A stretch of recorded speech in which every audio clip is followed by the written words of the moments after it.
although we now have a record number of women MPs, does he agree we must ensure we continue to break down barriers for women on our way to achieving the mission of a gender-equal parliament?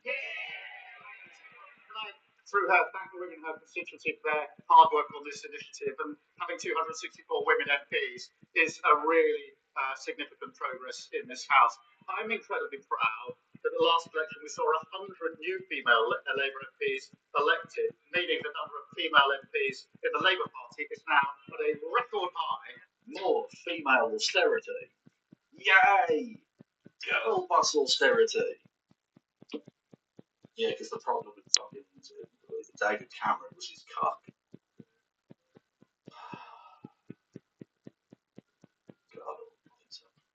And on the 97th anniversary of the Full Franchise Act, it should be a source of great pride to the House that we have a record number of female members. Can you please find this questions? Thanks, fuck. Jesus Christ, I'm just a bit. Keir Starmer's a twat. End of story. I don't feel like I need to go into it any further. Right. Yeah, David Cameron was a cunt, to be fair, that is true. Okay, thank you everyone for listening and watching. Let's see who to pinch and go over. Let's see what YouTube's got someone, sure. My left arrow's on. Right, go over there and see a lot.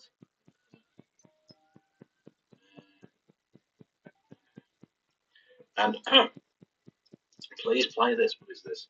More women drone pilots. Well, that's basically the joke I just did, but thank you, Jenny and Jordan. I appreciate it nonetheless.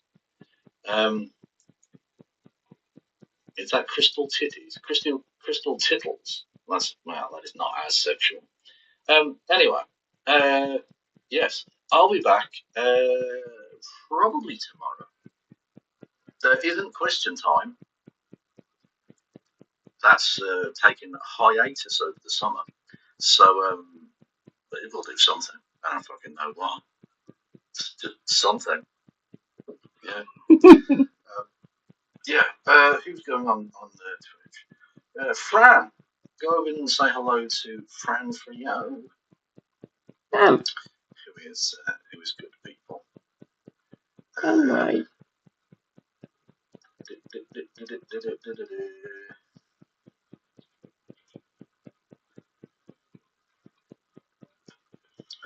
I don't know what they're covering. What are they covering? Something, I guess. I will see you all tomorrow. And Free Palestine. Really? That's the main bit. I'll pass around.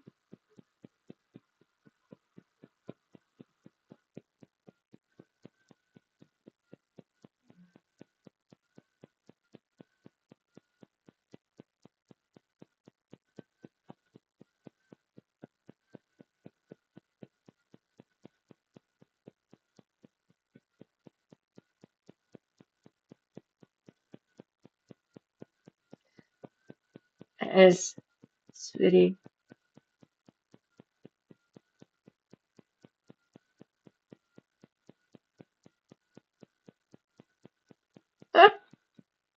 Thank you.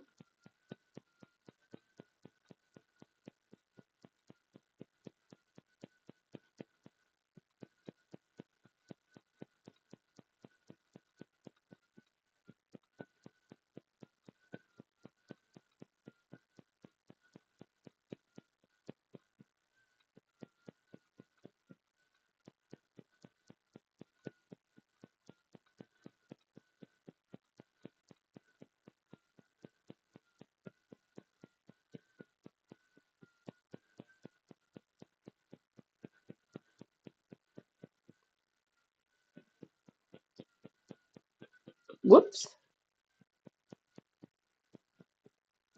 Oops.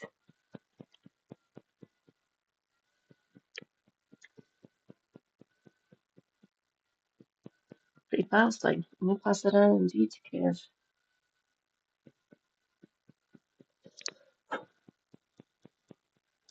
Well, technically this should be Wonder Wednesday. So Oh God, let's type it in and get set up. There's something fun we can maybe kick off with.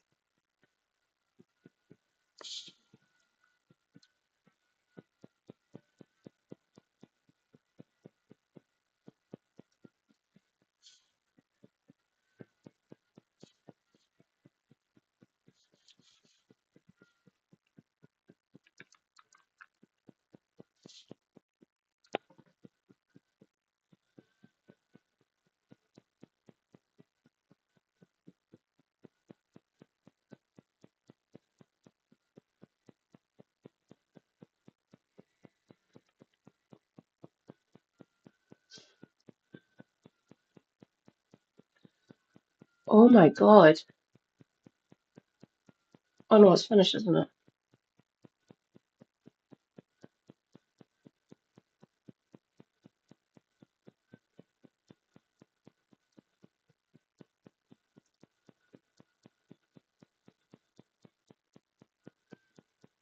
We're looking for joy.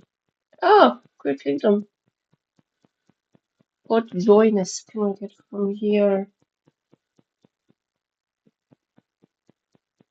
Videos.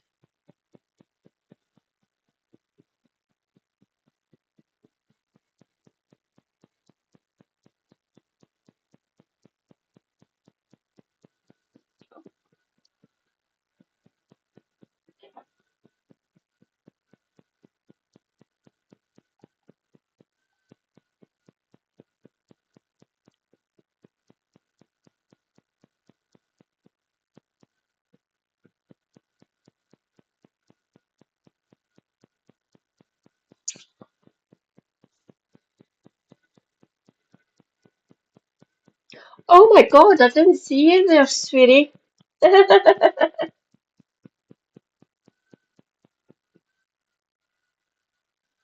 Rejoice, comrades. Shana has arrived. Hello, darling. Redeem stretch.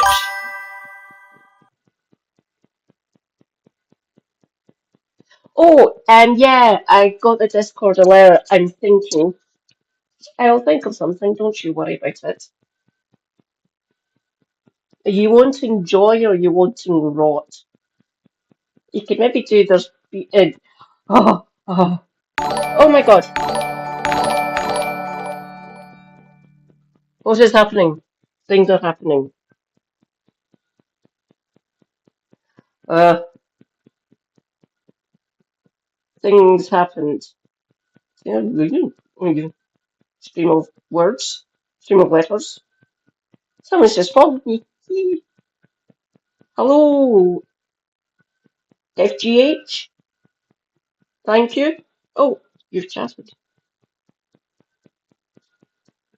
Hello, I am Cat79 Scotty, a Scottish disabled Marxist. I talk about health and disability issues, also LGBTQI things as well, politics as well for all my sins. Welcome in. Great to have you in.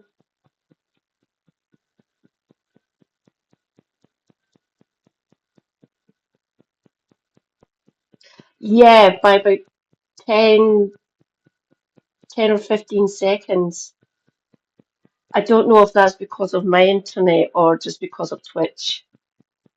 I've tried to see if I could fix it, but I can't seem to. Mm.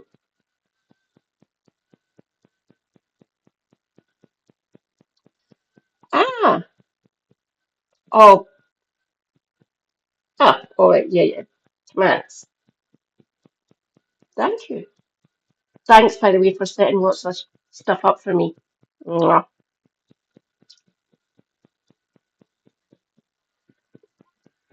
I'm looking for joy. Um, we're gearing up for a Holyrood election next year.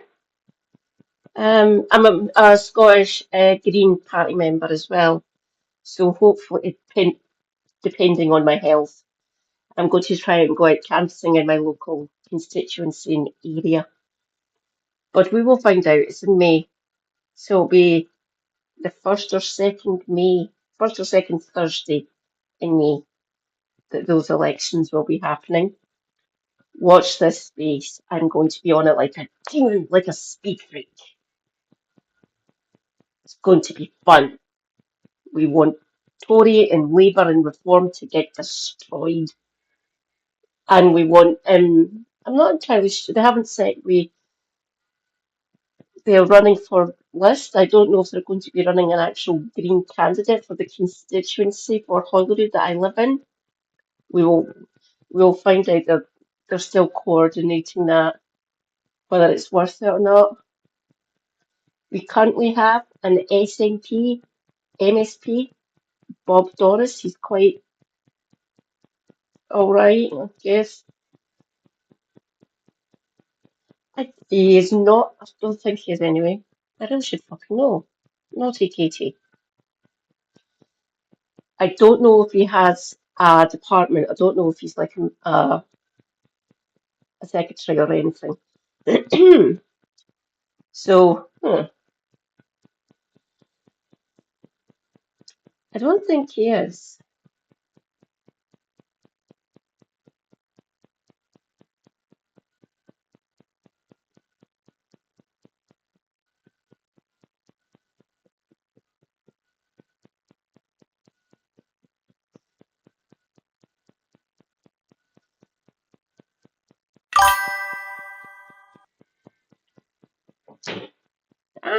Okay.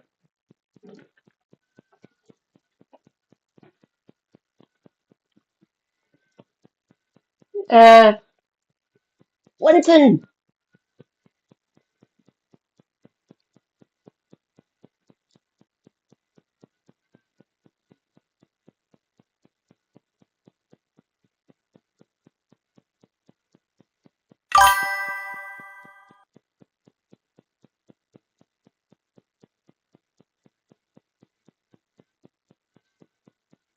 Oh my god!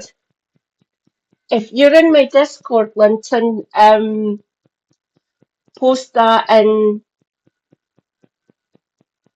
I don't have a news or a good news channel yet, so just post it in general. If you've got a link to a story, I might go on.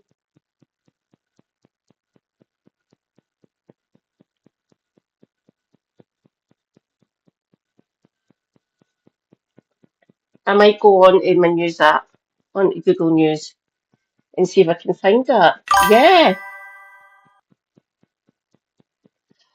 Oh, you learned it from Owen. He calls himself a geriatric millennial. He still looks like he's in his fucking 20s. Don't do that to yourself, Owen. You're a wee cutie.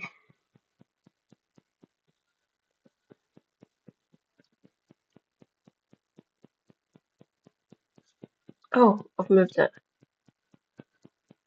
Go. Bring it. Many of you have likely noticed that countries across Asia are becoming increasingly popular destinations for LGBTQ people. Of course, this is not too surprising, considering that it is a continent full of diverse and exciting places that many of us dream of visiting. News. And by the end of today's video, you will know exactly which countries in Asia are objectively and statistically the absolute best for LGBTQ people in 2025. Now, some may remember that last year, I made a video that covered the safest countries in Asia for LGBTQ people. And in that video, I opted to create a list based off of two factors. One being queer rights as measured by Equaldex, and the other being general safety according to the Global Peace Index from the Institute of Economics Peace. One critique that some had of this criteria was that it did not care about general safety nearly as much as about LGBTQ rights, public opinion, and societal acceptance. It's weird. This perspective is something I totally understand, as countries like Mongolia scored higher than countries like Thailand on last year's list due to general safety being a factor in overall scores. And so, this year, I decided to create a fresh list based solely on LGBTQ-specific metrics. Each country's score for queer rights is measured by Equaldex, and the score they achieve on the highly respected Global Acceptance Index from UCLA's Williams Institute of Law you're modded on will both be combined and averaged out to establish the final rankings. On my end, however, despite ditching the general safety metric, I will still add a small star emoji next to countries that are especially safe for those who are still interested, even though it won't factor into the final score. But now, without any further delay, let's jump right in. Our journey today begins in Southeast Asia, with the rapidly evolving endemic country of Vietnam. Now, here's a fun fact that I bet only a small % of you watching today will know. It is believed that in Vietnam, homosexuality has never been punished under law. This is largely due to the fact that being queer was not taboo in indigenous religions throughout Vietnam's history, nor in Buddhism. Additionally, homosexuality has been legal in France since 1791, so even during the period of French colonial rule, no anti-gay or trans laws were put in place. Unfortunately, Vietnam still has not achieved marriage equality or civil unions, but activists are working hard to change this, and following Thailand's introduction of marriage equality earlier this year, there is an added hope that Vietnam may soon follow. Ever since 2008, gender-affirming care has been relatively accessible throughout the country, but legally changing one's gender requires a sex reassignment surgery, and even this has only been possible since 2017. To this day, non-binary people still have no legal recognition in Vietnam, and the country also does not yet have any anti-discrimination legislation in place, so this is yet another area in which future progress is needed, and clearly, more work remains to be done on the legislative front. But on a positive note, ever since 2022, conversion therapy has been fully banned, making Vietnam one of the first countries on Earth to implement such a ban, even ahead of countries like Norway and Switzerland. A 2023 poll from the Pew Research Center found that 65% of Vietnamese people were in favor of marriage equality, with just 30% opposed.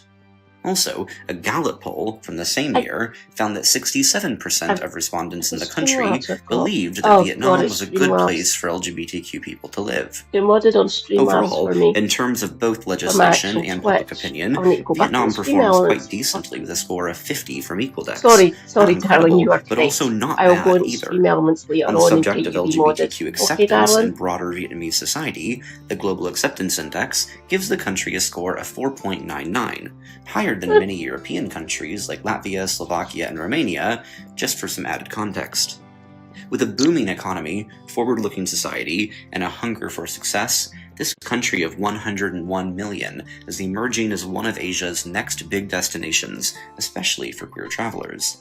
Its delicious food and rich cultural heritage makes Vietnam a truly special place, and due to its quite open attitude to queer rights and its general acceptance of our community, it is not hard to see how it manages to earn an overall score of 50, and in doing so, secures the rank of 8th best Asian country for LGBTQ people in 2025. Staying in Southeast Asia, we now head to Singapore, a country that has gone from being truly terrible for our community to 7th best at lightning speed.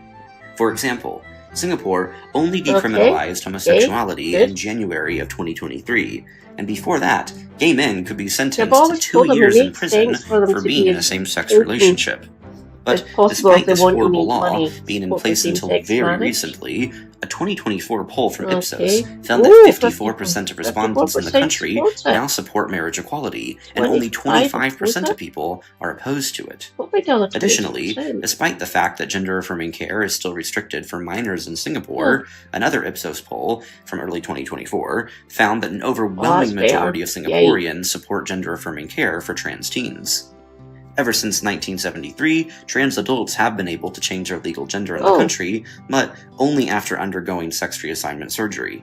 And still in 2025, Singapore does not legally recognize non-binary people. But a 2023 poll showed that people in Singapore were largely in favor of gender-neutral options on documentation. I will pause this for a second.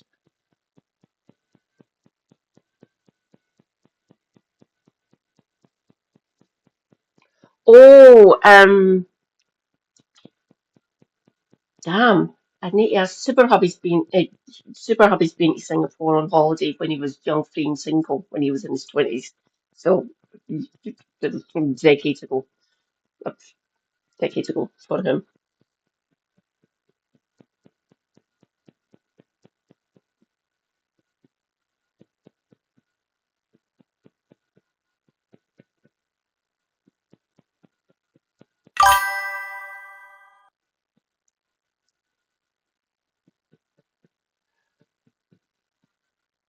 I wouldn't be able to get in because I'm on opioids, man-made ones for my issues. So I would set off the drug dogs that zoom straight towards me. I can't remember if I can get them in or not. I assume they would, because tourism is, don't get me wrong, their own industry and obviously banking sector, blah blah blah, is bigger money spinner for them. But tourism is up there, obviously, because lots of people want to go to Singapore. According to Super Happy, Singapore is expensive as fuck, and he was only there for 4 days as a layover before he travelled to Sydney to meet his sister, to go and say hi to his big sister. So, we have checked in the past. I can't remember. Damn, I can't get into the States because three of my pills banned. Not allowed to cross the border with them. And yeah, fuck off America. I'm not giving up my pain meds. You fucking nuts. As much as I'd love to get over there, especially to meet my brilliant mod, Shanna. Yeah. Denying me the right to meet my lovely Shanna. America, you suck.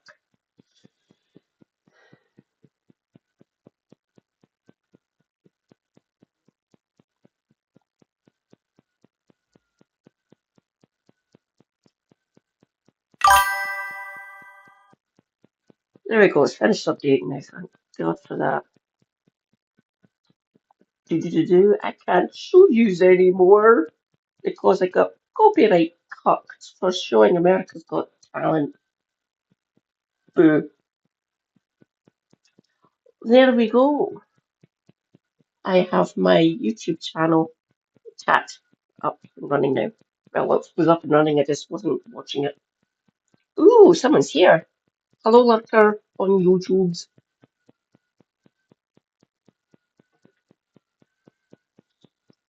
If you're lurking in the void, watch out for the tardigrades.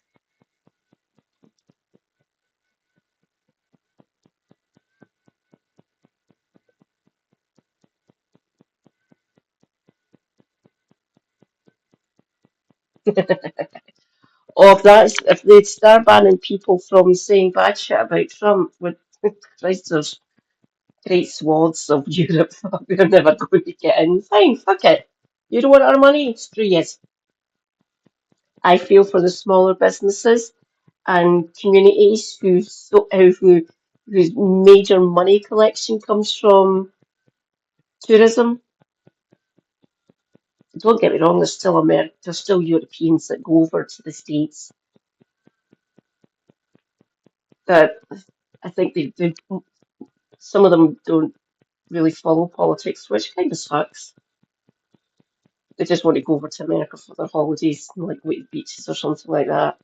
Like go to Colorado, climb a mountain, blah blah blah. And other assorted things that you do on holiday in the States.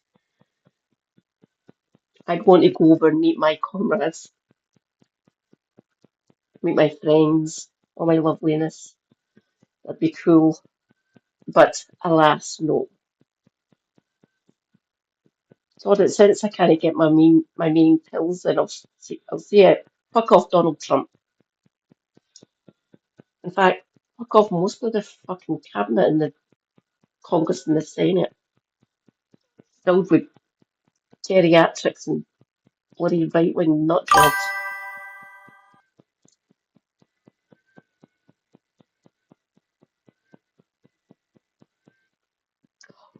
Super Hubby would be able to get in.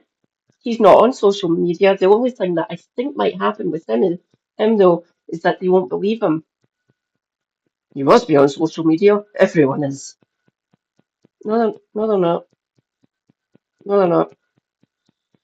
Yeah, Palantir's going to make it so much fucking worse. Well, it's kind of fucked up just now.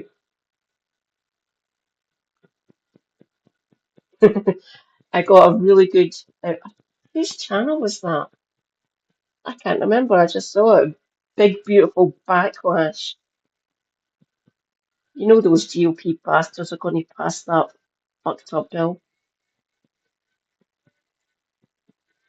Americans, I feel for you. I really do. Your current government sucks arse.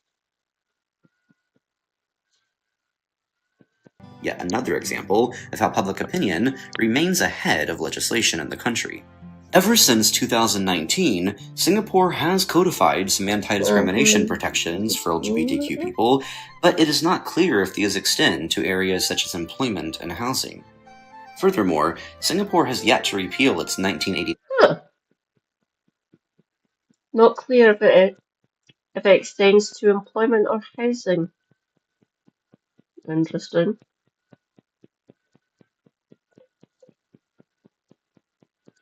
Oh no.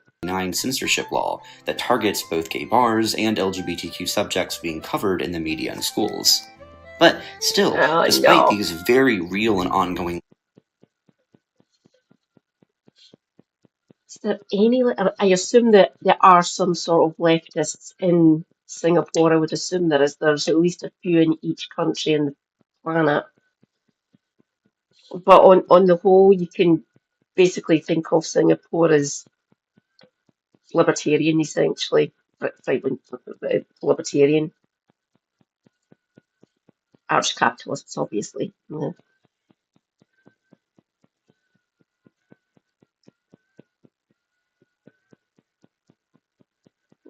Legal shortcomings, Singapore has taken important steps in recent years to become a far more open, safe, and accepting place for our community.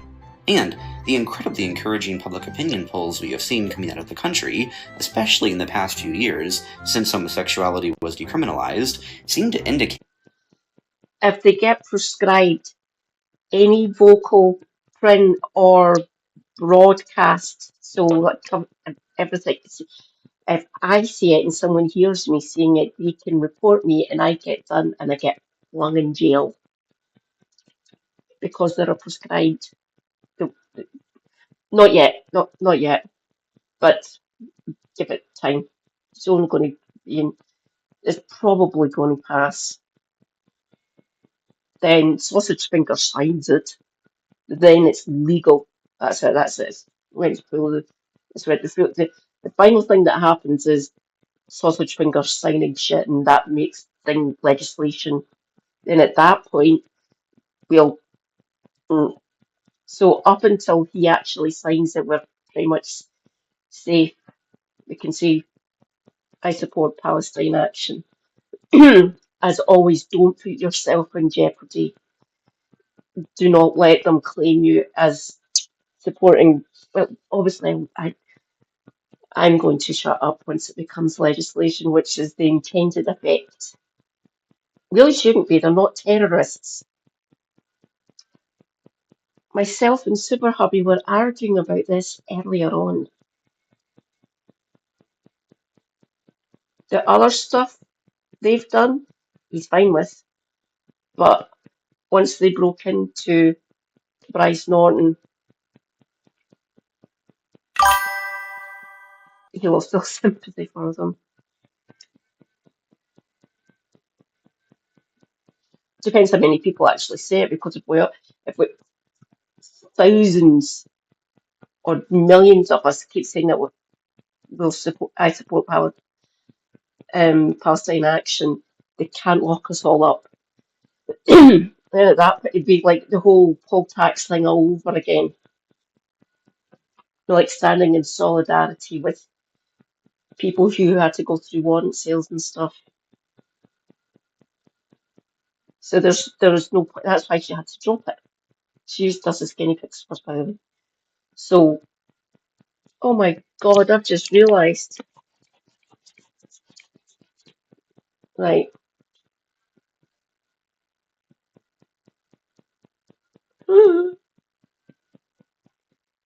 The poll tax was introduced.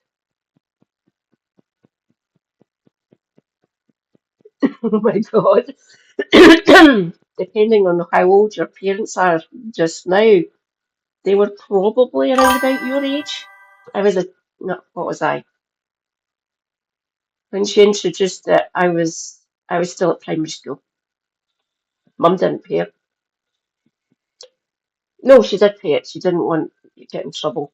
But I said to her years later, when I was in my 20s, said, why did you pay it? There were millions of people across the land didn't want to risk it. Warrant sales were still a thing back then Thomas Sheridan, Christ blast from the past with that name, changed the legislation and warrant sales are no longer legal up here in Scotland. They haven't been legal for nearly 30 years now. So because of that, warrant sales didn't happen. Partly because our legal systems are different. So the courts basically said, no, you're not doing that, fuck off. So it didn't become legislation up here for warrant sales. They still exist in England.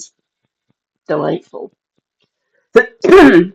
Oh, might actually show you a video about what warrant sales are and how it works. Truly ghoulish, truly. That future legislative wins are also on the horizon.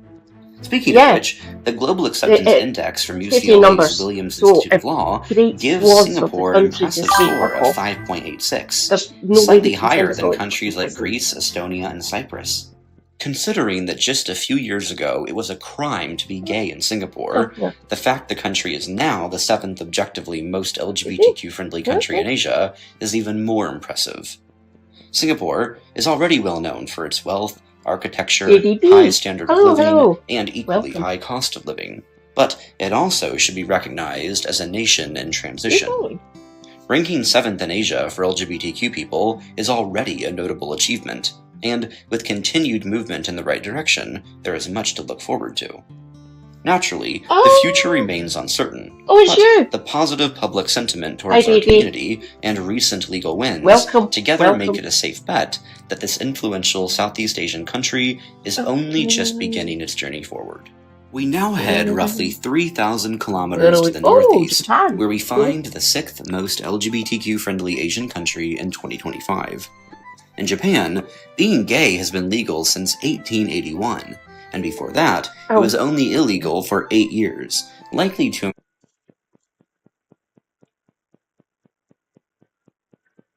in 2025. In Japan, being gay has been legal since 1881, and before that, it was only illegal for 8 years, likely to impress Western nations with whom Japan were increasingly in contact with. But apart from these 8 years, being gay in Japan has been legal for nearly all of the country's history.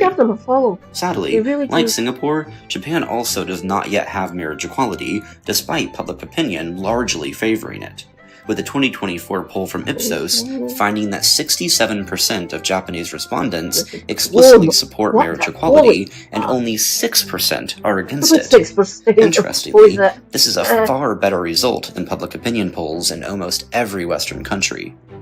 Since 2019 alone, 6 different district courts have ruled that Japan is breaching parts of its own constitution by not allowing for same-sex marriage. Some possible reasons why the government has not yet followed through on the court rulings span from the current conservative LDP party in power to the traditional Koseki family registry system. But truly, this could be a subject of its own, and I don't want to oversimplify it. Still, the ongoing court rulings in conjunction with the extremely high levels of public support mean that Japan will almost certainly achieve marriage equality in the very near future, but the exact date is impossible to predict. Perhaps the most important thing to note about the situation for LGBTQ rights in Japan is the fact that almost all of its laws trail general sentiment in society by a massive margin. For example, gender-affirming care is restricted for minors, changing one's legal gender requires sterilization, and anti-discrimination protections exist but are not robust. However, if it were up to the Japanese public, gender-affirming care would be accessible to teens, anti-discrimination laws would be far more comprehensive, and non-binary people would be able to select gender-neutral options on their documentation. So, hopefully in the near future, Japan's laws can catch up to its largely LGBTQ-friendly society. According to the Global Acceptance Index, Japan receives a score of 5.26, highlighting its openness to our community despite the country's legislative stagnation. People love to say that Japan is living... a second. Oh, will I keep it quiet? No, I'll tell everyone. Rachel Reeves was crying at PMQs today. Oh, delicious. Seriously, she was and actually crying. So once we've done this video, we'll go on to PMQs. It is mostly useless. Stephen Flynn. In the year 2050, but I would say it is more accurate that Japan is living in 1650, 1990, and 2050 all at the same time. But one thing is certain. This ancient, futuristic, traditional, progressive country known as Japan has earned the rank of 6th best Asian country for LGBTQ people in 2025, and with just a handful of legal changes, could one day find itself. Huge anime fan here, by the way. Tokyo's on my bucket list, but I haven't won the lottery yet because I literally Japan's really fucking expensive. I only know one person has been to Japan. A friend of mine's up in Perth. She went for a week. She had to take $5,000 with her. She was that panicked. She didn't spend it all, so I think she spent about just slightly over $2,000 for that week. Talking up all the sites. But for 6 days. That was on top of her flights and hotels and stuff. That was just pure spending money. Fucking hell. She'd heard horror stories from people online about how much money you need to take. So there's 2 of us. I don't think I'd be able to get him to go. He hates crowds.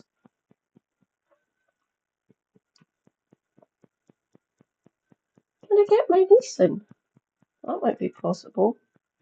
They like Crunchyroll. Huh.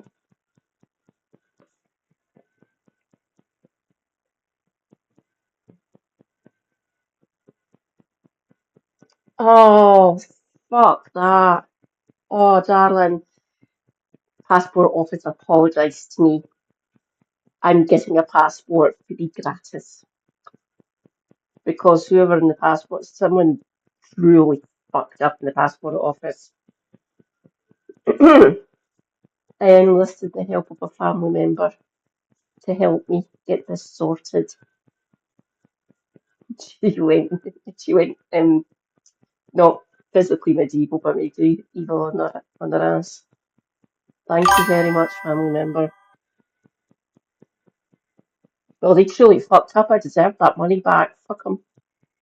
But yeah, getting passports, just should get it by the end of the month, maybe the first couple of weeks of August. I will keep you all posted, don't you worry. You'll see me celebrating in chat or on.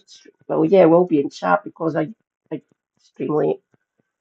So watch out in either Kev or Helena's chat for whatever day it is. Oh, I think that might be super hubby going to bed.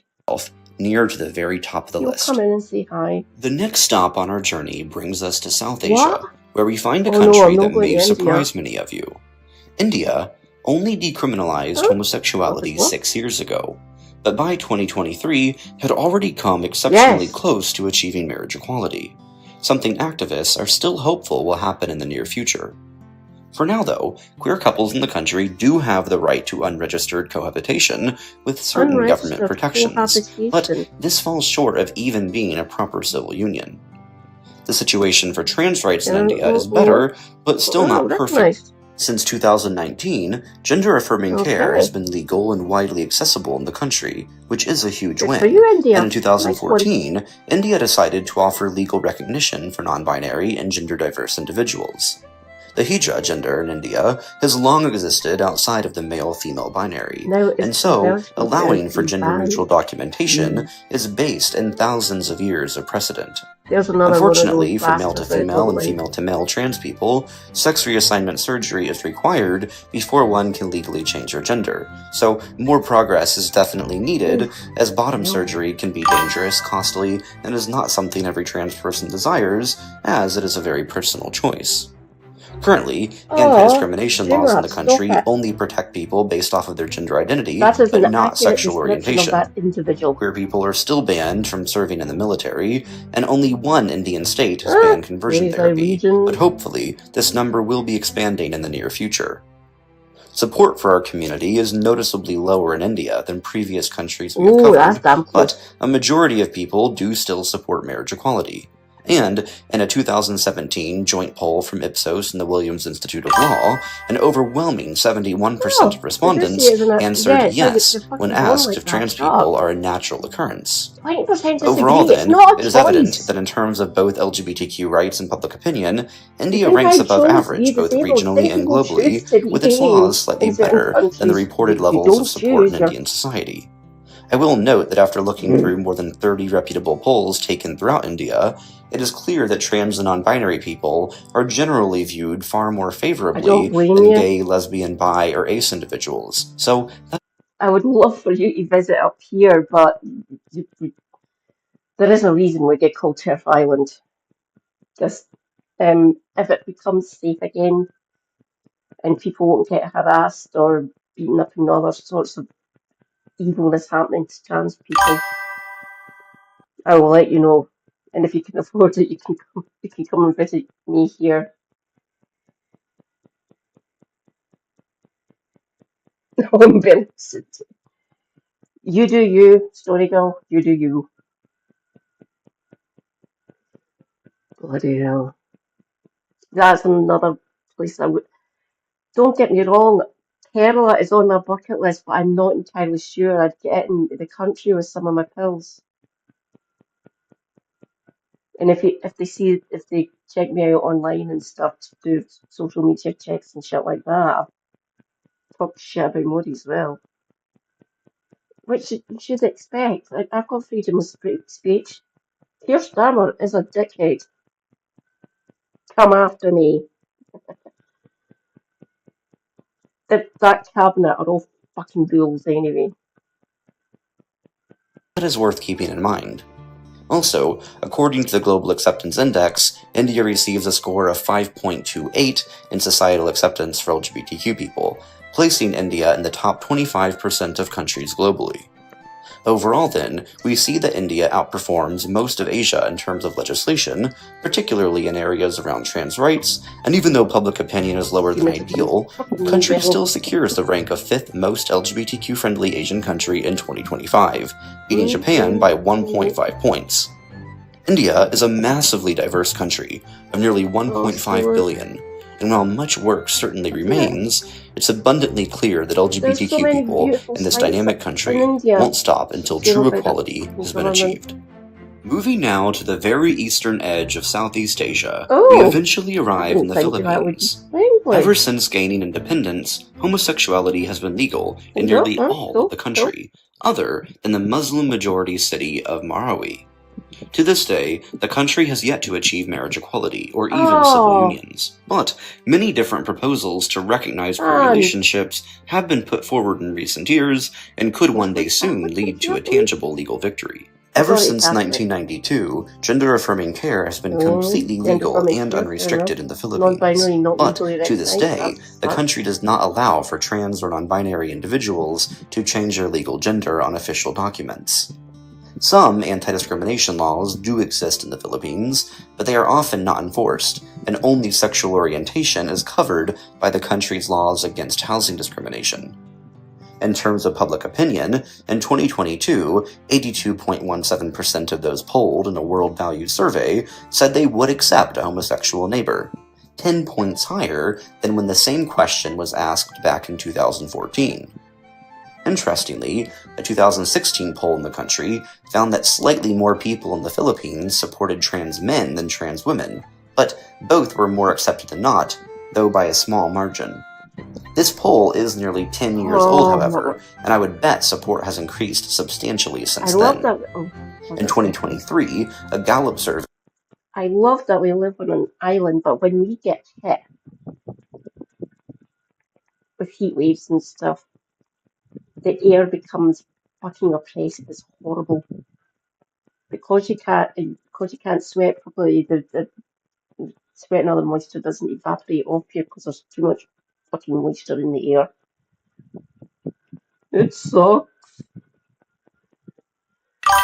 Is the city or area a good place or not? Yeah, good place. 65%. Found that 65% of respondents in the Philippines believed their local area was a good place for gay and lesbian people to live, which was nearly 25 percentage points higher than the average response rate in the 124 countries that took part in this particular study. All things considered, the Philippines earns a score of 56 from Equaldex, with public opinion ever so slightly above the legal situation. The Global Acceptance Index has given the country 6.06 points for societal acceptance of LGBTQ people, which happens to be the highest yet out of any country we have covered so far. This, in turn, means that the Philippines beats India by 2.5 points and Japan by 3.5 points, as it secures the rank of 4th most LGBTQ-friendly Asian country in 2025. It is undeniable that the Catholic Church and Christians more broadly have a strong and oppressive presence throughout the Philippines, and, along with the Muslim-majority areas in the south of the country, are fighting as hard as they can to hold the Philippines back and deny our people basic human rights. But the queer community of the Philippines is rising above this and making steady progress to break down systems of oppression and secure an open and equal future. As the 4th best country in Asia for our community, the Philippines has already come such a long way, and with some future legal improvements in the area of marriage equality, trans rights, and beefed up anti-discrimination laws, the future for this incredible country will be a bright one. Heading directly north now across the Luzon Strait, we come to a country that happens to be one of my personal favorites on Earth. Taiwan has become famous in recent years as one of Asia's most progressive, high-tech, and prosperous nations, all of which I can confirm as quite accurate labels as someone who has spent quite a good amount of time in the country. Ever since at least 1947, homosexuality has been legal in Taiwan, and traditionally LGBTQ people were also largely accepted in indigenous Taiwanese culture. In 2019, Taiwan became the first country in Asia to achieve marriage equality, a powerful example that other Asian countries have started to follow in recent years. Trans rights in Taiwan still have room for improvement as gender-affirming care is legal and accessible, but trans people must first undergo surgery before changing their legal gender, and non-binary people are still unable to get accurate documentation. Since 2007, Taiwan has had protections from employment discrimination on the basis of sexual orientation and gender identity, but currently there are no laws protecting for housing discrimination. Impressively though, back in 2018, Taiwan became the 3rd country in the world to pass a full ban on conversion therapy, behind only Malta and Ecuador. It is important to note, however, that the legislative situation in the country is substantially ahead of public opinion. For example, the score Taiwan receives for its LGBTQ laws is quite high, but its score for public opinion is one of the lowest on this list. A 2023 poll from Pew found that only a very slim majority of respondents supported marriage equality, despite it being the law for more than 4 years at the time of the survey. Likewise, the Global Acceptance Index gives Taiwan a score of 5.74, marginally higher than Japan, India, and Vietnam, but lower than Singapore and the Philippines. Still, despite its less than perfect public opinion reports, Taiwan manages to soundly secure the rank of third most LGBTQ-friendly Asian.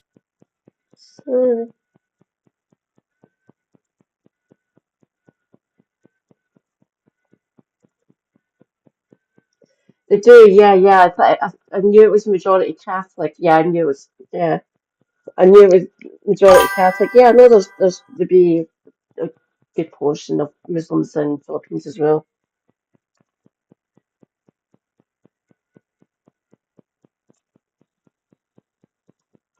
That's a neat trick. The Trinity. There's three: Jesus, God, and the Holy Spirit. So it's funny that a lot of Christians don't recognise non-binary because they're technically it's a triple God in certain aspects, really. Father, Son, and Holy Spirit.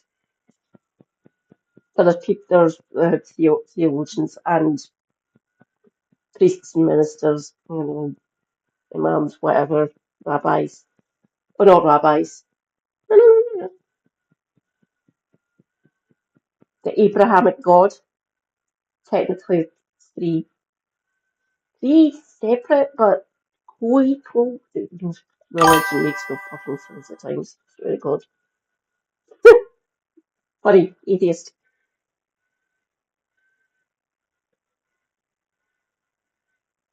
Ah, they do, yeah. Female, male. But there's non-binary. Yep. There's certain cultures and groups who have a third gender as well. Shout out to Native Americans, some of the nations.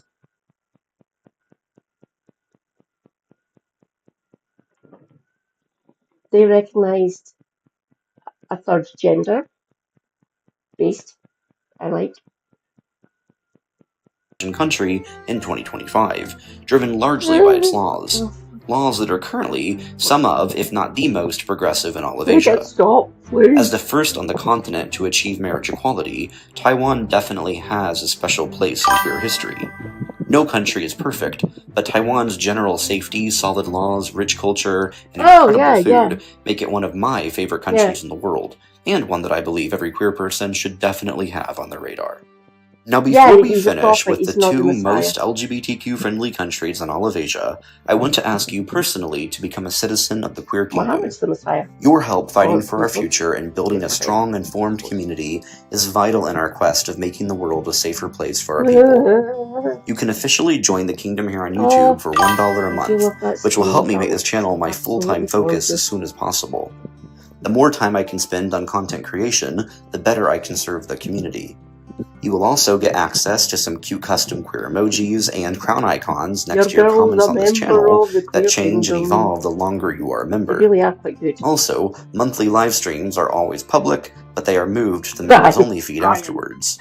Controversial videos covering heavy subjects that are not quite YouTube-friendly are also privately posted for citizens of the kingdom so that we can all stay informed. And, finally, joining the Queer Kingdom here on YouTube gives you the ability to chat with me and fellow members through access to our Queer Kingdom members Discord. I look forward to meeting you and working with you to create a safe and prosperous world for our people, one step at a time. Also, if you are planning a trip overseas and would like guidance in crafting the perfect and safest trip, please reach out to my email, queerkingdomtravel@gmail.com. We can then set up a phone call or continue by email as we plan a trip that is both exciting and aligns with your core values. All who are interested can find more information in the description or can contact me directly using the email on screen. And now for the runner-up, a country that I guess 90% of you would have expected to secure the top spot, but this year has come in second. The queer icon, also known as Thailand. Now, I believe it's safe to say that when people think of LGBTQ-friendly Asian countries, Thailand is usually the first or second country that comes to mind, behind only Taiwan perhaps. And this is for a lot of good reasons. I mean, in all of the many thousands of years of Thai history, Homosexuality was only ever illegal for 54 years between 1903 and 1957, a far better record than the vast majority of countries in the world. Speaking of which, at the start of this year, Thailand became the second country in Asia to achieve marriage equality and the first in Southeast Asia. This huge milestone will hopefully inspire neighboring countries to do the same. But while Thailand has certainly made history for this, the situation in the country for trans rights is more of a mixed bag, as all gender-affirming care is accessible and HRT is free in the public Thai healthcare system, but it is still impossible for trans and non-binary people to obtain accurate legal documentation. In fact, the situation for trans people in the country is quite nuanced. John, I'm sorry. How long have you been sitting there? Mea culpa. I do apologize. Yeah.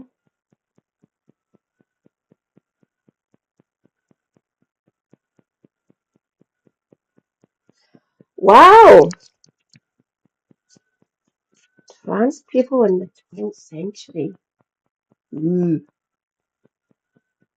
Thank you, John. Mm.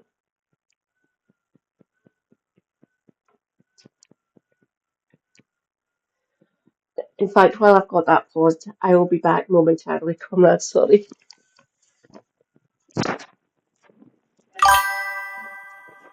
Oh, God damn it.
this.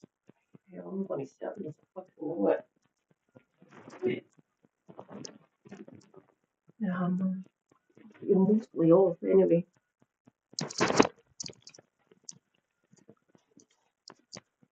Oh, look, you're looking straight at the boobage. Give me a second, comrades, would you? I've got this too high, apparently. Oh, wrong way round.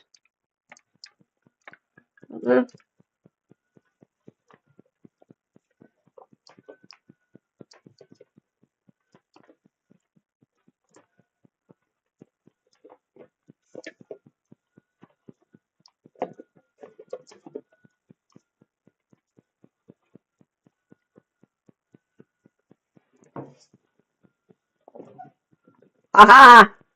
It has stopped sliding down the laptop cooler. Shall we continue? Oh, no one else can hear him coming.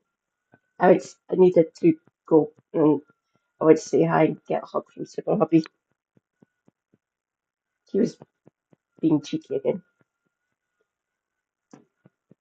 Funny that, I'm being cheeky. And so, just about a week ago, I made a video specifically diving into the topic of trans rights in Thailand. So, I come back to people. Hi, Reza. Rejoice, comrades. Reza Lindsay has arrived. Bye, Miss Hire. Bye, darling. See you later.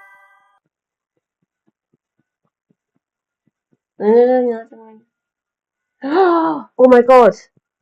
Oh, damn it. I'm going to have to get my passwords. Or did I've got my phone line. It should work. I can get it. I've got all four. It's on this, which is linked to this. So I should just be able to go into all four and we can get it later.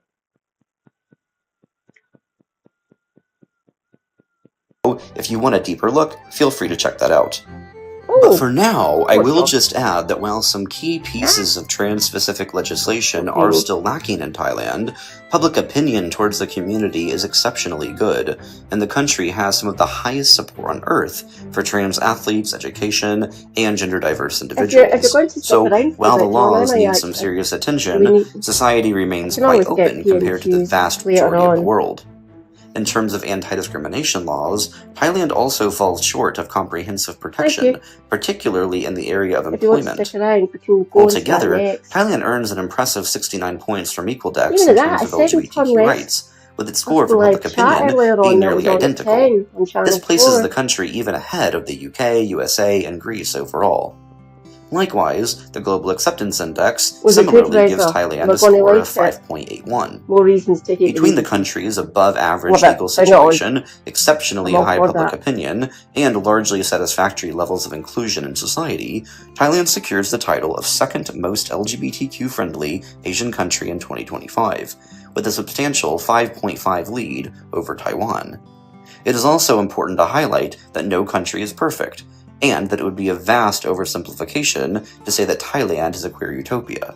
But one thing that is certain is the fact that this Southeast Asian country is truly one of the most open, tolerant, and forward-looking countries in the world. Yes, there are several important legal wins that are still... Good to hear. Well, there's people on the ground anyway that are reporting to the ICJ and the ICC, essentially. So that, obviously, that was...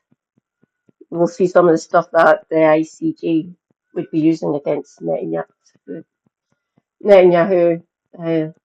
Galan. I can't remember who else they wanted. Me personally, I'd want to get Mensa done just for being a dickhead, really. But unfortunately, being a dickhead isn't a crime yet. Mind you, in saying that, I might get arrested. I'm a bit of a dickhead at times when I get drunk. But obviously, if it's good and it can be used legally in international court cases, I'm all for that. Yeah, I'm expecting it to be kind of like deeply shocking. Obviously, genocide is ugly to look at. We see it on social media news every day. So, well, maybe not so much. Should get reported more personally. needed in Thailand, but it is already a country that every LGBTQ person should have on their radar, as it really is leading the region into a more free and open future. And now, we at last arrive in the country that is currently the statistically most LGBTQ-friendly in Asia. I imagine that Nepal is likely not a country that many of us would have guessed to be at the top of. When I think Southeast Asia, my mind immediately goes to like Philippines, Vietnam, Indonesia, Malaysia, blah blah blah blah, India, places of that nature. I keep on forgetting about them. Today's list. But when we dig into the details, it starts to make more sense. After centuries of oppression under colonial rule, Nepal officially went back to its roots of LGBTQ acceptance in 2007, when it decriminalized homosexuality and transness. Then, just last year, Nepal began to recognize some same-sex relationships, but with immense ambiguity and caveats that have left the situation unclear as to whether or not it has truly achieved marriage equality. I actually made a short video explaining this in more detail and addressing the various reasons why Nepal likely still needs further legislation before it can be considered as having truly reached this pivotal milestone in human rights and liberty. Still, the steps the country has already taken to recognize queer relationships are an important start. In terms of trans rights, Nepal is basically the opposite of most countries we have so far covered, as trans and non-binary people are able to amend their documents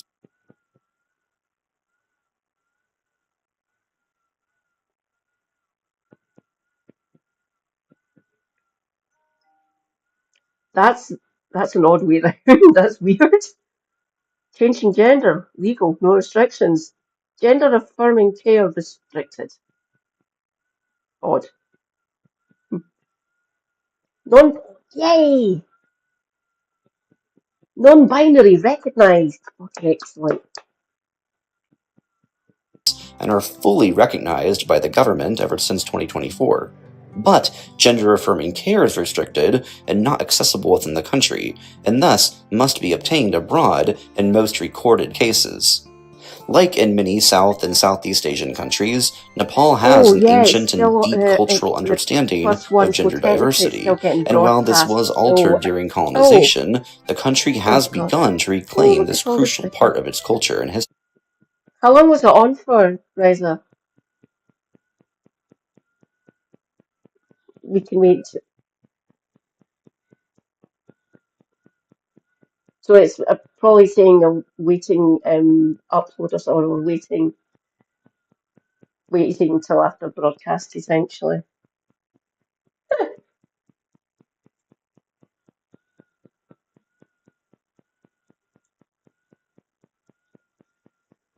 Wow.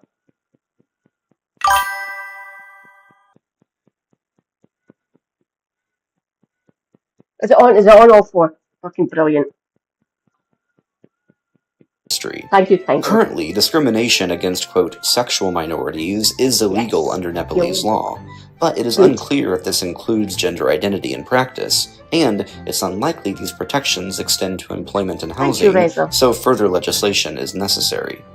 But the area in which Nepal truly shines above the rest, and the reason why it has secured the title of most LGBTQ-friendly country in Asia, all comes down to public opinion, as Nepal receives a truly spectacular score of 7.84 for societal acceptance. To put this in perspective, this is a higher score than in Germany, France, Brazil, Austria, or Mexico, along with many other countries well known for being quite LGBTQ-friendly. And as such, when both the laws and levels of public support are taken into account, Nepal ends up with an incredibly high score of 75 points, which is 9 points higher than Thailand. This is, once again, driven not only by Nepal's decent laws, but more than anything by its high levels of societal acceptance. Of course, it goes without saying that even in societies that are largely tolerant, discrimination, bigotry, and marginalization still happen. Nepal is absolutely not an exception to this unfortunate reality. But everything in this world is relative to other things, and when compared to most countries, and specifically those in Asia, Nepal truly stands out as a leader in LGBTQ rights and acceptance. Once the government clarifies the situation on marriage equality and makes gender-affirming care more accessible, it's not hard to imagine Nepal eventually turning into a leader in queer rights, not only for Asia, but for the world. Now, before we end with today's queer news story, I thought it may be interesting to some if I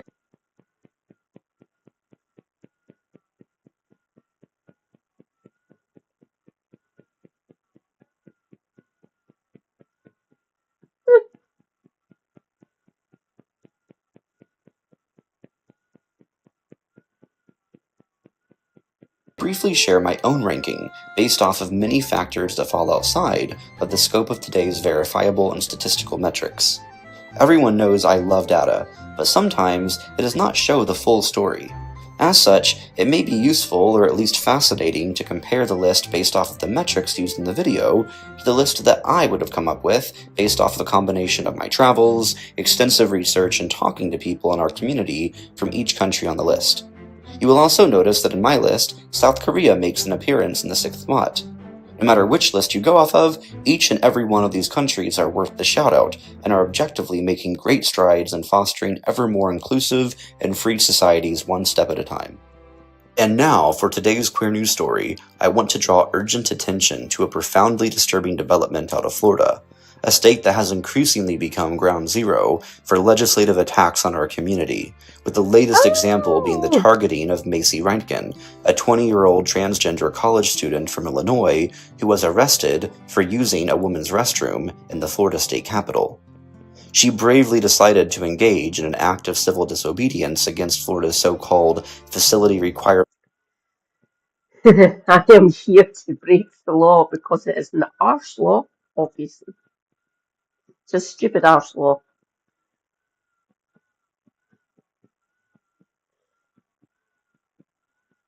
Well done, Marcy. Based on sex law, which is a grotesque piece of legislation that mandates bathroom use based solely off of sex assigned at birth.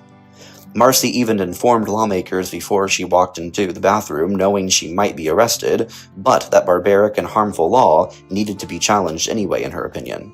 I agree. Upon washing her hands in the bathroom, Reintgen was arrested and charged with second-degree trespassing, misgendered, dead-named by law enforcement, and then was held overnight in a men's jail. A decision that not only endangered her physical safety, but underscores the inhumane treatment that trans people in Florida endure on a daily basis. This wasn't about enforcing the law. This was about sending a message that the Republican-led government of Florida is willing to criminalize identity, weaponize state power, and dehumanize anyone who defies their binary regressive vision of society. The punishment Marcy now faces for washing her hands is up to 11 months in jail. This is not justice. It is a political warning shot to the entire trans community. If this story infuriates you and scares you, good, now do something about it. Share her story, contact Florida lawmakers and demand accountability, support legal defense funds and grassroots organizations fighting for trans rights. 2 of them I will link below, and they are ALCU and the Transgender Legal Defense and Education Fund. Also, most importantly, vote out every cowardly legislator pushing this agenda of cruelty. The fight for equality needs more than outrage, it needs action. The links are in the description. Be loud, be relentless, and stand up in whatever ways you can before it is too late. Thank you, friends, for watching today and spending time with me as we seek to spread the word about important topics in the community. Thank you, For those interested, you are more than welcome to stay around and join our increasingly powerful kingdom here on YouTube as we fight for our future. Until next time, QK out.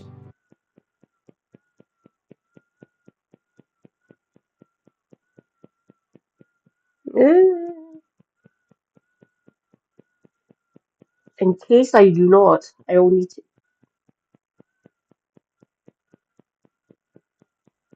Oh, that wobbled a bit there. Huh. I'm not wobbled. It's not dipping too much. Odd. I will be back. I need to go and get my passwords that I have hidden somewhere. So don't try and come and steal them.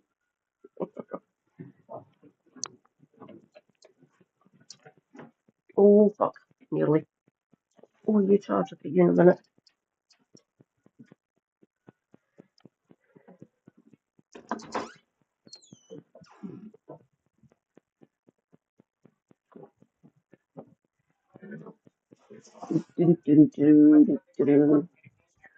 That one the BBC refused to use, refused to air. Channel 4 took it, showed it tonight. The doctors under attack from Gaza. So Channel 4 had it on at 10 o'clock. The BBC fucking commissioned it and paid for it. They did? I assume that Channel 4 gave them the money back for it, or told them where to fucking go. It was actually independent filmmakers, so they might have been shite with anybody.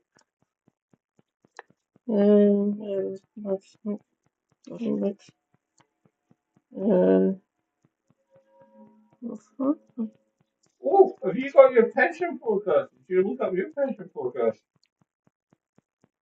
What, my one from the government? No, I'm not doing that. I'm scared. You could do it if you like. Do you know my... You need fucking photographic ID. Hmm? Have you got government gateway account? If not, you need photographic ID. I will check once I get my passport then. Oh, 4! You need 10 years minimum. Hashtag rants. You need 10 years minimum. If I get, I still get 25 days. 24 25. Did my PIP and my ADP count towards stamp? Maybe the universal credit. One of them gets you credit. One of them gets my stamps, right? Okay. Oh, I can't believe I've still got that as my Patreon password. Mind you, in saying that, Alex is pretty good.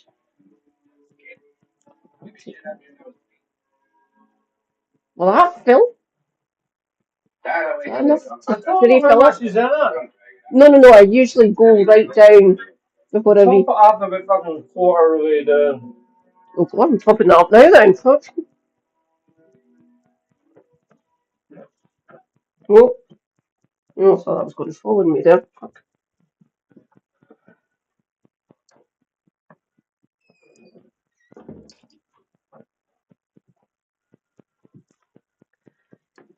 Do. Haha. I am not showing you my passwords. Okay. Let us find all 4. All 4. What? Nope. T. Delete. All 4.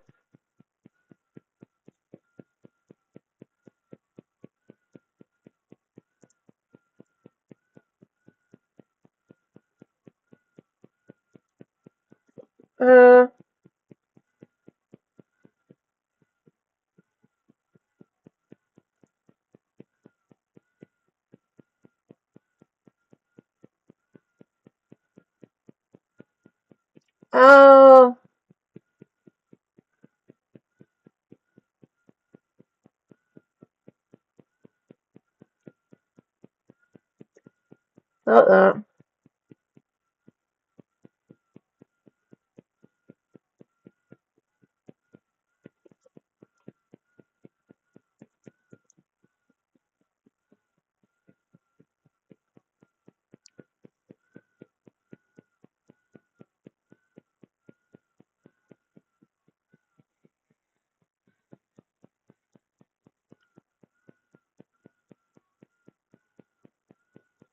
My 4?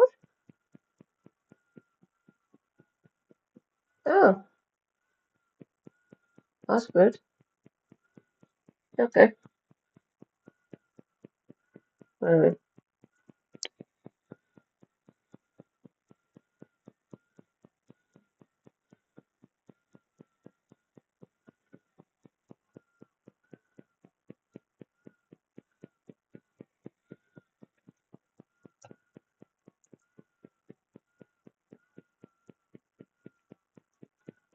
Oh, confirm email.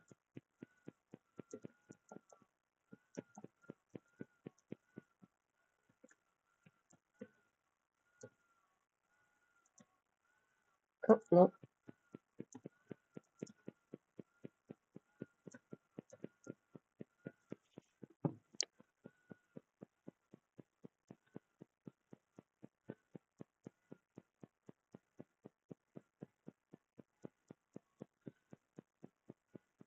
Oh, the element empty.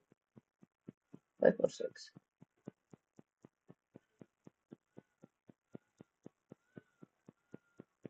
Oh,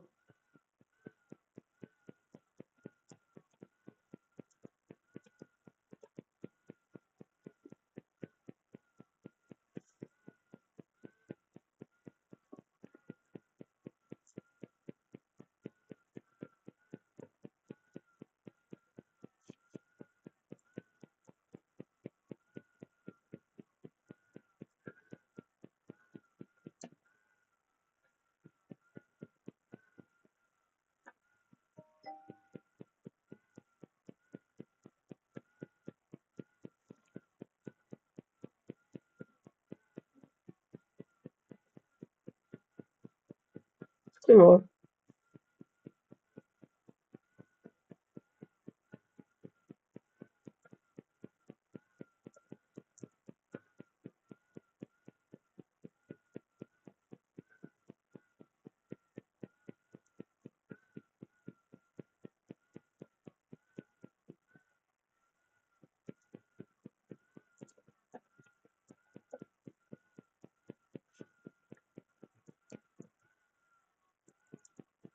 Empty.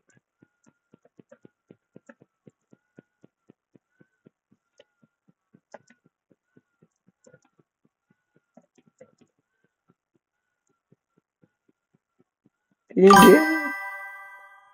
Oh, yeah. Rejoice, comrades. Jim Speak is here. Hello. Fucking hell. Right, fine. Yeah, yeah.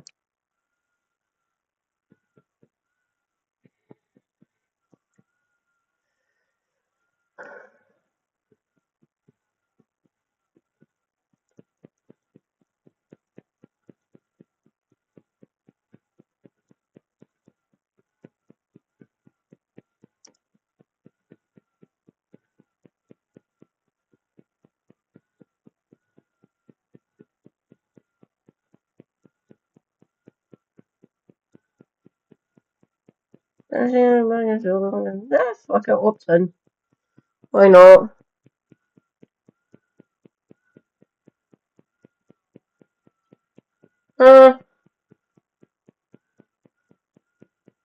Please pick 3 or more shows you like for better recommendations. Oh god.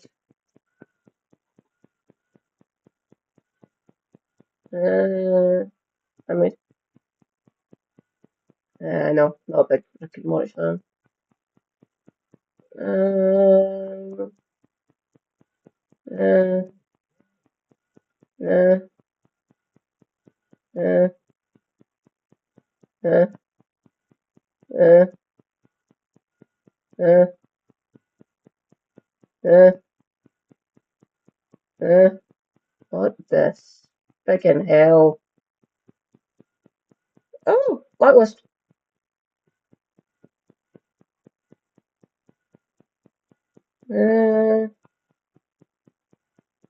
What this friggin' hell? Aye.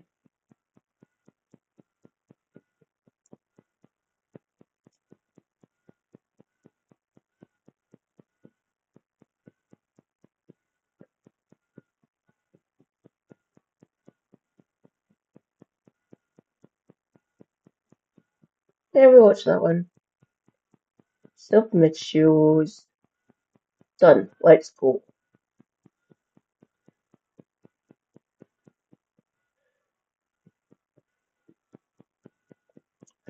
Right, this fingers crossed. Oh my god. Maybe it's scared that I'm Hopefully it'll let me put subtitles on. I hear movement.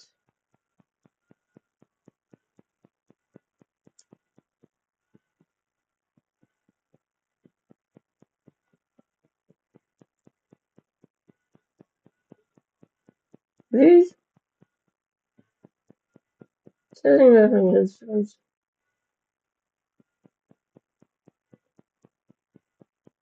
Okay, that's fine. I'll be fine with the ads. That means I don't get copyright cut. Oh no.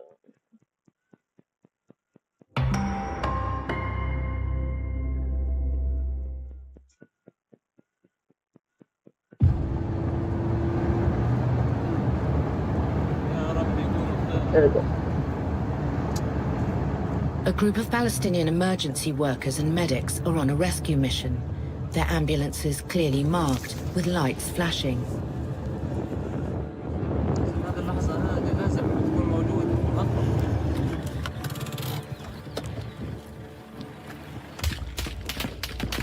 Israeli soldiers open fire. Don't worry if you don't want to watch this.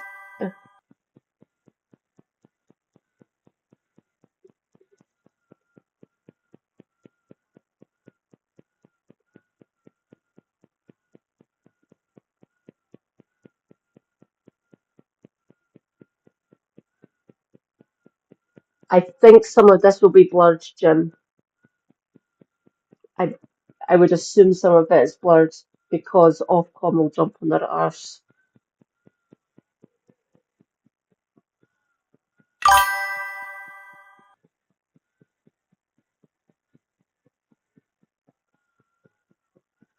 Go. And start to kill the rescue workers. They said the convoy was suspicious because its lights were off. But when 15 bodies were exhumed from a mass grave, this video from the phone of one of the dead medics exposed the Israeli version of events as untrue. This is just one attack amongst hundreds on Palestinian healthcare workers. That's the actual footage that got shown online from different people and stuff. So yeah, that's the actual. So Middle East Eye, decolonized Palestine. There are all lots of these online Ziti. I think Mary showed it on Ziteo. So that's the actual footage because the person getting murdered, obviously, by a bunch of jackbooted fucking bastards. So that is the actual.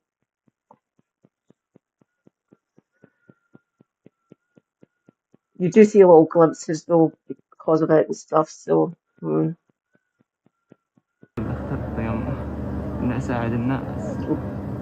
paramedics and putting an ambulance.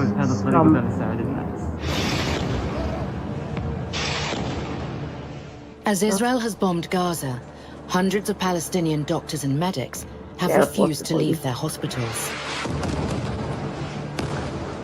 We are in the theater, in the operating room. Full darkness, no water, no electricity.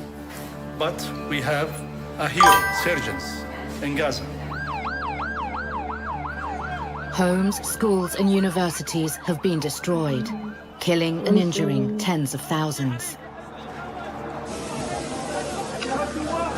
But from the first day of the war, Israel attacked the one thing Palestinians needed most, its healthcare system.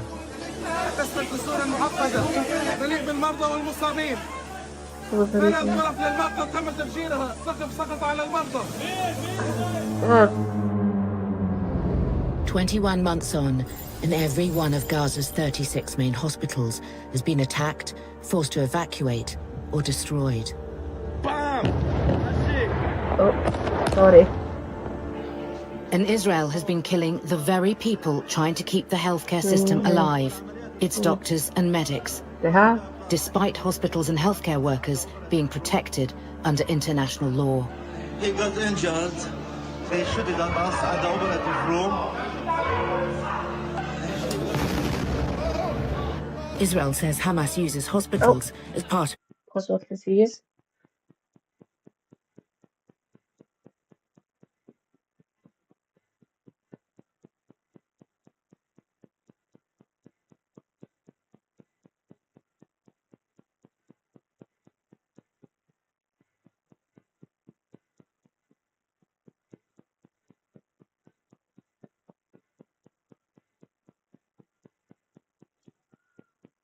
No, what will happen? I can stream it if I like. I'll get a copyright claim. My YouTube might get sanctioned, so I'll get struck for a week. So I'll lose my YouTube. Plenty of people have shown other things on Twitch.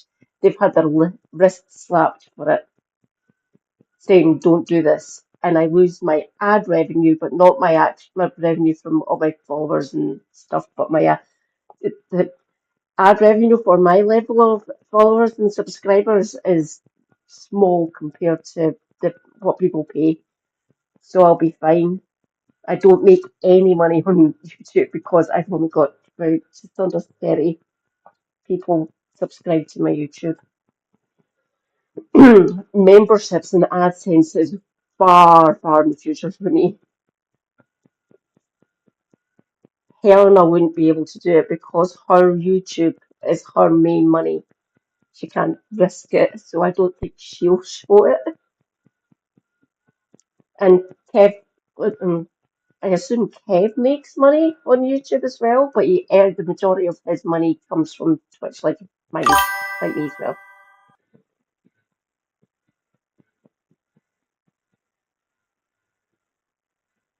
No, depends who made it. If it is independent people, they might not see it as a strikable offence. And anyway, Channel 4, this isn't the BBC. This won't they add the advertising on their channel, for crying out loud. And because it's not 4 plus I'm on, the ads will be shown. So that's hopefully in my favour. And the rights holders, the people who made this, they can make a claim if they want. What I don't get, I've shown a couple of things with permission from people before. I've went and sought permission from the rights holders for things, and YouTube has still struck me, banned me for a week. And I went to the person. It's happened to me twice where I've sought permission from the rights holders. Said, are you bothered? No, we allowed you to. Did they claim you anyway? Yeah.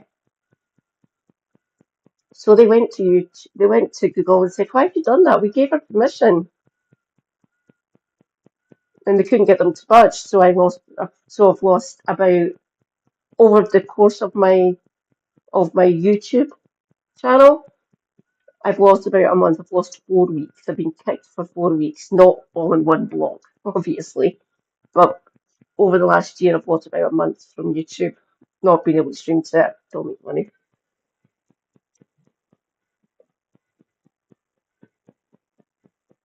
They probably will. They'll have got money from Channel 4 buying it, essentially. I don't know if the BBC commissioned it, hired this independent group, independent production people to do it, but because they aren't showing it, they said to the BBC, "Fine, take your money," and stuff like that, and went to Channel 4. Do you want it instead? And they bought it from them because the BBC are TOS.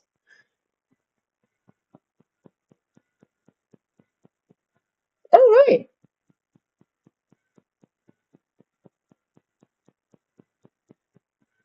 Okay.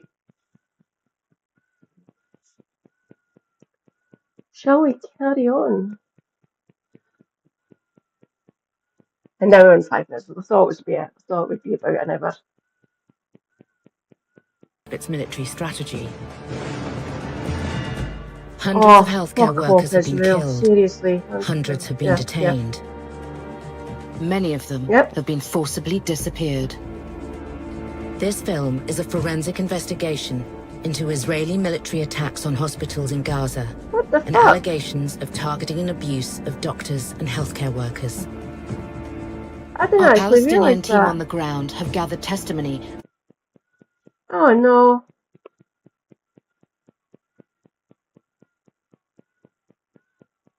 I didn't know you guys couldn't see it. Fuck.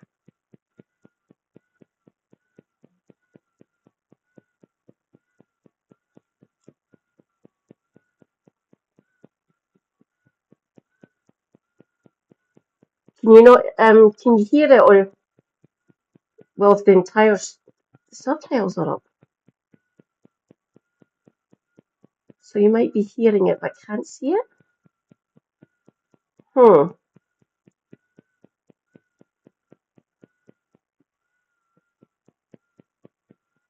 it's no fun for yous if you can't do that.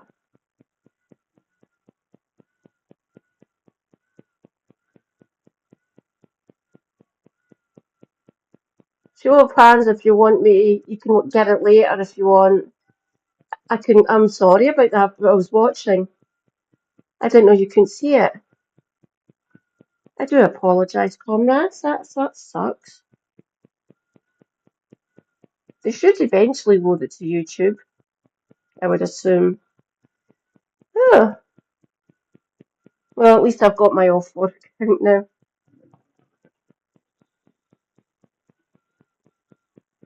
Oh, God.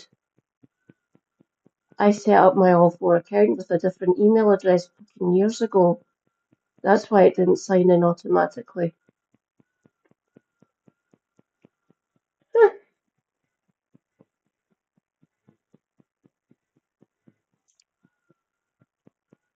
Weird. You know what? I will stop it. I do apologise. That sucks. Okay.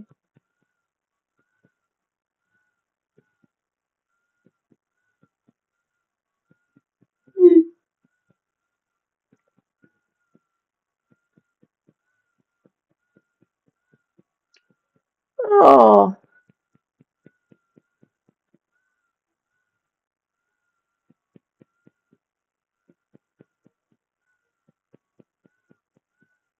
I shall get it later on my own. Okay. Right. PM Tuesdays then. Fuck. This is going to be fun watching her cry. Oh, look, she's the top headline. Oh, look at the face. Oh, it's the Guardian. Oh, yeah, I said I'd prefer them to come up first. Our left-leaning paper showing the Chancellor crying. Well done. I actually appreciate that, Guardian. That's good. Okay. Good. Right, PMQs it is. Okay.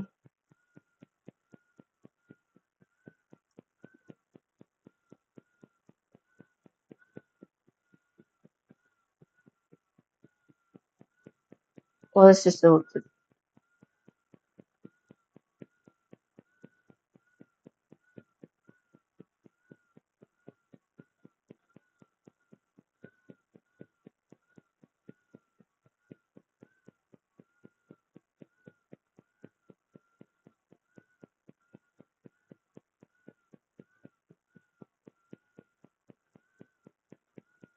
Oh, I know. Okay, I'll go into the news.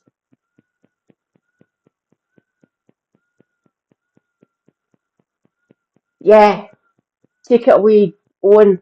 This is absolutely devastating. More than 100 BBC employees have written a letter to the Director General, Tim Davie, complaining that the corporation has become a mouthpiece for Israel It was also signed by 300 other journalists and media professionals. One of them was yours truly.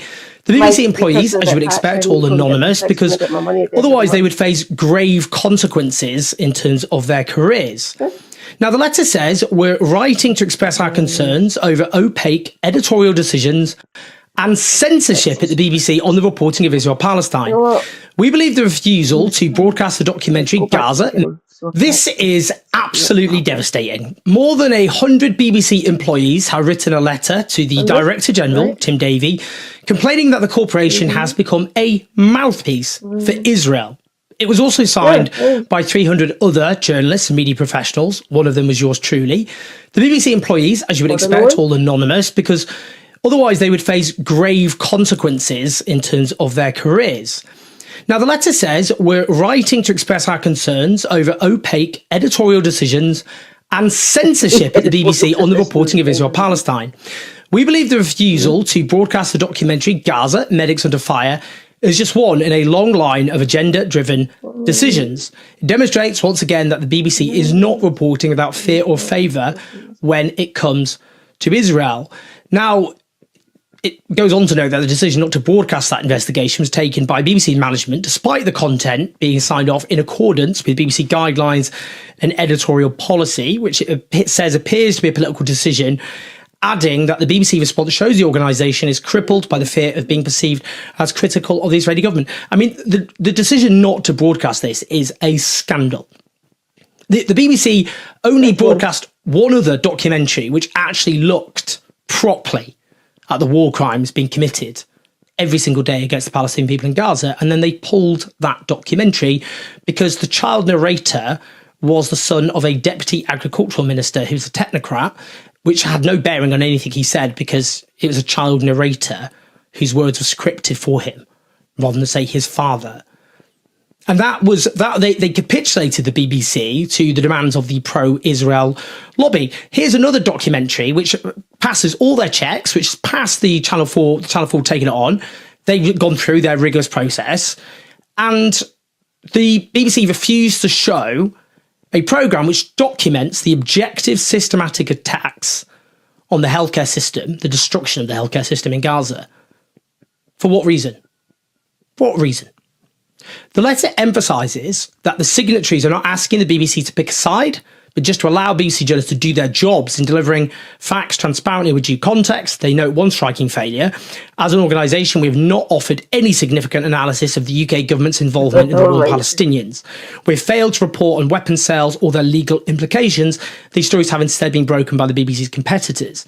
This is, by the way, one of many striking scandalous failures on the part of the BBC, which is a public service broadcast in Britain, which is duty-bound to hold the British government to account. It has failed to do so.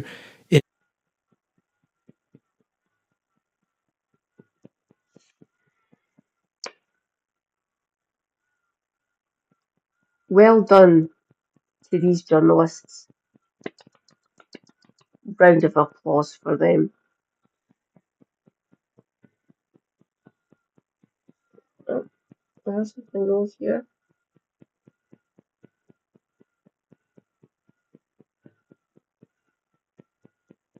Oh, sorry.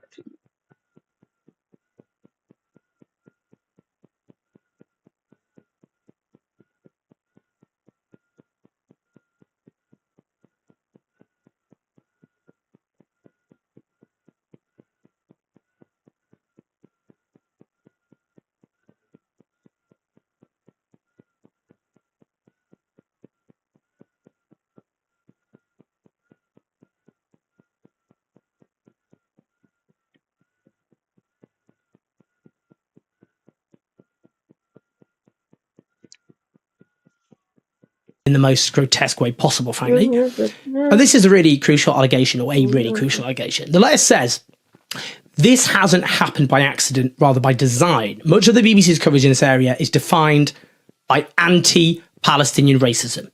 That's exactly it. And it is BBC journalists saying this. There hasn't even been a pretense by the BBC that Palestinian life has even the fraction of the worth of an Israeli life or those deemed Westerners. When I did my detailed investigation into BBC coverage on Israel and Palestine for Dropsite News at the end of last year. I just need to fucking try that. Oh, yeah. Ah, yes.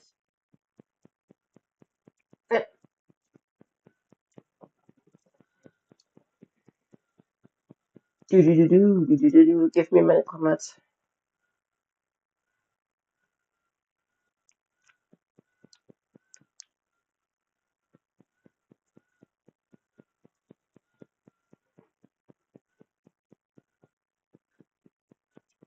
You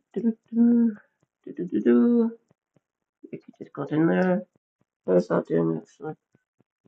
Oh, you're fully charged. Sweet. You can come over here.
Some absolute madman suggested that I just set my hair down to the cool setting and blast it to see if there's still if there's any moisture in there.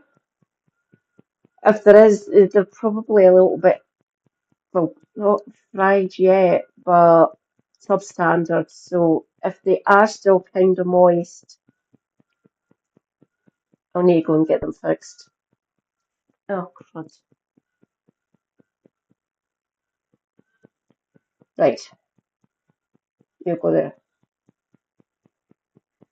No plans for drop sign news is good actually, by the way. I worked with data journalists who showed, having done rigorous analysis through objective and incontrovertible statistics, how this is the case.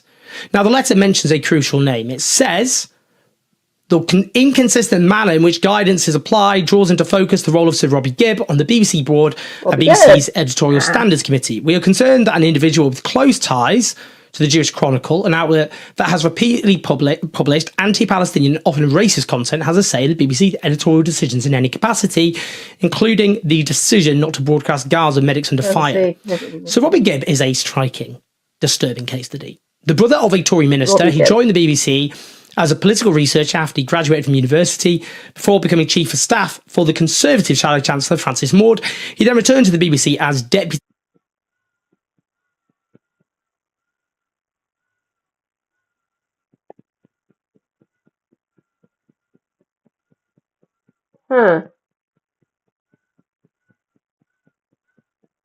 Name.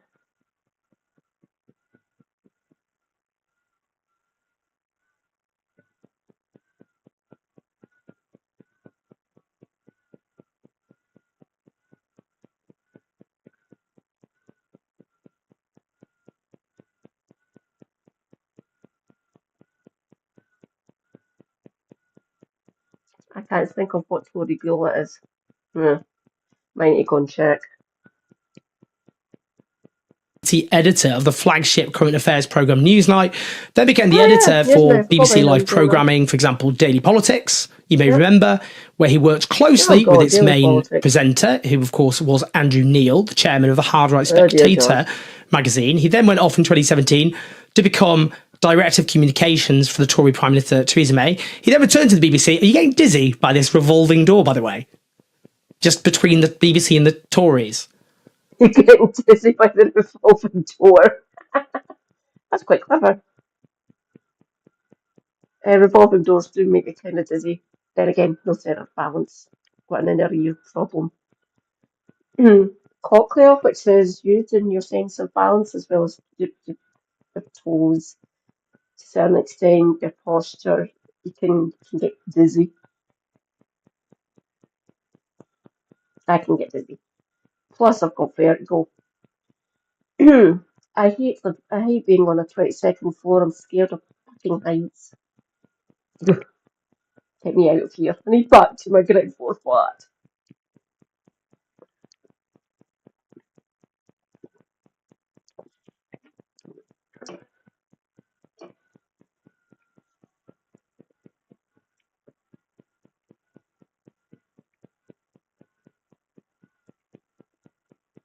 He joined its board.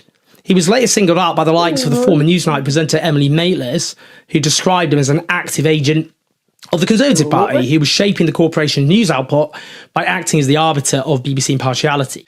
In 2020, he led a consortium bid to buy the Jewish Chronicle, a newspaper which, rather than doing what is vitally important, offering media representation for Britain's Jewish community, has acted instead as a zealous cheerleader of the Israeli state. And indeed, that newspaper, as published as the letter notes, hideously anti-Palestinian racist output. It's absolutely remarkable that this man has the power and influence he does at the BBC. Can you imagine, just imagine, someone with left-wing and pro-Palestinian connections having this power and influence? There is more chance of the moon turning into a giant panda called Flibble than that ever happening. As the letter notes, this conflict of interest highlights a double standard for BBC content makers who have themselves experienced censorship in the name of impartiality.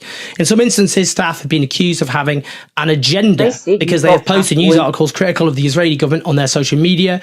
By comparison, Gibb remains in an influential post with little transparency regarding his decisions, despite his ideological leanings being well known. We can no longer ask licence fee payers to overlook Gibb's ideological allegiances.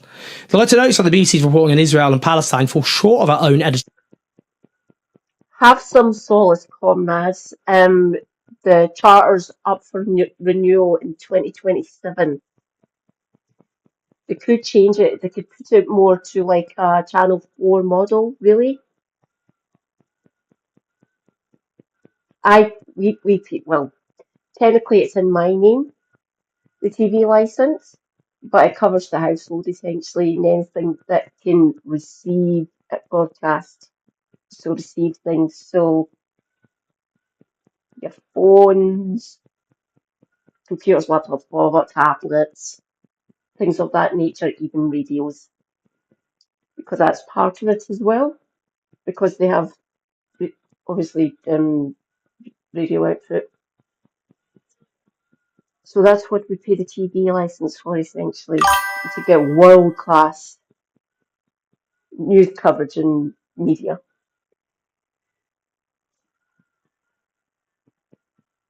Oh, she's just you, John.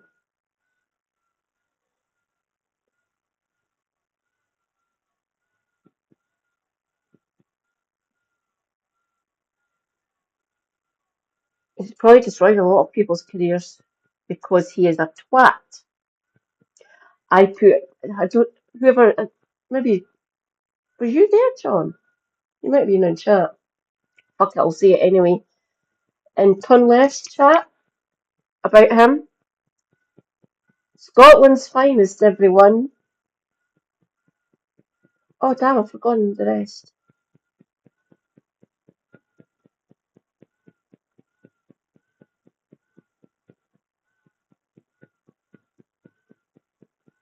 Oh, Andrew, don't ever come back, you twat. He's from Paisley, by the way. How the fuck does a hard right fucking pit?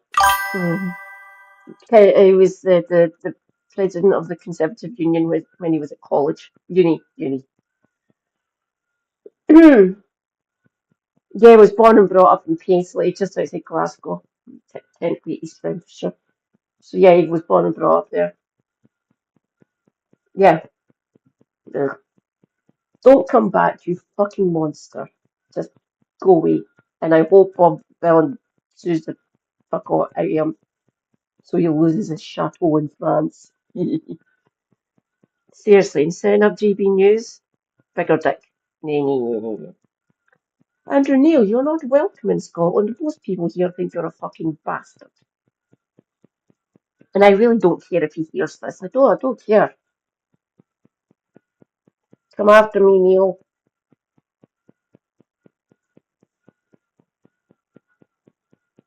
editorial standards, with a gulf between the BBC's coverage of what is happening in Gaza and the West Bank and what our audience can see is happening via multiple credible sources, including human rights organisations, staff at the UN, and journalists on the ground. Which is why the letter makes an incendiary claim. All too often, it is felt that the BBC has been performing PR for the Israeli government and military. Okay. Note that over 100 journalists who spend their lives working for the BBC have stated their agreement with this. They state we have been forced to conclude that decisions are made to fit a political agenda rather than serve the needs of an audience. They go on to note their extreme concern about BBC reporting on the issue falling short of the standards our audiences expect, adding that we believe the role of Robbie Gibb, both on the board and as part of the Editorial Standards Committee, is untenable. We call on the BBC to do better for our audiences and recommit to our values of impartiality, honesty and reporting without fear of favour. Other than those BBC journalists, there are signatories like the actors Juliet Stevenson, Khaled Abdallah, Zari Ashton, Miriam Margoyles. Now, BBC insiders have some choice things to say. One of them says, at the BBC, the strength of feeling against Gibb is palpable. In corridors at New Broadcasting House, staff confide in each other about the illogical decisions reached by management and the role that Gibb has to play. We often feel we are in an abusive relationship with the BBC in which we are gaslit and pacified. They go on to say we're exhausted by the double standards and the suspension of editorial standards. For many staff, this has shattered any notion of fairness. We feel we can console each other about how this has been allowed to happen. We believe the BBC will not be able to deliver on its commitment to fairness and due impartiality while Gibb is in post. Another note, for more than a year now, we've been aware that the BBC's news output is out of step with reality. Audiences are being asked not to believe their own eyes and ears. Anyone with a phone has seen the footage coming out of Gaza and the West Bank, yet BBC News has tied itself in knots with notions of complexity. Why have we taken a clear position on Ukraine and Russia when we fail? It has tied itself in knots. Robbie Gibb's fucking position is untenable now. I don't know if they can get... It would need to be the trust. So whoever's the board, the trust itself, I can't remember how many people are on it, they decide what happens to him. They have to fire him. They have to boot this bastard. Fuck it, go and write for the Jewish Chronicle or be an editor over there if you want. Freedom of speech, but you can't remain at the BBC.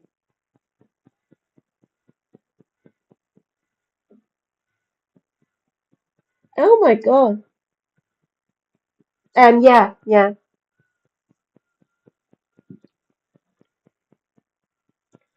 For a laugh on the train once when we were going somewhere, someone had left their Sunday Telegraph sitting on the chair.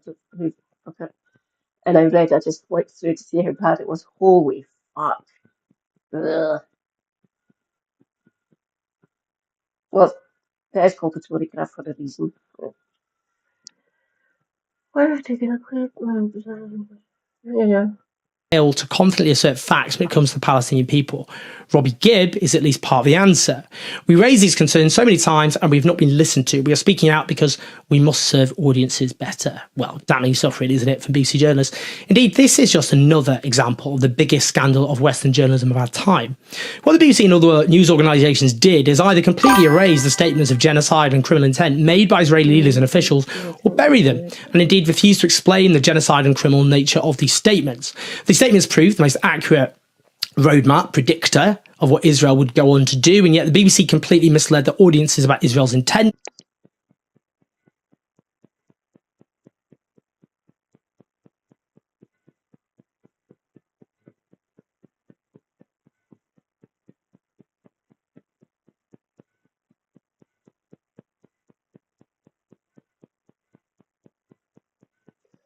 Oh, is it going to court on Friday? Thanks, Reza. Come on, judges.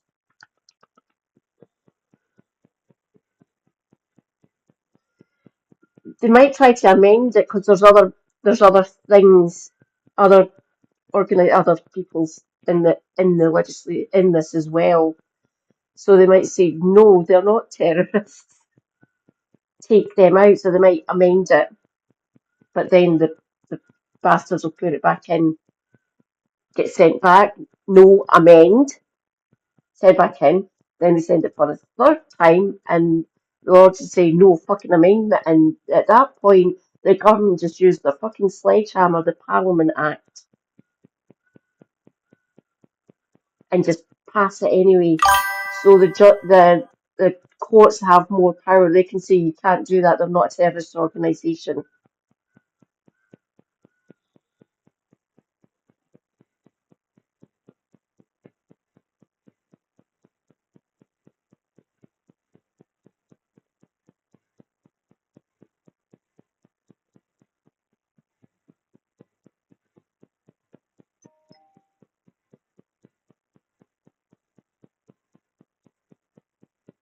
#21st, right? Cool. Yeah, they can block them from doing the legislation. That'd be a good outcome. They've compelled the Home Office, have fun in court, a bet. Obviously, it would be a Home Office lawyer, not. Hang on. I am losing my phone chat. I will be back momentarily in that chat. You can still see me here though. I do not know if she's a lawyer or not. Yvette Cooper.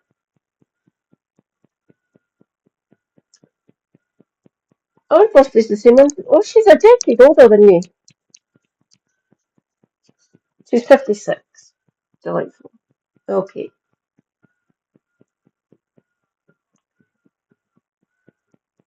Pontefract, Castleford, and Nottingley. Yorkshire. Yeah, cool. Oh, God. Yeah, Cleverly was the previous fucking Home Office. Oh, get to fuck. She's from Inverness. Oh my God. She is a fucking lawyer.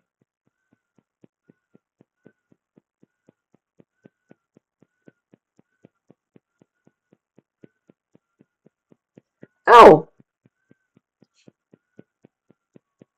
Economic policy researcher for Shadow Chancellor John Smith in 90. Oh, she worked for Clinton. The nominee for the Democrat. Oh, fucking hell.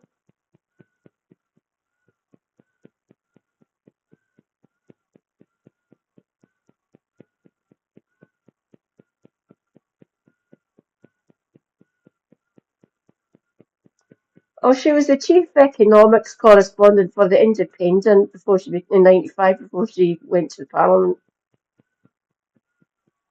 What did she study?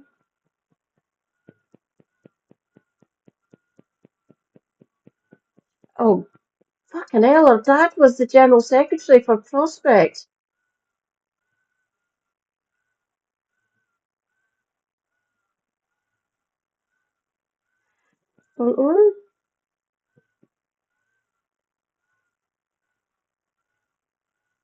Oh, for fuck's sake, she done PPE. God damn it.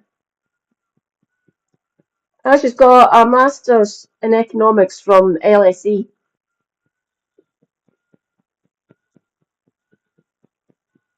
Oh my God. I completely forgot about her. It's not going to be Lammy. I know he's a lawyer. I remember that. I know he's a lawyer.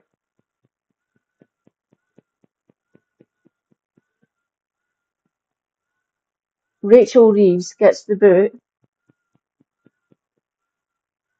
He might make. Oh God, that means she'd be falling and doing the same job as her fucking husband. Well, he was Shadow Chancellor. Would she be better than Lammy or McFadden? Now that I know that she'd done PP and she was an economist essentially. Well,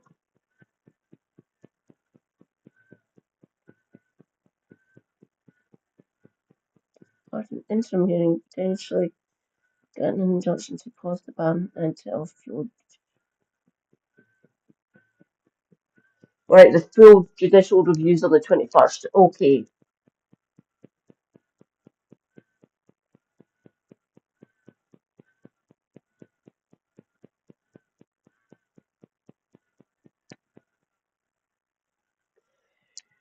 Oh God, I'm supposed to be less egregious than Wes. Have you met her? Bloody hell, John. What was that like? What was she doing at the time? What was her job? What was it? In what circumstances did you meet her? God. Masters in economics for Rebecca Cooper. Christ.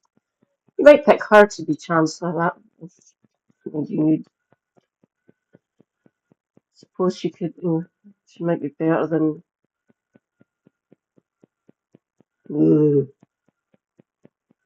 They're all ghouls. Yeah. Back to my chat. Right, let's get geared up. Oh.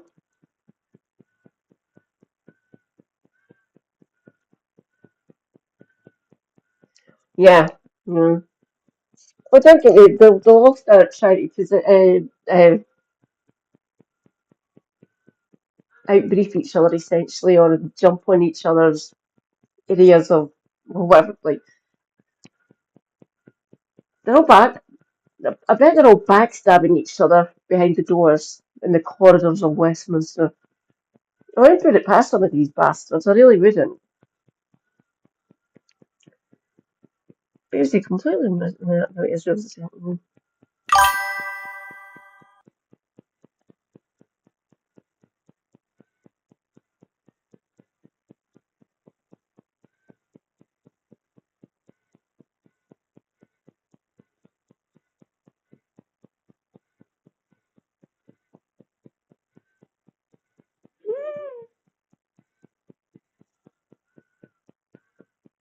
You had a mole. That's fuck. Oh, that makes me angry.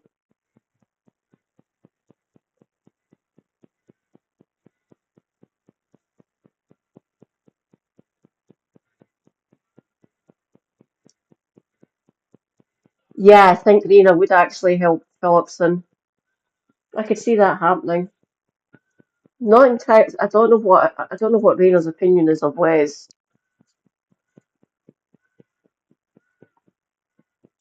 But we will find out, I guess. Every time it's happened in the past, and recently, obviously, the Tories have changed leader without doing a general election, and that just infuriates him so much. It's fucking horrible. If the Prime Minister has to step down, call a general election, you bastards.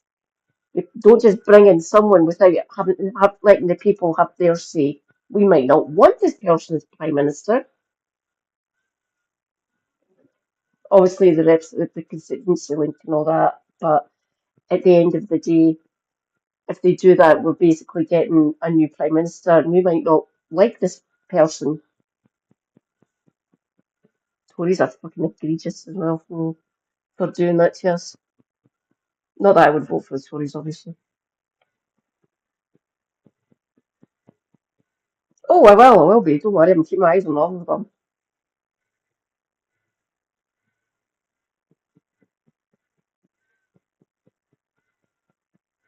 Did it, John?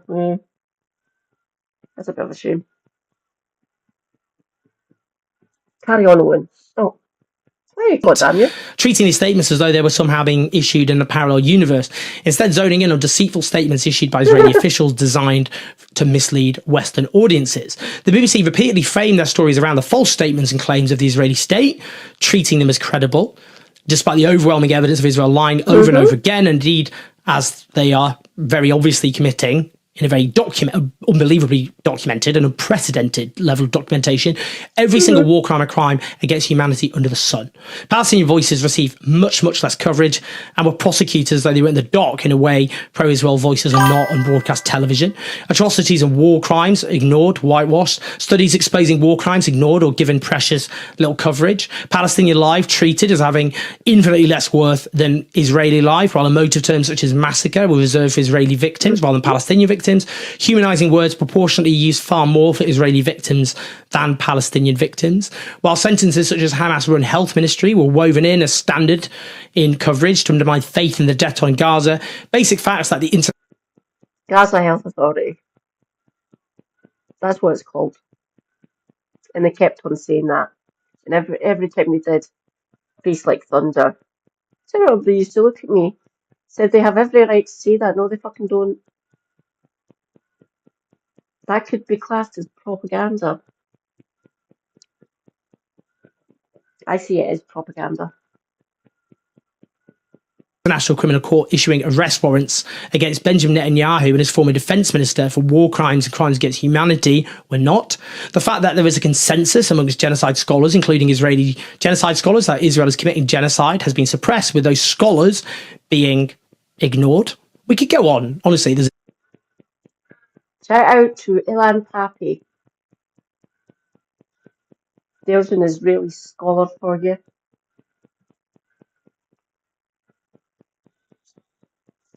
He's here now. Exeter University. Yes, freedom of speech. He does talks. He's been on Downstream twice now. I do hope they bring him back onto Downstream. That's the only thing I really do watch, unless it's a fucking major story for or to go over and watch Novara if it's something fucking huge. But I do watch their Downstream, depending on who it is. We could go on. An endless list. I mean, this really is the biggest scandal in Western journalism of our age. And the BBC is not alone in this, but the BBC is paid by us, the licence fee payers. It's a public service broadcasting organisation. And, you know, I speak to BBC journalists and they really are not asking to take sides. It's not like, oh, these are activists who just want the BBC to bend to activist demands. They just want the BBC to actually apply what it says it is supposed to do to this topic where it has suspended the journalistic norms it claims to have. It's not a big ask, is it? But what the BBC have done in practice is play a pivotal role in one of the great crimes of our age, the genocide. You can never scrub the shame away there.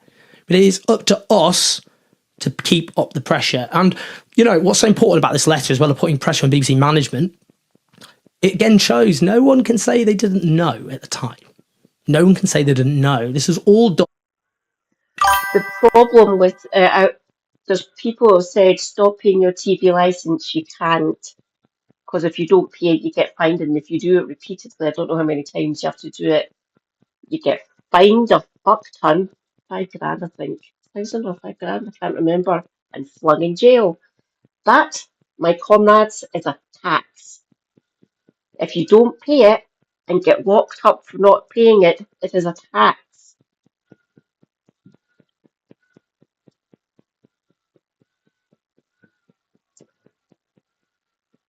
This was all in broad daylight and people knew exactly what was happening. There's no room to plead ignorance. Everyone knew. And our media organisations have played a pivotal role. This letter is really incendiary. It is utterly damning of what the BBC have done. And they don't have an actual response to this, do they? Not a proper, accurate response. Because it's indefensible what they've done. And in the court of history, they won't be able to defend themselves. Please like and subscribe. Leave your thoughts and your comments. Help us take on this pro-genocide media, a media which has been complicit and facilitated genocide at patreon.com/OwenJones84. You make all of this possible. As you can see, across YouTube, Instagram, Facebook, TikTok, Twitter, Blue Sky, Threads, all the rest. So it's all down to you. We're reaching millions of people. Facebook, sorry, millions of people. Thanks to you. So do help support us. Share the video, press like and subscribe, leave your comments. Listen to our podcast if you prefer. Speak to you soon. Thank you, Owen. Based. James Holmes has arrived. Hi, James. Welcome, welcome.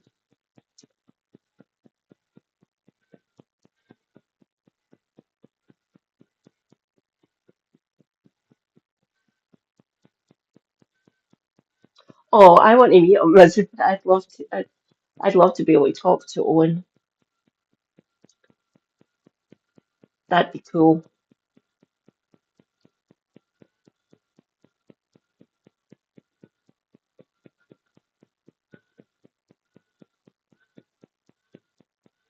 Welcome in, James, by the way. Thank you.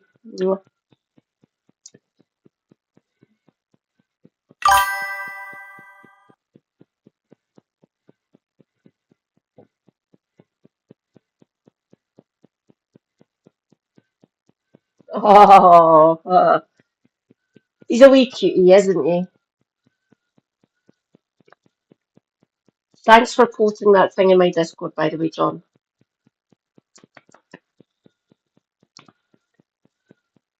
Anyone, feel free to go out and check. I'm fixing it daily and trying to make it look a little bit better. Maybe I should change its name. It's the Numpty Woman server just now.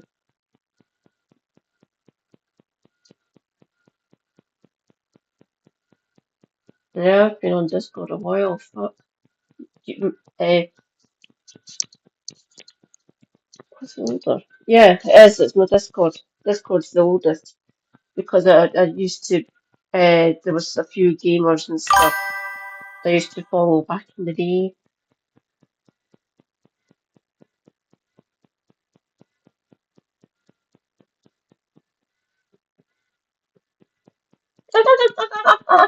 Cool.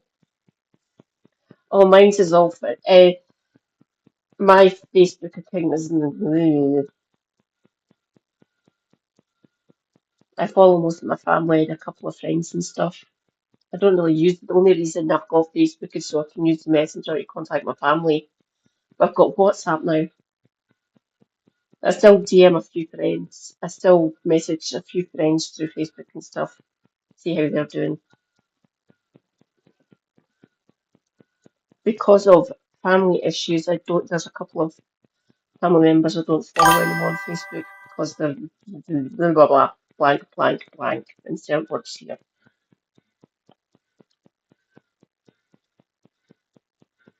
Oh yeah. Just like Helena says, corrupt serial liar. What the hell? Oh, they were live early on. Go. I oppose the blood-soaked hands of this government trying to silence us.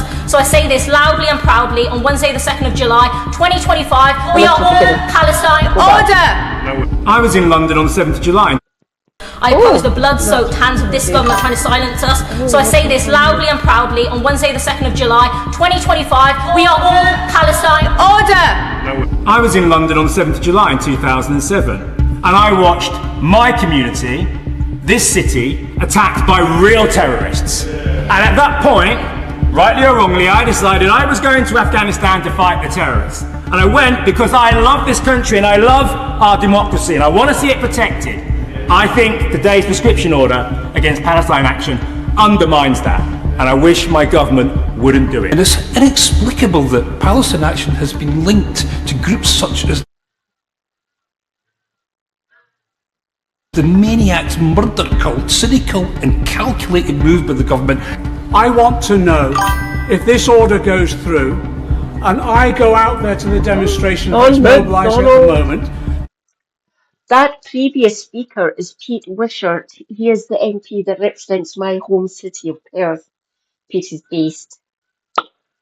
He is good. He is good, people. I do like Pete.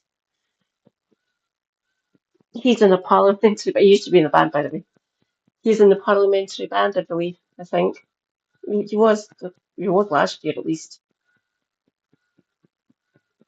Probably has a lot of time on his hands, really. So it's good if he still is for him. To say I'm opposed to this, will I be prosecuted? Thank you, Madam Deputy Speaker. I beg to move that the Terrorism Act 2000 Prescribed Organisations Amendment Order of 2025, which was laid before the House on the 30th of June, be approved. I'm grateful to the House for its consideration of this draft order, which will see 3 distinct groups prescribed. They are Maniacs Murder Cult. Proscribed, not prescribed. They are not the people that are the groups that are mentioned in this. They are not drugs. They don't get prescribed to people. They get proscribed by bastard government. Seriously. Maniacs Murder Cult. I didn't know about them until this legislation is going through. Who the hell are they?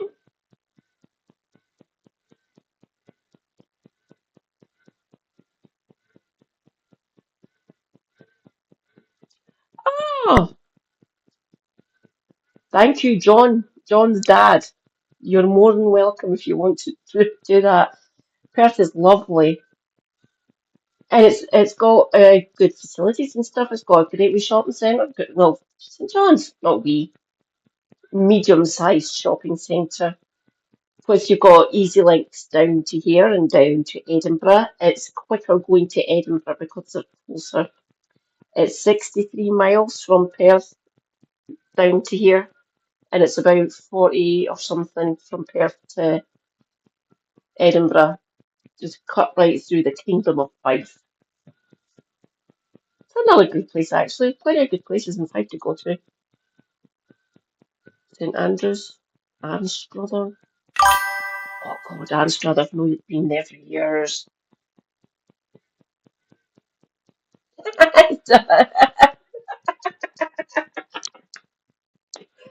Oh God, I love you, John. I love it. I love it.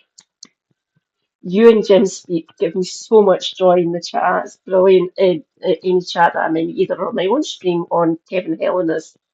You two are genius. Palestine Action and the Russian imperial movement. I think the question that many of us want to put to him is, why has he linked these 3 organisations together? He clearly has made a judgment on each of the 3 organisations independently of each other, and I think it would be fair, and I'm sure many outside would think it would be fair, if we were taking individual votes on the 3, because many of us are very concerned about the issue facing Palestine Action, and that is the issue that we wish to address in the debate here today. He will recall, I'm sure, that when he's voted against prescribing a number of organisations previously, including Al-Qaeda in 2001, that particular motion was bundled along with 20 other militant organisations. So there is clear precedent for doing this. 21 years ago, a human rights barrister stood in court and defended an activist who broke into RAF Fairford trying to disable a bomber to prevent war crimes in Iraq. That case became a landmark in lawful, non-violent direct action against an illegal war. That barrister is now our Prime Minister, Sir Keir Starmer, KC.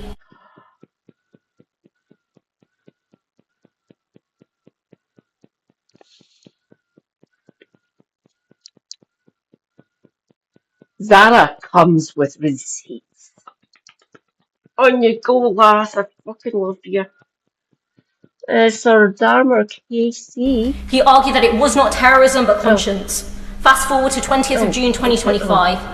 2 Palestine Action activists enter RAF Bryce Norton and sprayed red paint, not fire, on aircraft linked to surveillance flights over Gaza. Instead of prosecuting them for criminal damage, which is what normally is done, the Home Secretary is using the Terrorism Act to prescribe them as a terrorist group. Palestine Action's real crime, we have to be clear, is shutting down Elbit system sites that arm the Israeli military. Its true offence has been audacious enough to expose the blood-soaked ties between this government and the genocidal Israeli apartheid state and its war machine. So let us be clear, to equate a spray can of paint with a suicide bomb isn't just absurd, it is grotesque. It is a deliberate distortion of the law to chill dissent, criminalise solidarity and suppress the truth. Even those who oppose Palestine Action's tactics must recognise the vast gulf between criminal damage and terrorism.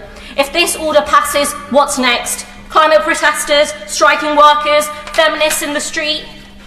Already we've seen a wider crackdown on our civil liberties. Musicians censored, journalists arrested, demonstrators, including MPs sitting here, harassed. and now this government wants to use anti-terror laws to make peaceful protest itself a crime. If this prescription passes, as it will, we have to understand that no campaign will be safe tomorrow. We also have to recognise that this will go down as a dark day in our country's history and one that will be remembered. People will ask, which side were you on? And I stand with the millions of people that oppose genocide, because I am one of them. I oppose the blood-soaked hands of this government trying to silence us. So I say this loudly and proudly. On Wednesday the 2nd of July, 2025, we are all Palestine. Order! No, we're not. No, we're not. Dr. Smith. Madam Deputy Speaker, the attack at Bryce Norton on the 20th of June has, quite understandably, provoked shock and anger in this House and across the country. But the reality is that this was just the latest episode in Palestine Action's long history of harmful activity.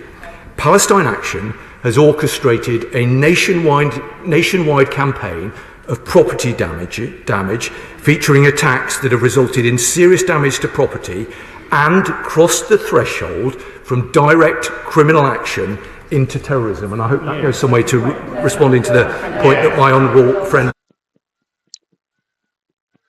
Criminal damage is not terrorism. Damaging property, crime, don't get me wrong, crime. Do them for criminal damage. Do not prescribe them.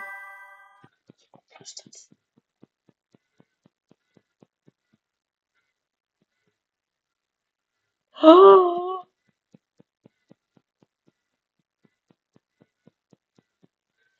that was missing. Oh, why did she think it'd be bad for your brother? It's brilliant up here. It's good up here, not really. It's good up here. So in many ways, we're quite very good up here for certain social things, shit like that. Don't get no place is perfect, obviously, because we can't get perfection.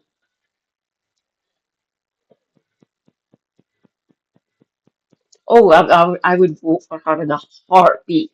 She should join the Greens. Zara, please join the Greens. Go on, please. I'm of two minds of whether I'd want Jamman to join the Greens or not. Maybe he should start his own party. That might be good.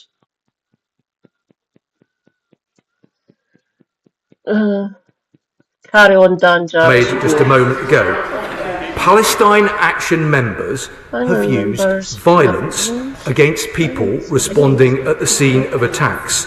For their roles in coordinated attacks, members of the organisation have been charged with serious offences, including violent disorder, grievous bodily harm with intent, and aggravated burglary, which is an offence involving a weapon.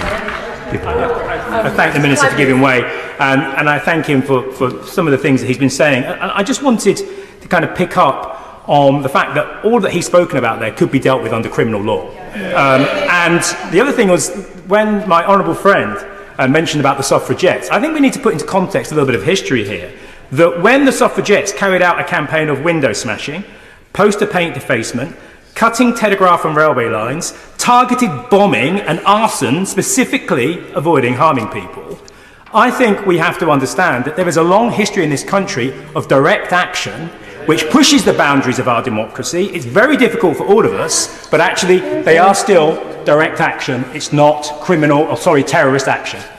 I look around the world, I look around this country, I look at the party, the authoritarian right party that is 10 points ahead in the polls, and I worry about the future of our democracy. That means that this government, our government, has to make decisions that take that into account. That take into account that we may not be in government one day. It may be the authoritarian right, and they will take this further and faster and deeper than we ever have. So we should be putting in fire guards now, protecting our democracy. This doesn't do that. And I will conclude by saying, Madam Deputy Speaker, I understand what terrorism is. I was in London on the 7th of July in 2007, and I watched my community, this city attacked by real terrorists. And at that point, rightly or wrongly, I decided I was going to Afghanistan to fight the terrorists. And I went because I love this country and I love our democracy and I want to see it protected. I think today's prescription order against Palestine Action undermines that. And I wish my government wouldn't do it. Thank you very much. I was just making the point about the importance of the right to protest. But essential as these rights are, they do not provide a blank cheque for this particular group to seriously damage property or subject members of the public to fear and violence. I will give way. On the question of Palestine Action, the Minister will be aware that very many of us in this chamber think that Palestine Action is in a different category from the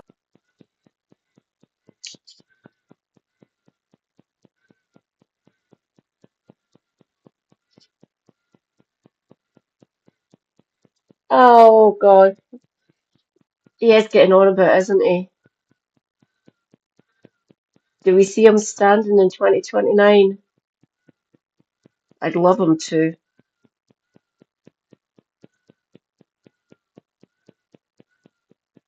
I just assumed he was going to be there forever.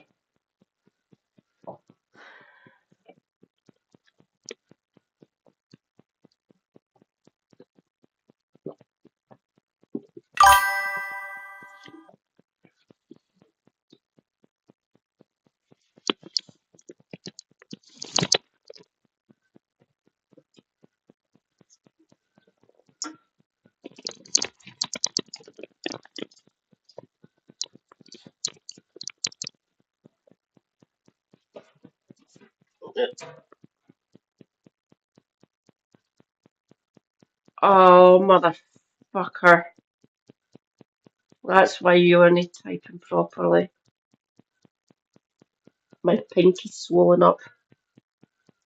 Must have bashed it off or something. I will say again, I am very clumsy. And I wobbled. And I usually bash myself with wall, door jams, kitchen cupboards, blah, blah, blah, blah. How long ago was this? It's well before we got married. 10 years ago? Yeah, 10 years ago. The hinge on our chest freezer that we had, well, it's the same chest freezer, but it's got taken away because the elements rotted away. This chest freezer of mine, the hinge at that point was a bit shaky. It wasn't doing too well because of the damp had rotted away part of the hinge joint, and it didn't lock. So you could open it up and take things in and out of the freezer. So it came down on me, hit the back of my head, and caught my fingers, and it broke. It broke these three fingers, these three here, on my left hand. They were strapped up for 4 months because they were. This one, my middle finger here, was a smashed nightmare essentially. Should have seen the fucking X-ray, God. Oh no, I was 35. It was 11 years ago. Yeah, they are. You're correct, Diane. They are in a different category. They're not a fucking terrorist group. Fuck's sake. Other two organisations he's seeking to prescribe. And can I ask him, is he aware that several UN special rapporteurs, including those protecting human rights, say that they have contacted the UK government to say that acts of protest that damage property but are not intended to kill or injure people should not be treated as terrorism? Well, I am grateful. Oh, the poor plane got terrorised. Fuck off. Stupid.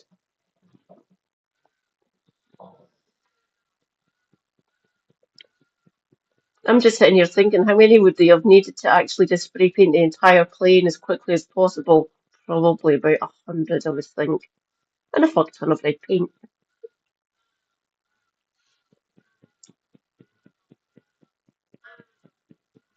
People should not be treated as terror.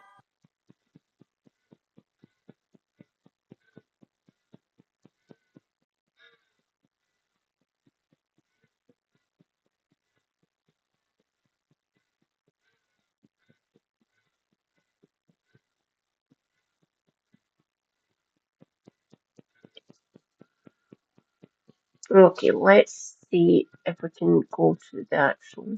I'll go to.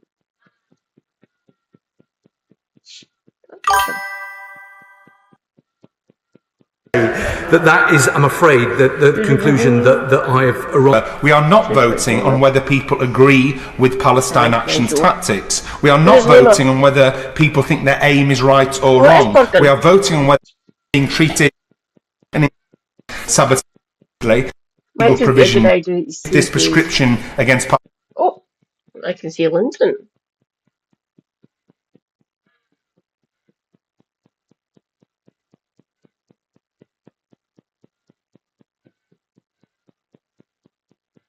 It does, Linton.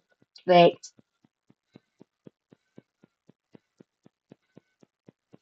Yeah, I'm suspecting a lot of people would feel absolutely fucking shocked and disgusted. Yes. Yeah. That.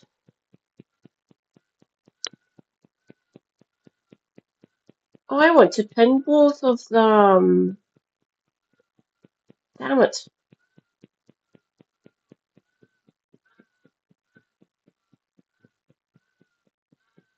Linton's is getting pinned first. I'll split the time so you can see both. I'll change that. I usually set them at 30 minutes. I'll set you at 15. Then I will put up Rezzers. Ta-da! Pinned comment for you all.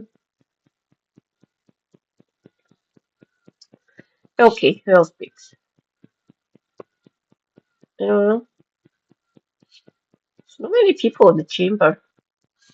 You would think there'd be more people in the chamber wanting to speak up about this. Odd. Anyone else? Nope, still Bergen. Still Bergen. Still Bergen. Oh, Deputy Speaker.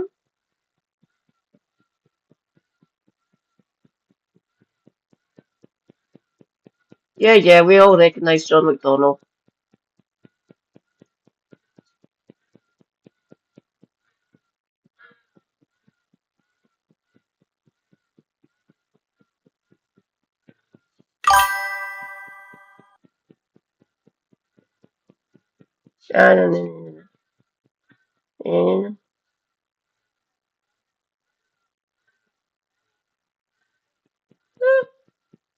I mean, to start following Declassified UK. Okay, let's get this uselessness over and done with. PMQs today. Go.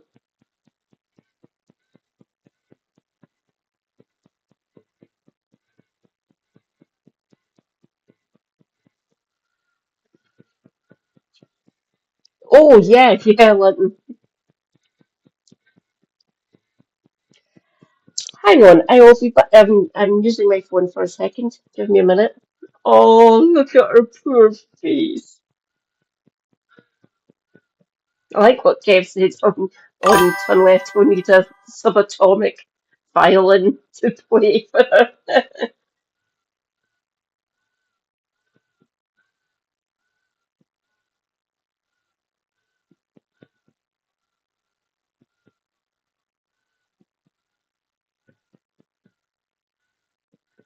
That's Sky News. I'm sure Sky News put the names up. I'm sure of it.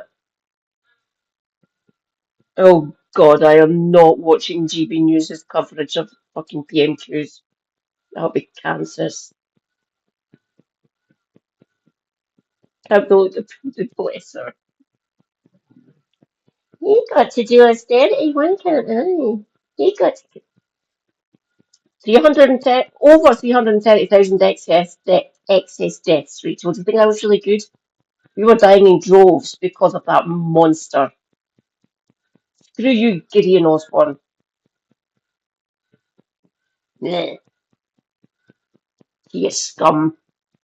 Him and ideas in misery to me and millions of other people. They can all go to hell. Maniac. Maniac.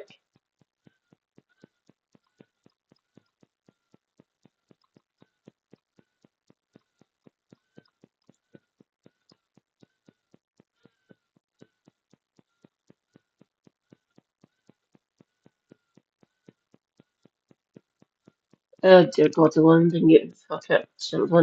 London Evening Standard it is. Fine, fine.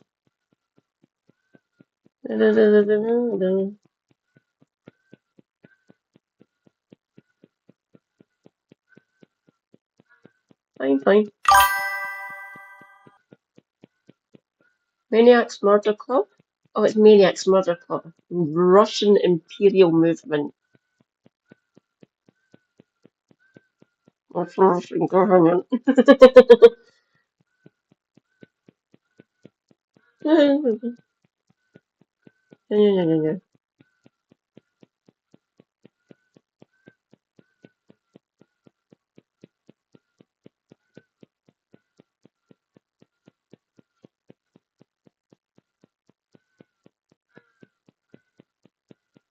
Oh dear God, the fucking neo-Nazis.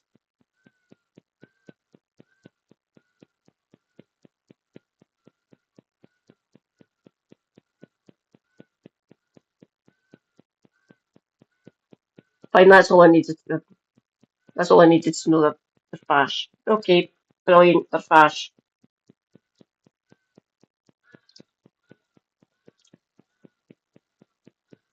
Oh my God, I'm only two people away from 300 followers.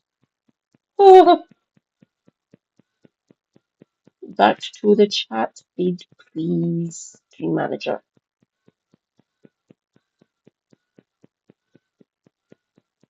Come on. Oh, give me what? Thanks. Cheers.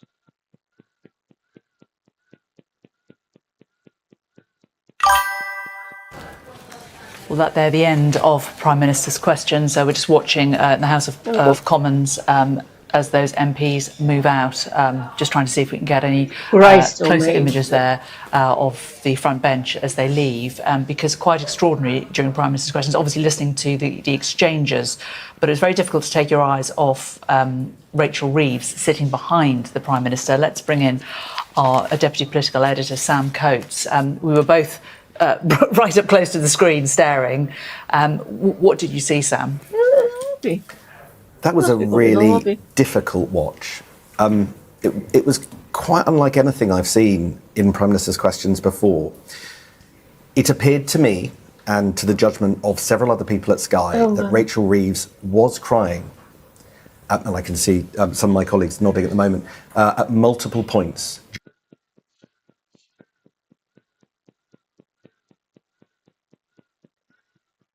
Don't need to hear from these people. Just give me PNQs. Oh no, I picked the wrong fucking video, that's why. I'm an umpty.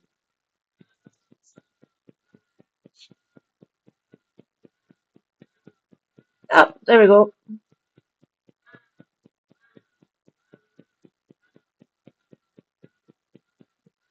Now come to Prime Minister's questions. Paul Ward. Question number one, Mr. Speaker. Prime Minister. Thank you, Mr. Speaker. This Saturday.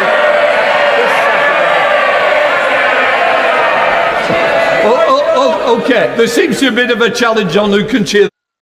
I think the best thing that can happen in the other place is they say, do an amendment, no, take them out, sends it back. Then the government said, no, puts it back in, and the Lords go, take them out, get sent back. Then we say, no, and that's when they use their sledgehammer and bonk the Lords, say, fuck yous, it's getting passed anyway. This is known as the Parliament Act, by the way. It's basically the government's sledgehammer to shut the crusty old bastards in the other, to shut up the crusty old bastards in the other place. We really should have a second elected upper chamber for reviewing shit and doing amendments and blah blah blah. But no, we've still got this fucking archaic system. Once we become a republic, hopefully in my lifetime,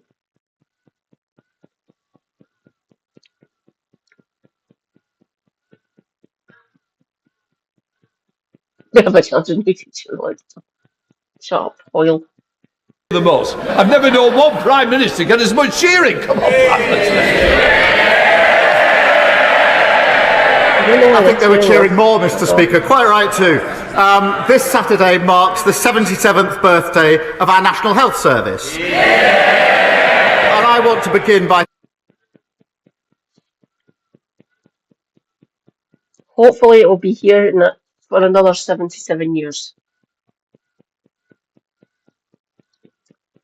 So that's the 5th of July it got set up.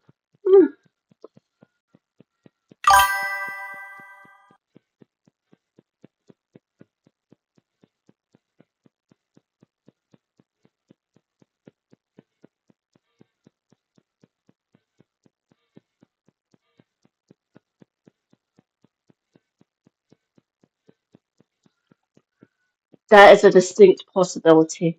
That is a distinct possibility.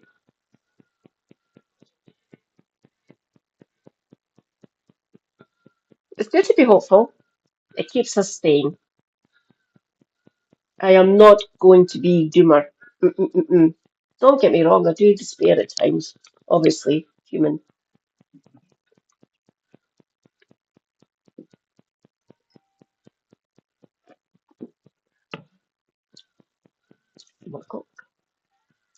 And I want to begin by play. Thanking our dedicated NHS staff for their service. And in that 77th year, I'm proud... Pay them better. Youngest sister, community nurse. I think she's on decent pay. I'll say think I know roughly. I think she's on decent pay. She does a ton of hours, of course, so.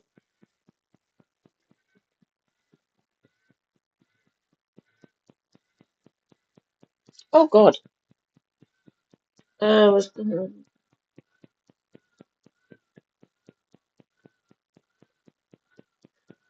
Oh, you're just the other. Oh, you're just the other side of the line, John. Fucking hell. He seems good. He is a good egg. I've obviously lost the whip because he thinks stabbing children is wrong. Good for him.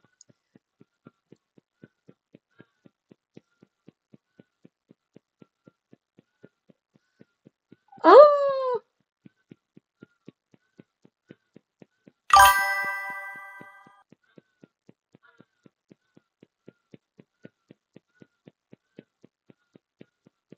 Well, the only real thing that happens with them is unalive, because quite a lot of them are old as balls, or they step down because they can't do it anymore to illness, disability, blah blah blah blah blah.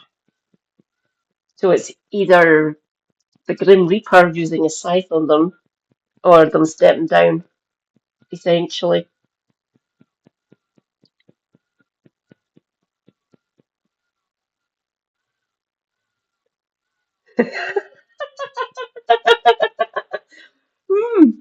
Oh my God, we should ask 255. He might actually do that for us. He seems to be a genius at making great memes.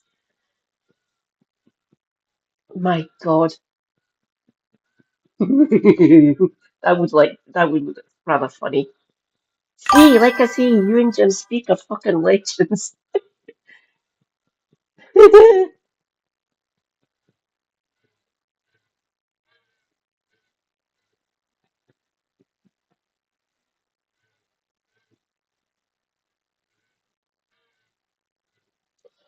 I got a notification on Discord that he got found guilty. I don't know who posted it. It was from someone else's Discord that I'm in. It wasn't Kevin Helena's or obviously it wouldn't be my own. Hang on, I'll need to go and check that. I thought he got found guilty. Give me a minute. Okay. Sean Combs. Oh, yeah.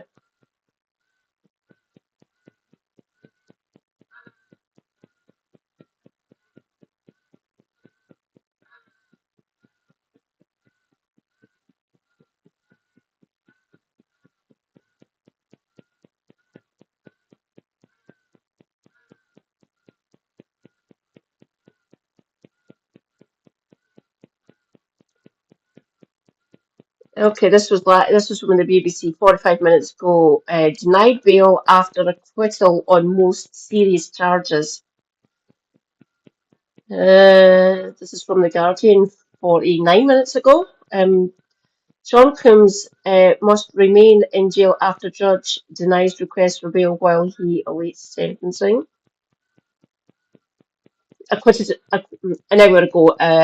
CNN acquitted of racketeering.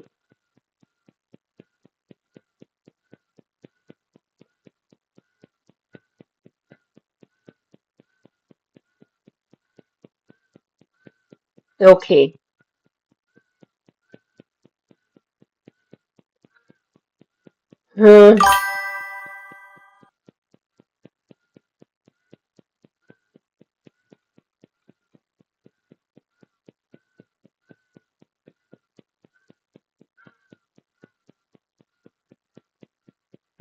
Hang on.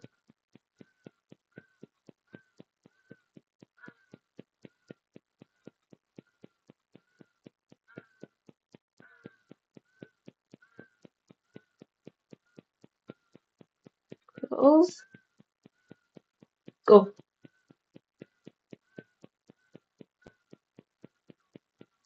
New York Times.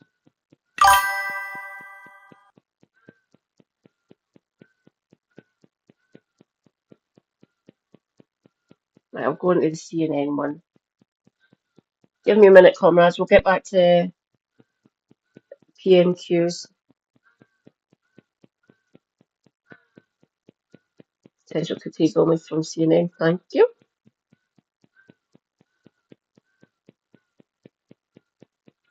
Guilty of 2 counts of transportation to engage in prostitution. That's a mouthful.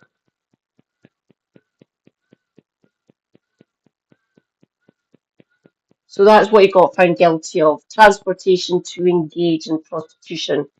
That's still kind of serious. But all the other ones have been dropped. So no racketeering and shit like that.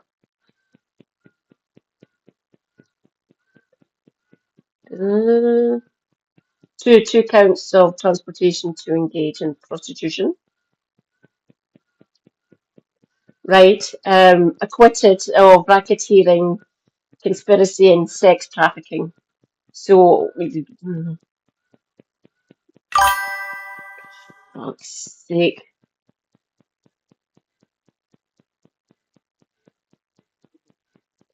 Yeah, John. There's your two-tier legal system over there. You can afford it. You can get off with it. You can pay for your justice. No amount of money should come into what people are guilty of. If you're charged and you're found guilty of something, you shouldn't. You don't need to. You shouldn't be allowed to. Mind you, in saying that, people can't afford a good lawyer. They can't afford a decent lawyer. I would raise the standard up for being a lawyer, especially in criminal defence. You shouldn't be able to buy your way out of being guilty. It's wrong. It's not the purpose of the law. As I said before, family member. Motherfucker. Go God damn it. Gently, gently. Move up. Move up.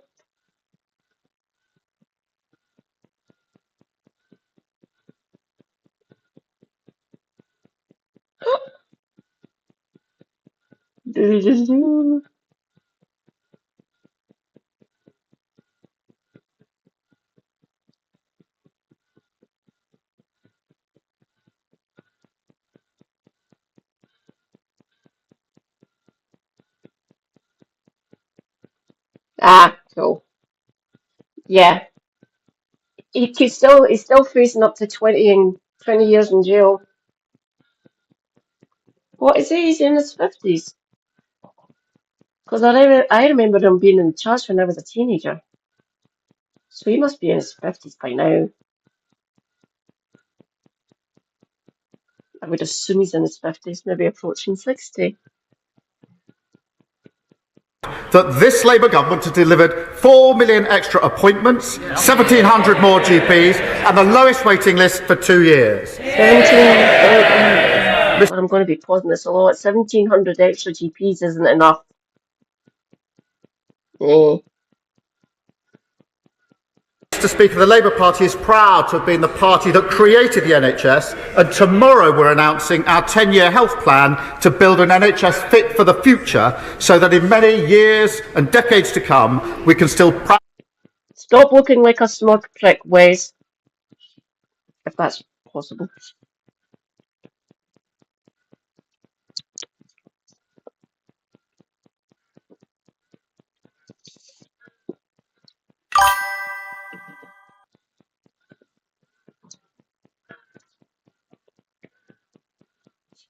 Of course he's a flight risk. He's minted.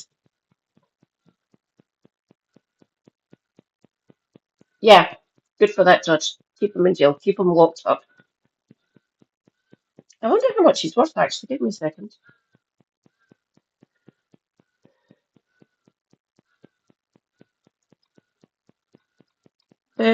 What? Oh, that's easy. Oh, for fuck's sake. $500 million. Yes, flight risk.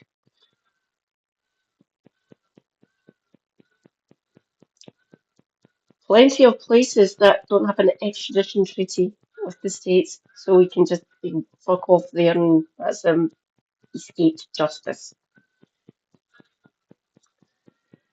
There's so many. You can still proudly celebrate the anniversary of the NHS. Mr. Speaker, may I also wish England and Wales the best of luck in the Women's Euros. And, of course, congratulate England's under-21s on retaining the Euros. Mr. Speaker, this morning I had meetings with ministerial colleagues and others. In addition to my duties in this House, I shall have further such meetings later today. Thank you, Mr. Speaker. When this Labour government extended free school meals to 500,000 more children last month, Laura, a working mum in Rochdale, told me it would save her £500 a year. She said, "I'm over the moon, only Labour would have done this." Does the Prime Minister agree with me that people voted Labour a year ago not just for change but for hope, and that cutting child poverty is the moral mission of this government to help? Child cap still in place. Hundreds of thousands of children still in poverty. We stand the 7 that voted against it. Get rid of it. Legends. All 7 of them. They think that feeding children is the right thing to do, not starving them. You're not doing that. You are keeping the 2-child cap in place, which is foolish. Foolish.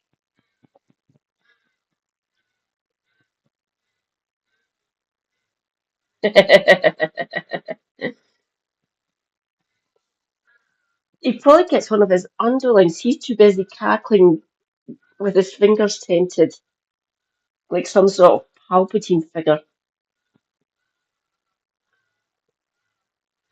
Cutting child poverty is a moral mission of this government. You're not fucking doing that. I say that as an auntie. My youngest sister's youngest, he doesn't have a mouth.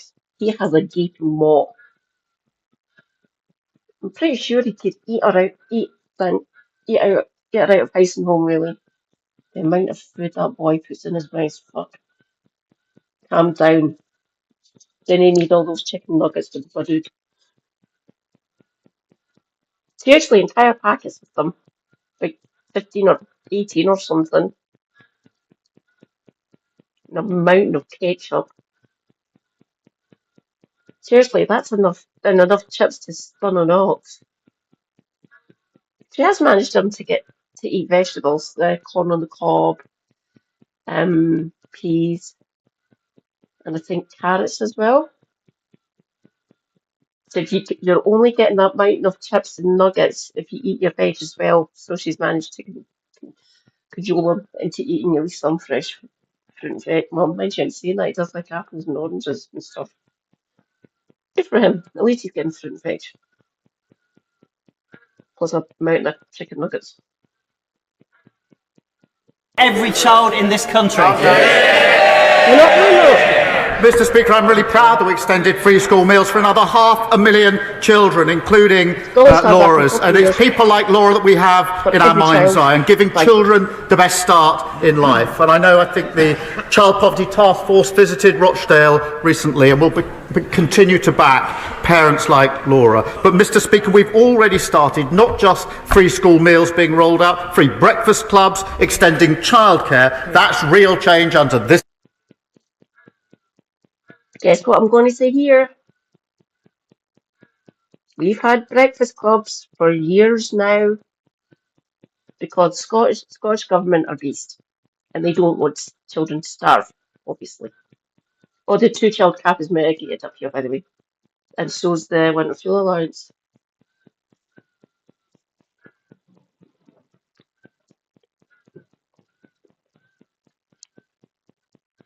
Oh, whoops. Yeah.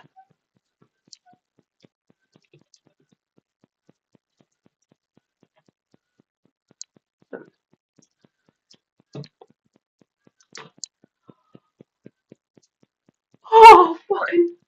Ah. He's got an electric shock from taking the plug out. Fucker. Ah. God damn it, woman, be careful. Oh, I've got shouldn't be on my arm now. Fuck.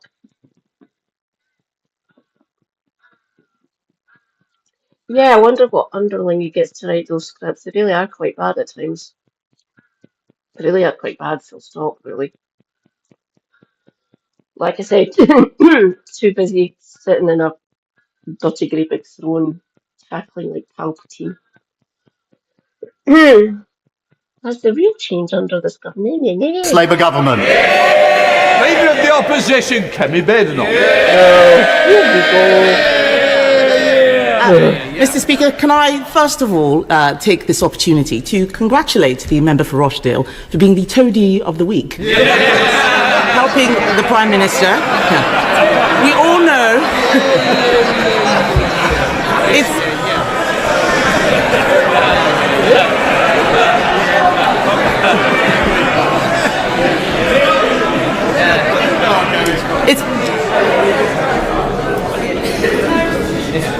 There's a lot of people wanting to catch my eye today. There is some free hits on this ad. I won't waste your opportunity. It's been a difficult week for the Prime Minister. So let's start with something simple. Can the Prime Minister tell the House how much his welfare bill is going to save? Prime Minister. Mr. Speaker, let me start by saying free school matters on this side of the House. Mr. Speaker, in relation to welfare, what we delivered last night was a bill which ends mandatory reassessment of those with severe disabilities. That is the right thing to do. It rebalances universal credit. I don't know if this part of it is going to get taken out by whatever happens in the Tim's review. It doesn't start that doesn't start until next year, by the way.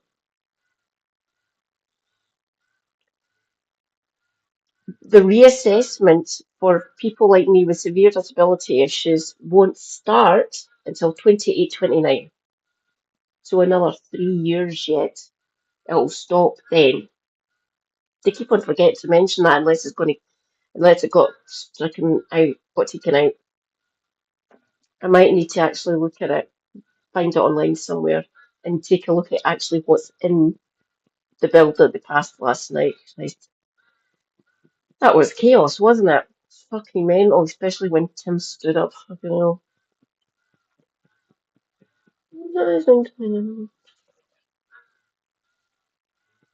Is long overdue, and it sets out a pathway to reform of PIP.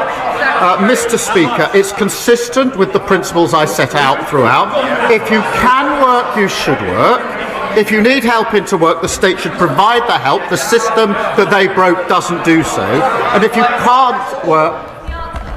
I think there's one or two I can spot immediately. Usual voices, same names, please. It's too early to leave the chamber. Prime Minister. And Mr. Speaker, if you can't work, you must be supported and protected. The reformed welfare system that we're putting in place will be better for individuals, better for the taxpayer, and better for the economy. Of course. Mr. I hate it when they mention the taxpayer. Disabled people are workers as well, thanks. They pay tax. You're still treating us like scum.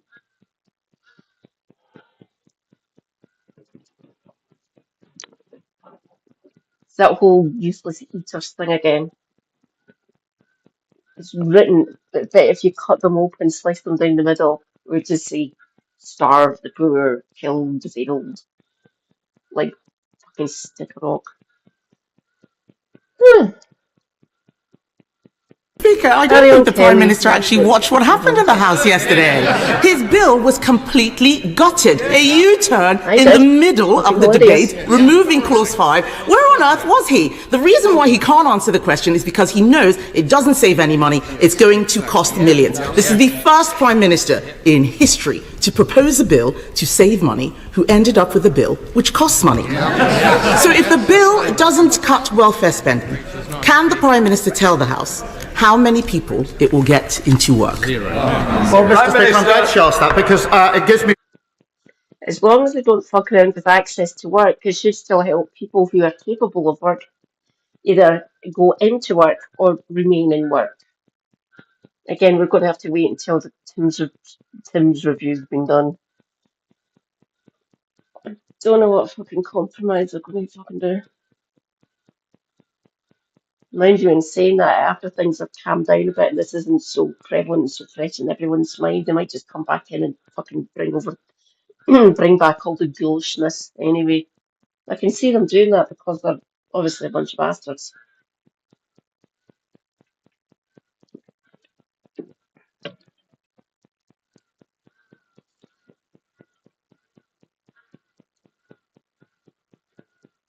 The opportunity to say we've already started changing the job centres and investing in support back into work. The Trailblazer scheme, which is doing exactly what she asked me, which is getting people back into work. The bill last night will help people back into work, and of course the Tim's review is ongoing. But I tell you what won't help people back into work, what won't help control the costs, and that is voting to keep the broken system. And that is what they did last night. Everybody in this House accepts that current system is broken. It invites the question, who broke it? They broke it. And last night, they voted for the status quo. The broken system is their policy. That won't help individuals, taxpayer, and it certainly won't help the economy. Mr. Speaker, I'll tell him what we did on welfare. They cannot. While they're laughing, they don't know my party delivered the biggest reform of welfare in government. We got record numbers of people into work, including millions of disabled people. 330,000 excess deaths, you monster! The austerity that Gideon and IDS wrought on this country to disabled and working and disability claimants. Manual review. People stuck on manual review for years. People died. They literally died of starvation because of your party. Thanks. You're all scum. You're all demons. God, I hate this party, so I'm glad your party is fucking dying. Kev said earlier on, some polls, 30 seats in the 30s, or another poll, seats in the 20s. I will be happy when it is no seats. Yes, I remember them. That's why I have such revulsion for Gideon and fucking IDS. The pair of them are bastards.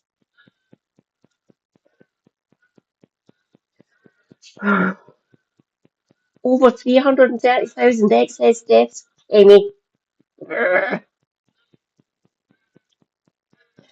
Correct, Reza. They are dying. But on the other hand, Manfrog and his very merry band of fucking lunatics, we're going to have to keep an eye on those bastards. Karma is a bitch. It will get you in the end.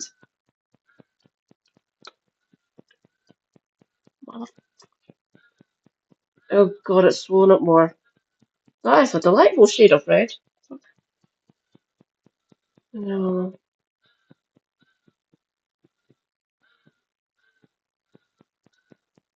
I think I fractured that. Fucking amazing. And we cut the deficit every year until COVID. The fact is, we're not scared of doing difficult things on this side of the house. We got people back into work. What he forgets is that since the election, since he became Prime Minister, an additional 1,000 people a day are signing on to incapacity benefits. That is 50% more than under us.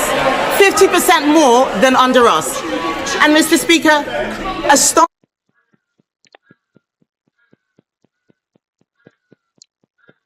Kemi, if you were living under a rock or something, or sheltered in away in whatever fucking townhouse or somewhere, wherever you fucking live,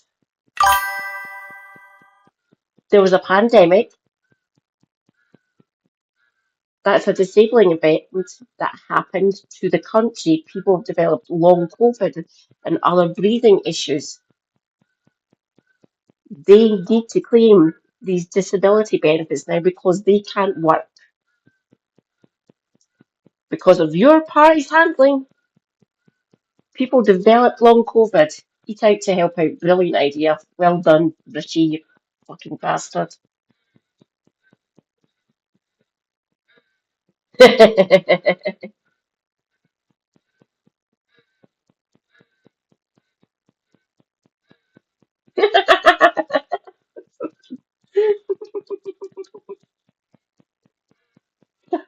Brilliant, Reza. I fucking love it.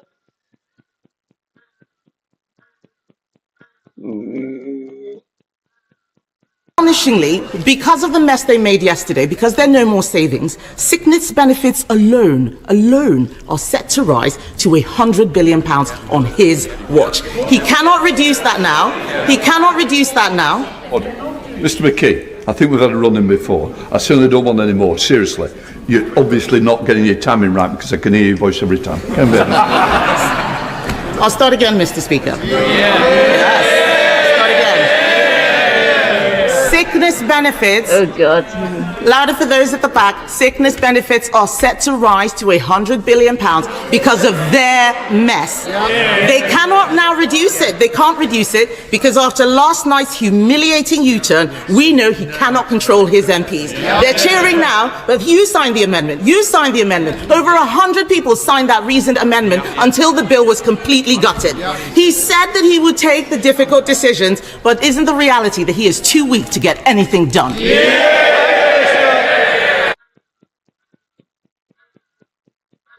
Pandemic, Timmy. People develop long COVID. Can't work. Breathing problems make it difficult to move around and do shit when you can't breathe. Oh God, make her shut up, fuck. Christ's sake, Kemi, research. Look what happened during the pandemic.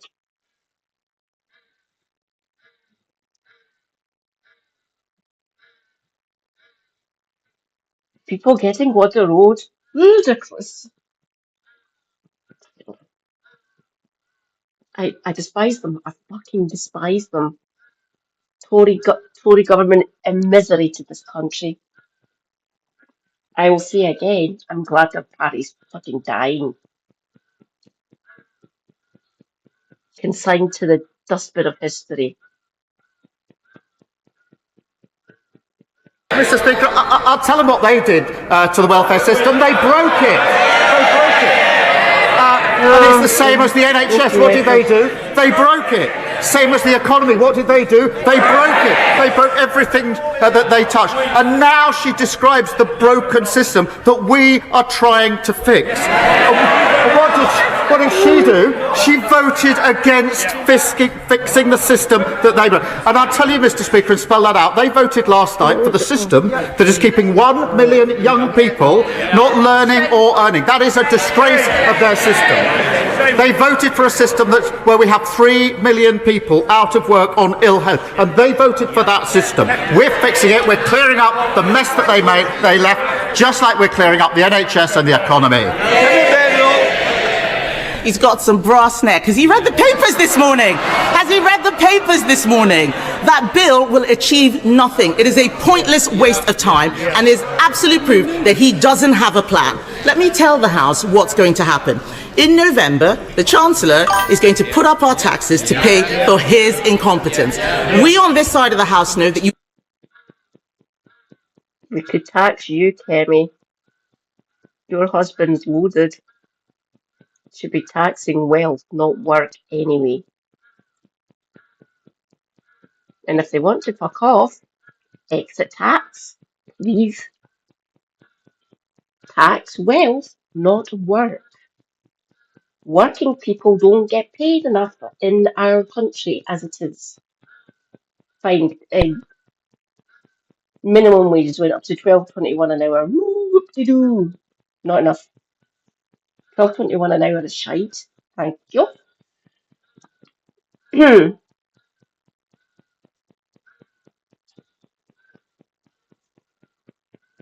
Taxing people like you, most of the shadow cabinet, the opposition front bench, most of them are fucking millionaires and they own assets like property portfolios, especially residential.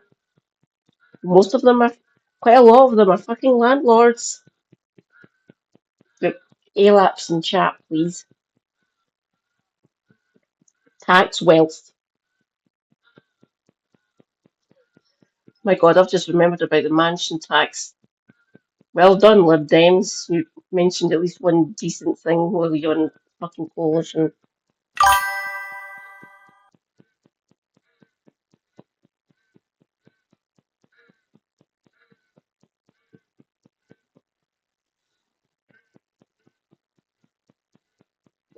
Oh yeah, Reza. It is incredibly difficult to get a job.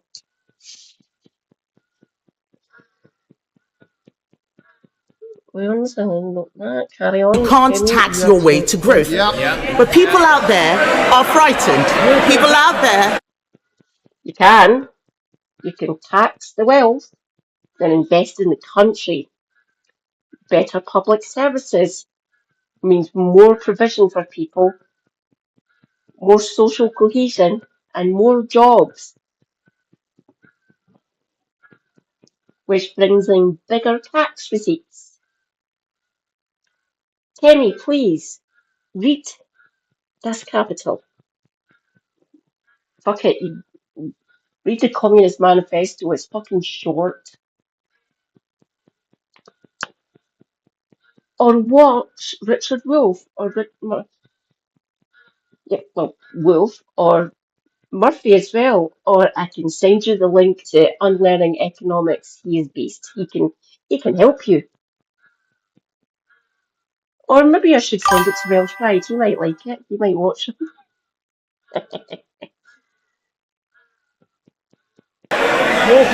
Yes.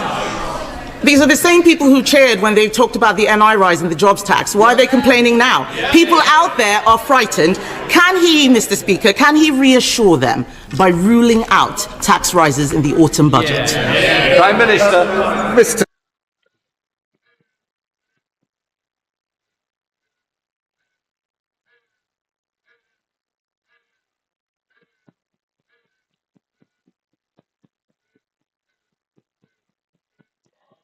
Jim, speak.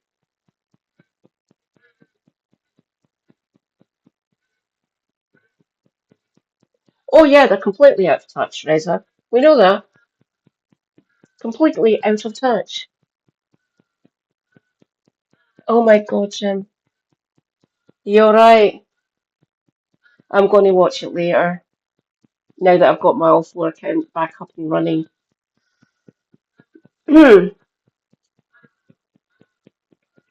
Oh.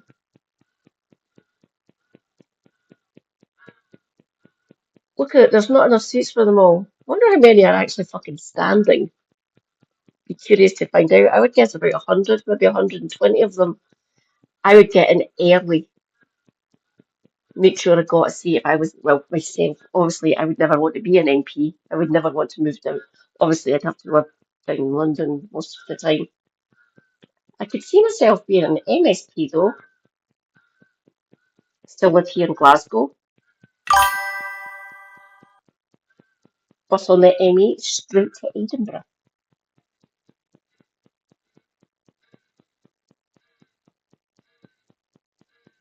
Oh, thank you for saying, Jim. I'm forewarned now, but I suspected it would be harrowing. All right. Hopefully, it can get used in court. Stop clapping. That's going to make the finger worse.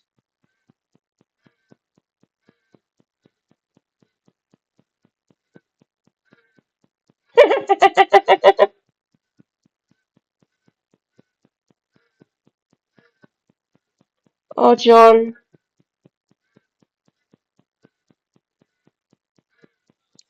Eh, I've talked to people who have suggested they go around the country, like find a place that can take them all.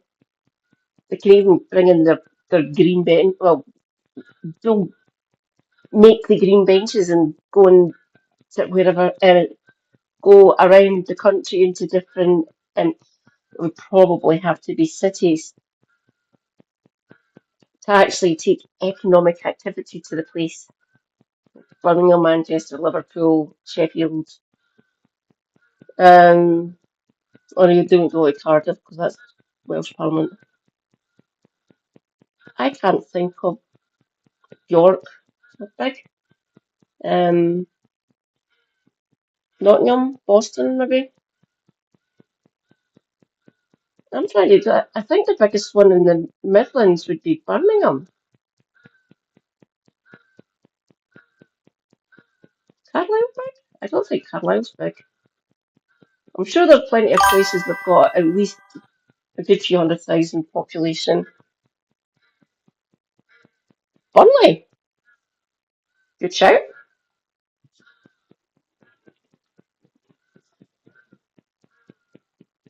Mr. Speaker, she knows that no Prime Minister or Chancellor ever stands at the dispatch box and writes budgets in the future. That isn't what they did, it isn't what we do. And she knows it. But she talks about growth. For 14 years, we had stagnation. So why does shit get leaked then? We've got it obviously closer to the budget. For, I would say, for the last... When would they probably start leaking shit? Probably since the 70s, I would assume. They've been leaking shit to the press in the run-up to the budget. So watch out. So it's going to be in November. So watch out from the middle of October onwards. So maybe the start of October. Probably around Halloween, maybe. So let's say the middle of October, things will start getting reported on. This this might be in the budget, which means someone within her department leaks the shit out, probably at her behest. Or maybe Darren Jones does it. Someone from the Treasury said. So,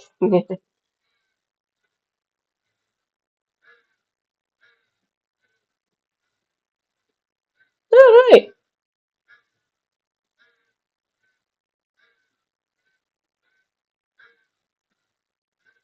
Oh dear God. Right, where have I been? I've been to Blackpool. I have been to Skegness. I have been to Nottingham. I have been to Grantham. I have been to Liverpool. And I've been to Carlisle. Next on my bucket list, Manchester, obviously to meet my left eye because he's awesome. Brum, have to go and meet my Brummie comrade. The minute I save up the money, Kev, I'm coming down to annoy you. Not to you for a pint. Where else would I like to go? I'd like to get down to the coast actually. Brighton looks good. Brighton. And getting down to Cairn, I don't know where he's based, but getting down to Cairn to meet Damo. That would be so fun. Plus, brilliant fishing down there. I would have to be flatfish, I would eat. But yeah, getting down to Cairn. According to both my sisters, Cardiff is a mental place at night, but like nights out, like the nightlife. The people of Cardiff, when they go out on the lash, are mental apparently. My younger sister did say to me, you and Super Hubby would, well, he wouldn't anyway, doesn't like crowds, would not like London because the prices are fucking crazy and he would just be moaning constantly. But I like to get down to London. Probably need a couple of grand to go. Yeah.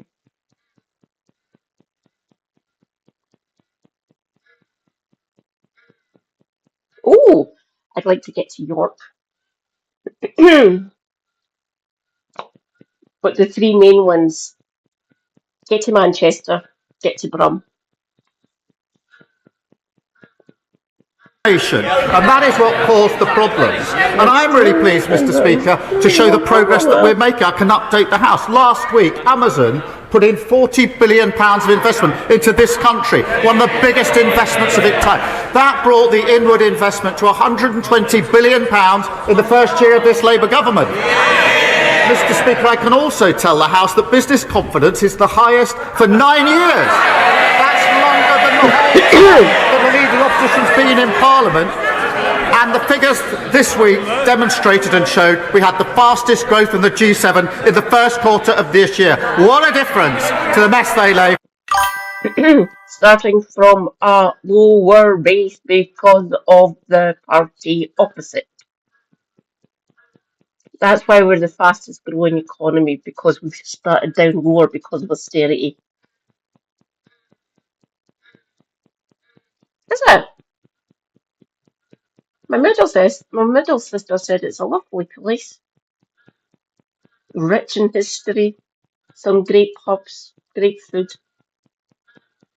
and quaint little streets to go and shop in. York does look beautiful, I must admit that. Yeah, look at this. Look at she's on the verge of tears. She does. She looks so upset and deflated.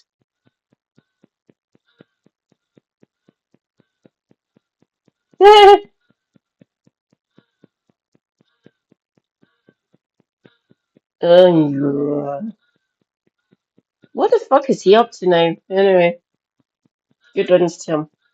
The man's a fucker. What riddance to the mess? That's the difference a Labour government made.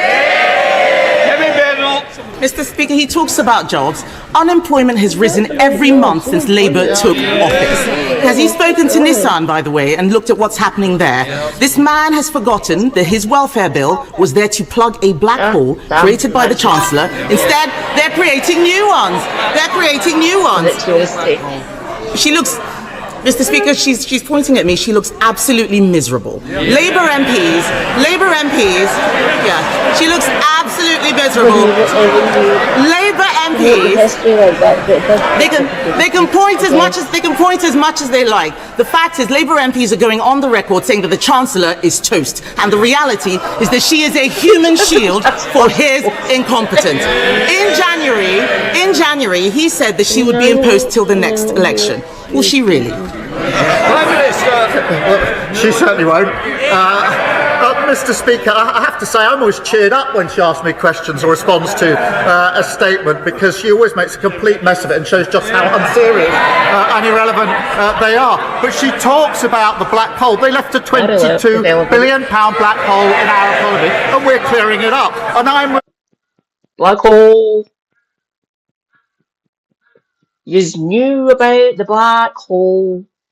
Because you were the official opposition, you have to get read in case something happened while they were in government, in case something happened to the actual government, the actual cabinet. So all of yous got read in when you were in your shadow cabinet, and anyone that's in the Privy Council knows all this shit as well, including you here. Stop fucking lying. You knew this was there. Seriously. God.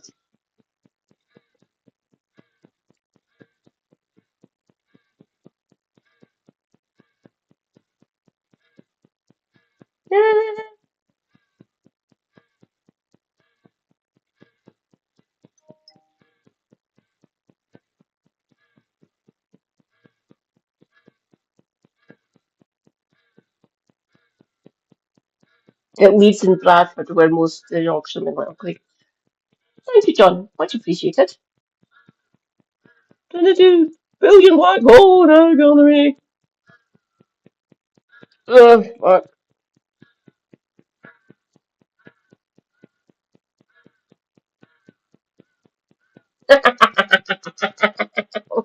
Well said, John. I live in fear of that bastard becoming Prime Minister. I don't think they'd get any Scottish MPs. I would hope we don't. But I'm sure there's people in England and Wales that will vote for them. I do not want that scum being Prime Minister. I really don't. I don't. I think that's the Tories. They're toast. They're fucked. Like I say, the party's dying. Was the standard Tory party member, no, like the grassroots member and stuff? I'm pretty sure most of them are fucking boomers. So all the Gen Xers and older millennials, they've all moved to Labour essentially. But they're pissing us off. And if they do any more dealishness while they're in government, oh,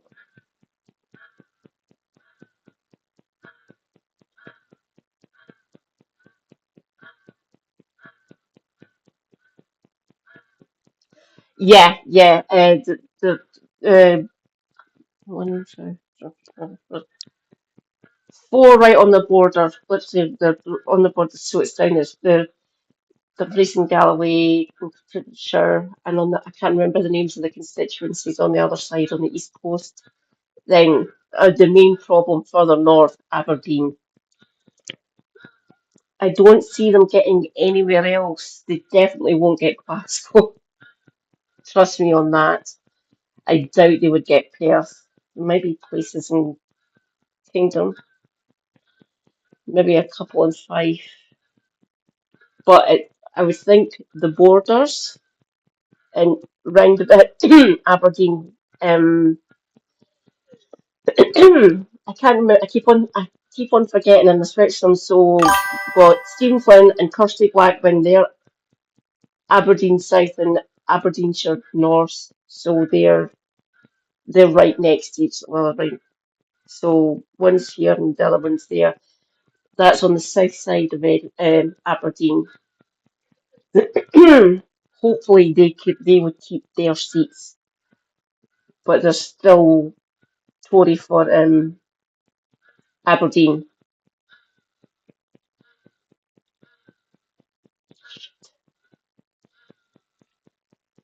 Who's Shadow Scotland? Is it still that little prick? I think it still might be Andrew Bowie. I think he's still here. I think he managed to keep a seat in Aberdeen and Kincardineshire, which is basically Aberdeen and surrounding area.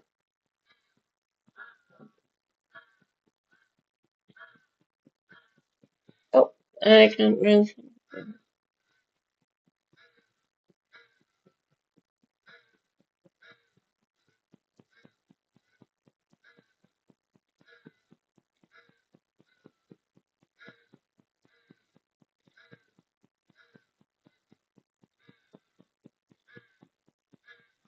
No. I don't think it is. I don't think it's Ross. I'm sure it's Andrew Bowie. Oh, these little prick that he is. He was on St Andrews last week. In question time. Yeah. So it Alice. There's another lovely place people could move to. St Andrews is great and brilliant. I've been to it a few times. Got a really good chippy in it.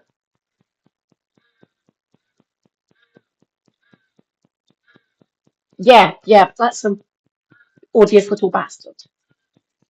Seriously, Aberdeen, why do you keep voting for the little fucker? With any luck in 2029, he'll get fucking booted. See ya later, Bowie.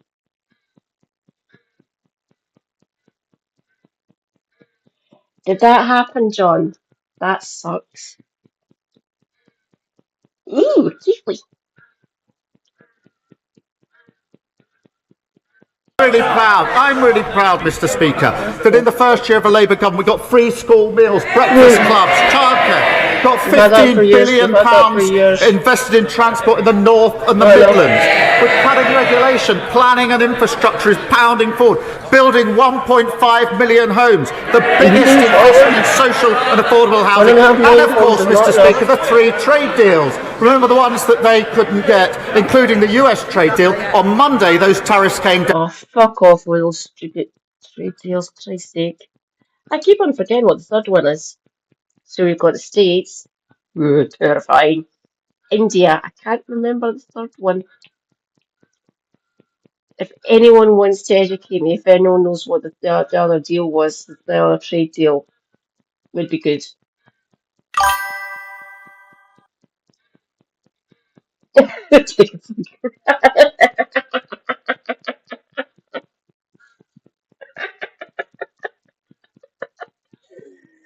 Oh, Jim, I fucking love you. That is brilliant. It is on the posh side, I must admit that. The outlying areas, a few of the villages, a couple of them are a bit deprived, just like other places, obviously.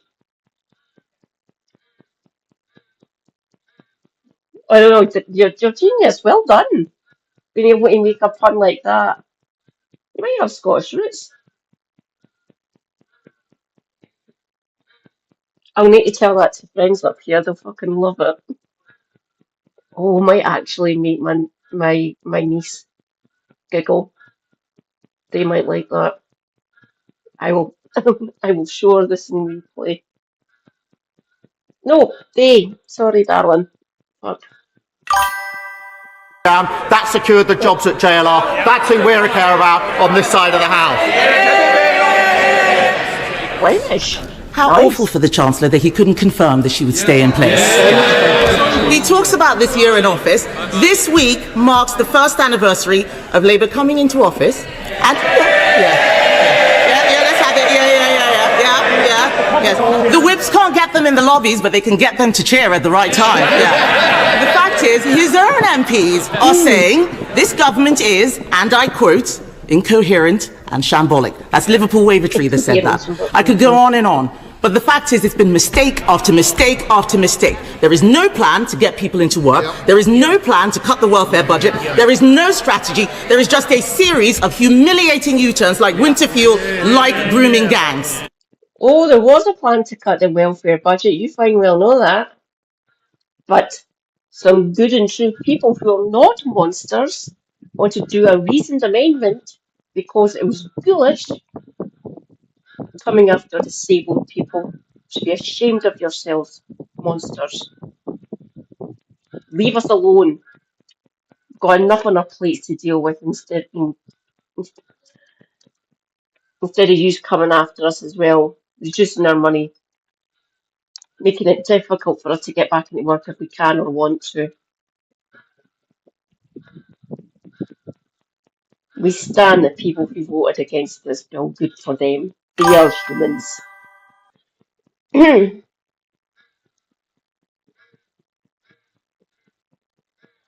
Are you? Ooh. I'm helping craft what things we should be focusing on for my branch here in Glasgow. Tidal would be a good idea. Oh, we're 100% renewables up here for electricity, by the way. Better public transportation and more electric vehicles. Expand routes. Tell first stop being bastards. What else would be good? Protecting the NHS, obviously, not demonising disabled and poor people. Protection for trans Scottish people, bring it. So stuff of that nature. My main focus would be try to do tidal. Orkney is doing well with that. They've got tidal research, tidal barrier up there. Well done, Orkney. We stand that, or I stand that. This is good. Better public transportation, more green buses. And I say again, tell first to stop being bastards. Seriously, they've got lots of routes here in Glasgow. I fucking hate them.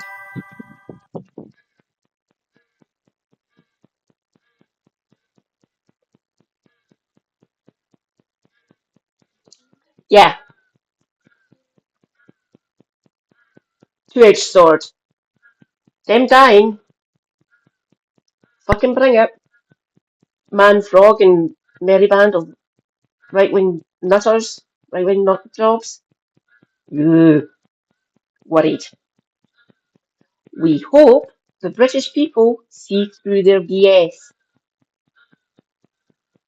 I will be educating people, obviously. Do not trust the man, he's a fucking Thatcherite. And she's fucking obsessed with cultural bollocks. And demonising the poor. You're not going to put enough disabled in the wood chipper. Fuck off. Foolish. Hopefully she'll lose her seat at the next election. That'll be funny. The leader of the opposition getting booted. What does she represent, actually? Give me a minute.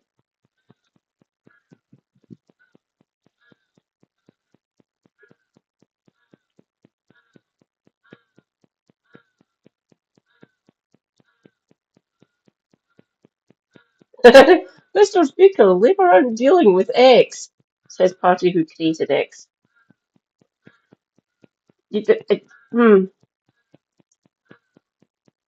Someone should tell Kemi that, really.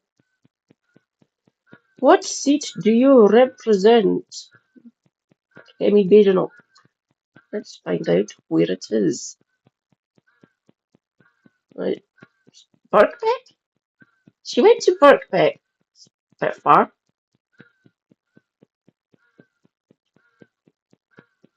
Oh, fucking hell, she's a year younger than me.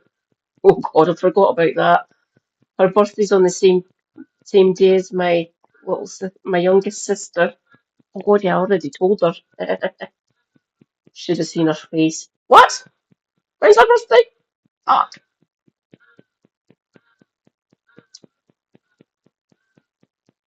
Oh, it's previous. Oh, did it get expanded? It must have got the boundary must have changed it a bit. So it's Saffron Walden. Let's see. Where is this? Oh God, it's in Essex. Da-da-da-da-da. Elections. 2,610 majority. Fuck. She's screwed. What size is the electorate? 76,000 is the size of the electorate. So that's basically the number of registered voters. Major settlements. Saffron Walden. Yeah, I think that's a safe Tory seat. Maybe the party the party there might get rid of her. You never know.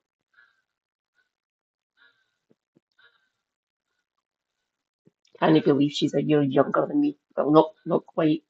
My birthday's in March, so 10 months younger than me.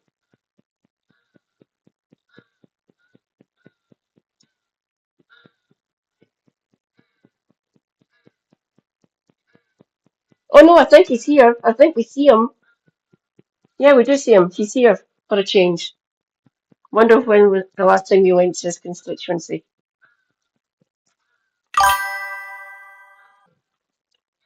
Oh, no, I'm going to you to hear my chat's not coming back for me.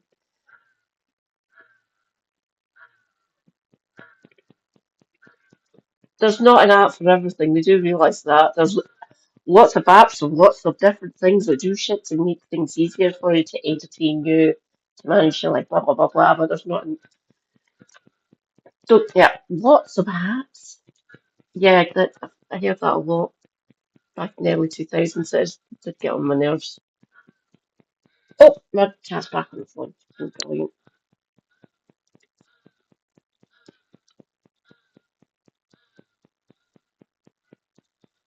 Democracy, the app.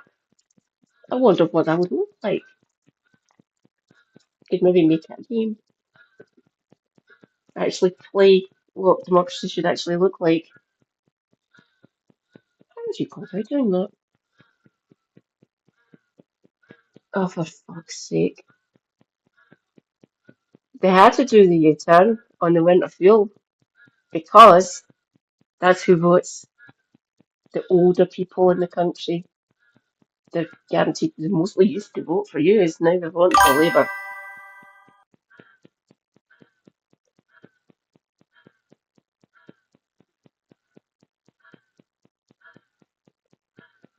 Ah, I didn't know that, John. I wonder if it works in the current situation in Ukraine. I'm not sure what apps the government have.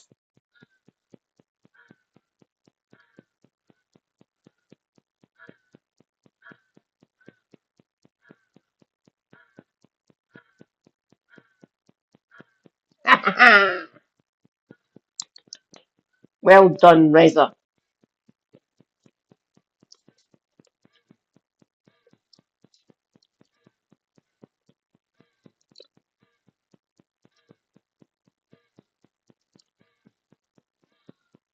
Well said, Jim Speak. That'd be. They actually done that and asked us, where would you like the spending to go? Not to Israel. We don't need to have a second deterrent. Schools and hospitals, please. Better public infrastructure. Great transportation links. Cheaper rail travel with the renationalising shit. There's plenty we could do. We could say them that we want these things. We can put it in manifestos, but I would never fucking believe them. Greatest work of fiction ever written. Party manifesto. Or bus timetables here in Glasgow. Mr. Speaker, what's really shocking is that every other party in this House voted for even more welfare spending yesterday. Yes, those MPs behind him and the Lib Dems and Reform, the Conservative Party believes that this country needs to live within its means. We cannot afford to live comfortably, Amy.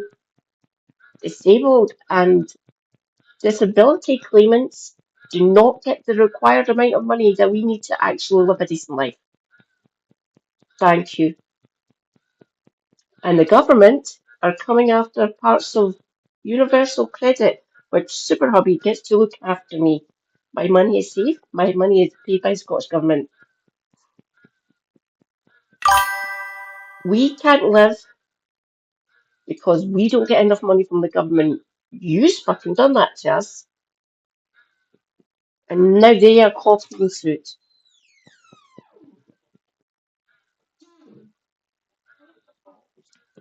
I'm still sticky. Maybe you there? Oh.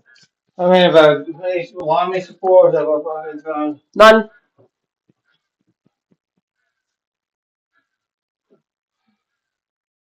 I went and checked.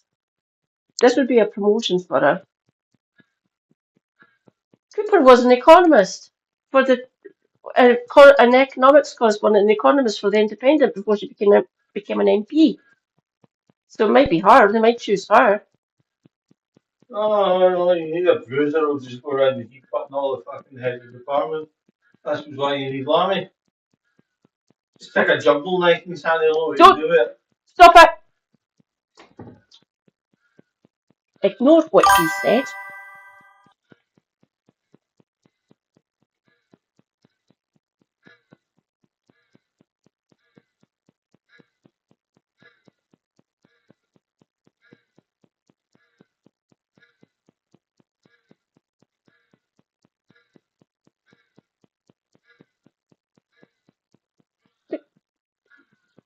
The guy's Ukrainian.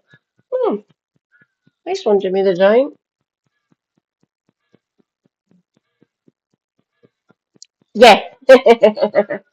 we went and checked that. Yeah, she's an economist, an economics correspondent for the Independent before she became an MP. Guess what year?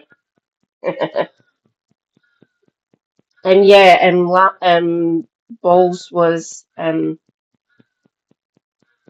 Shadow Chancellor. It'd be funny, wouldn't it, if she became fucking Chancellor?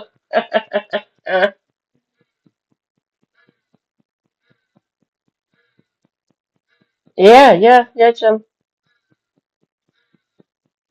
She does. She does, Reza. She can force me back into the workhouse, but I'll just sit there. I'll do fuck all. Seriously, have you seen some of those Victorian workhouses? Fuck me. Ugh. Fucking grim, dingy, tiny places. Just, ugh. Something like out of a horror game, really. Might be an idea to make a horror game about one of them.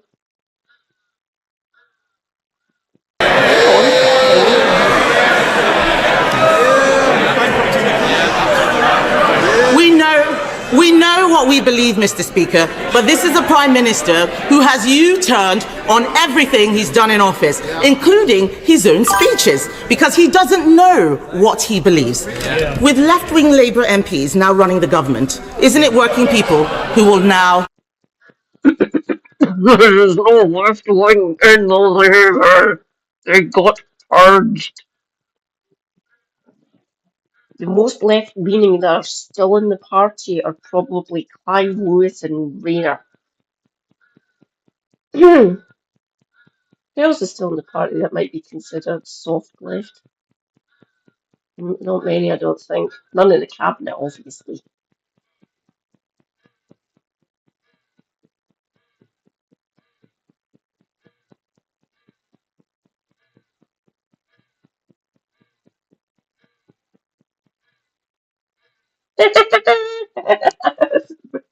It's a brilliant reference there, Jim. Nice one.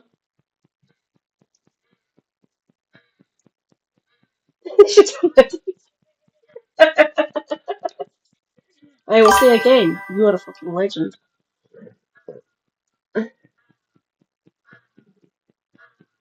Pay the price.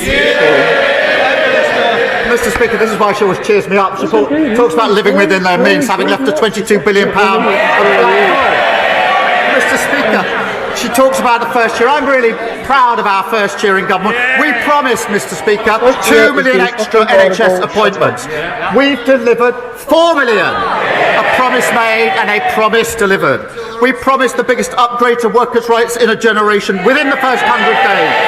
Promise made, promise delivered. We promised free breakfast clubs. That's a promise made and a promise delivered. Banning. I will say again, we've had breakfast clubs for years here because Scottish Government good, unlike you. Bonuses for water bosses who pollute our rivers. That's the mess they left. A promise made. Not enough. Renationalise the water companies because it is stupid having a privatised water system. I will say again, ours is publicly owned up here. Don't get me wrong, not perfect, but really, really quite good.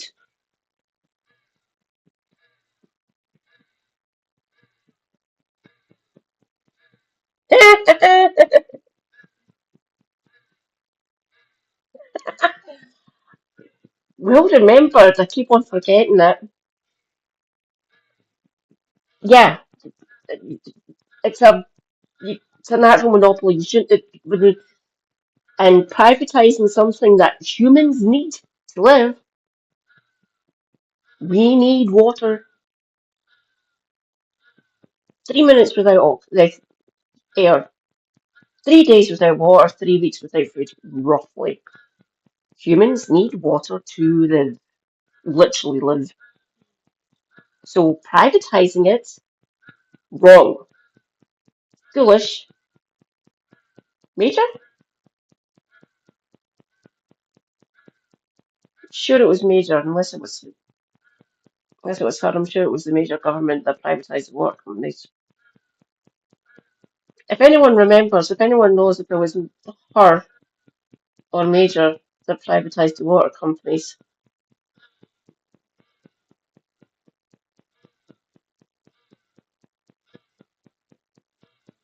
I think they're bringing back in Thames Water, aren't they, Reza?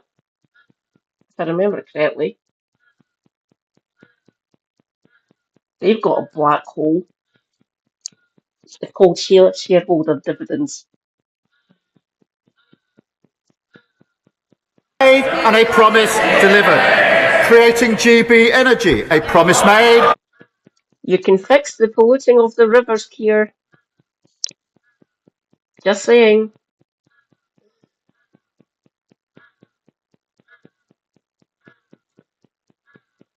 And a promise delivered. And that was a fucking cynical move, putting GB Energy in Aberdeen. We can see through you. Thanks.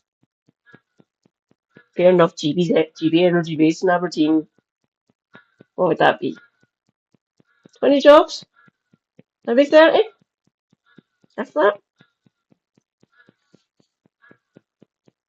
The largest increase in defence spending since the last Labour government. A promise made and a promise.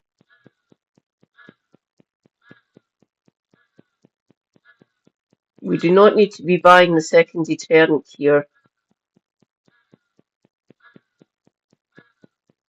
Having a defensive force, like an armed forces, to look after us, I can see the utility in that. I will give you that one.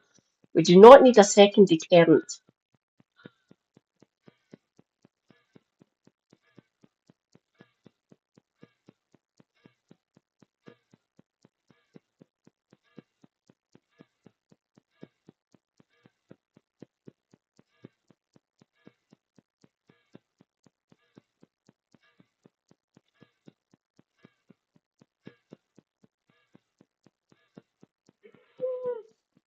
Oh, fucking hell, Hutchison Holdings and KKR! Oh, fuck me. 89, so it was her.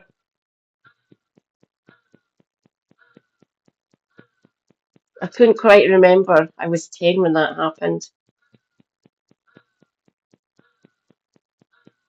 Hey, you didn't get auto-modded. Oh, I love that one.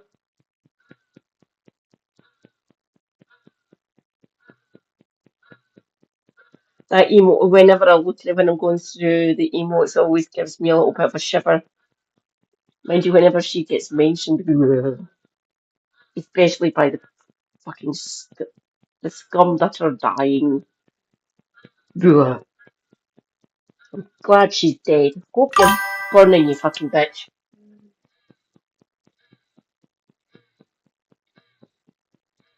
All mods don't get auto-modded. Oh, right. Good.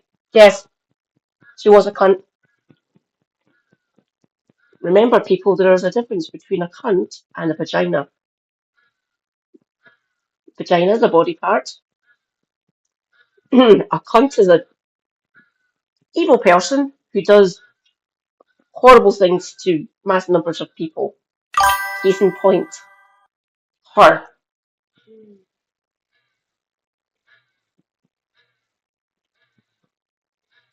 Yeah. I just click yeah. If it ever comes up on me, depending on what it is, there are certain things I won't allow. It's just obviously, but most things we get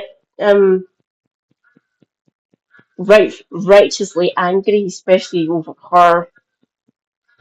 Anything you want to say about her, carry away. If it gets brought up and it says, "Do you want to allow this?" Of course, I'll fucking allow it. It's about her. What about Kemi or any other fucking girl in that place? And other assorted bastards across the globe. Good. See, Luke? Cool. Cool. See you go. Best delivered. And putting more money in the pockets of working people, particularly the 3 million who are the lowest paid through the national minimum wage. A promise made and a promise delivered. We're only getting started, and the Chancellor has led on all these issues, and we're grateful to her for it. Yeah! Natasha Iron. Thank you, Mr. Speaker. Perpetual fist fight with her and Ian Paisley for control of hell, with Satan sitting off to the side, getting drunk, just watching it happen. Fucking done it with me. I didn't want them back in here. Just leaving the fuck alone. Sitting there talking to Mistopheles. Why did I create those two bastards? My god, that would be a brilliant tattoo.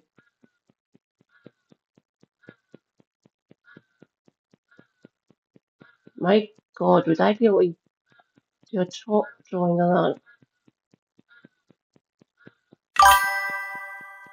Mind you, creating her likeness to make an apparition of her might appear, and that would just, I'd want to fucking punch her. Yeah, and the business is about to get privatised, yeah.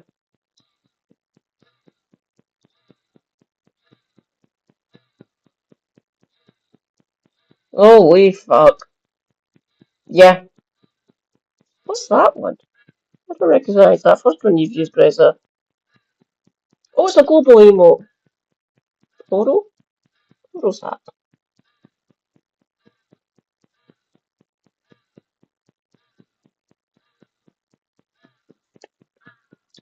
Mr. Speaker, unlike the members opposite, this government has not dragged its feet in banning zombie knives, ninja-style swords, and its effort to tackle knife crime. And in Croydon, where youth violence has cast a devastating shadow across our communities, our local police is running a surrender scheme this month to get these dangerous weapons off our streets.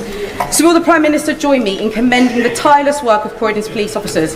And will he outline what his government is doing to ensure the Met Police has the resource it needs both to protect neighbourhood policing and to face the unique challenges that they face? Prime Minister. Well, she's right to raise the importance of banning these despicable weapons, and I know how much she cares about this issue. The ban on zombie knives and machetes came into effect last year, and the ban on ninja swords will come into effect this August. The Crime and Policing Bill will increase penalties for illegal sales and give the police new powers to seize knives. But Mr. Speaker, I have to say this. What did the party opposite do when we put that bill before the House to take these measures? They voted against it. And knife crime went up, soared on their watch, and they've clearly learned absolutely nothing. Sir Ed David, Leader of the Liberal Democrats. Thank you, Mr. Speaker. Yesterday, the government was asking this House to vote for a law that would mean someone with a condition like Parkinson's or multiple sclerosis would qualify for a personal independence payment today, but someone diagnosed with the same condition with very same symptoms in a few months' time would not. We all know that the cost of welfare needs to come down, but that was not a fair way to do it. Until he lost control yesterday, the Prime Minister was arguing for that approach. Has he changed his mind on this? The welfare bill doesn't need to come down, you bastard. And remember, he was in the coalition government.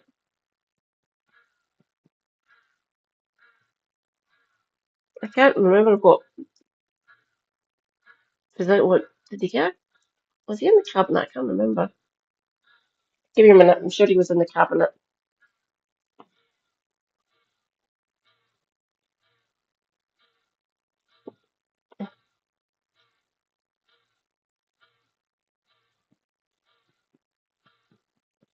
No, Jim, well done.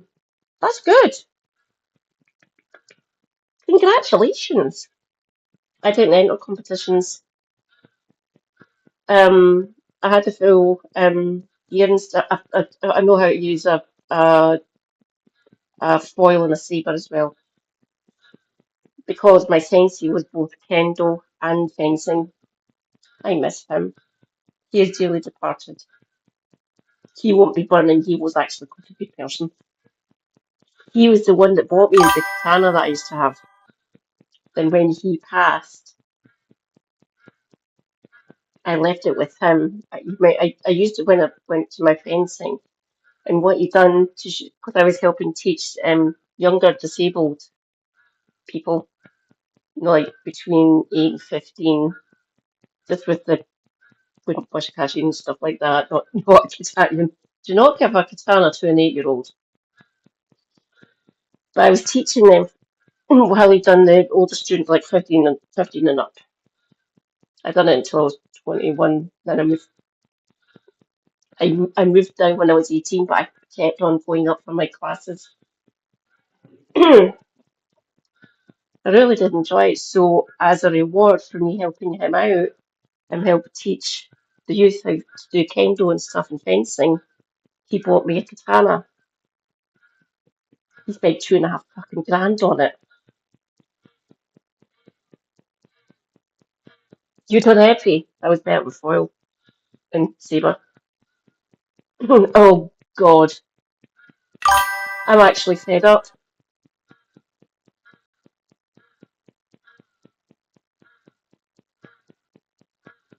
Is it okay if we move on from PMQs?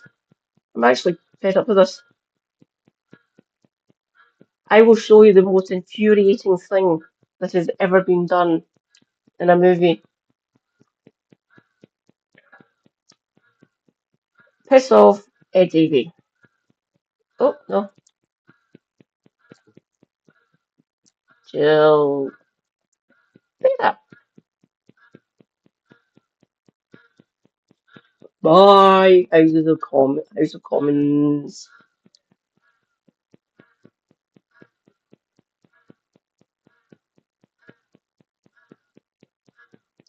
Go to my lovely I can't remember how old the video is that I'm going to show you.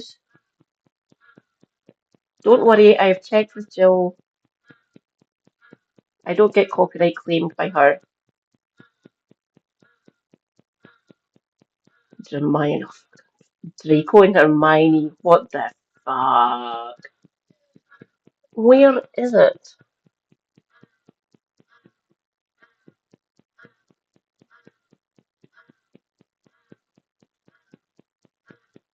Oh. Oh, those ones are actually quite good to watch. Nah.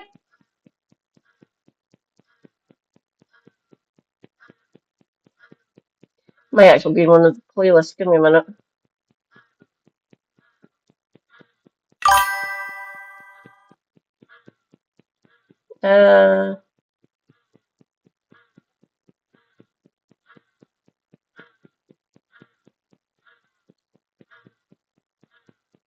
Oh, there. I'll be in that one. No, don't play all. Just go into the playlist, please. Yep. Mm. Haha!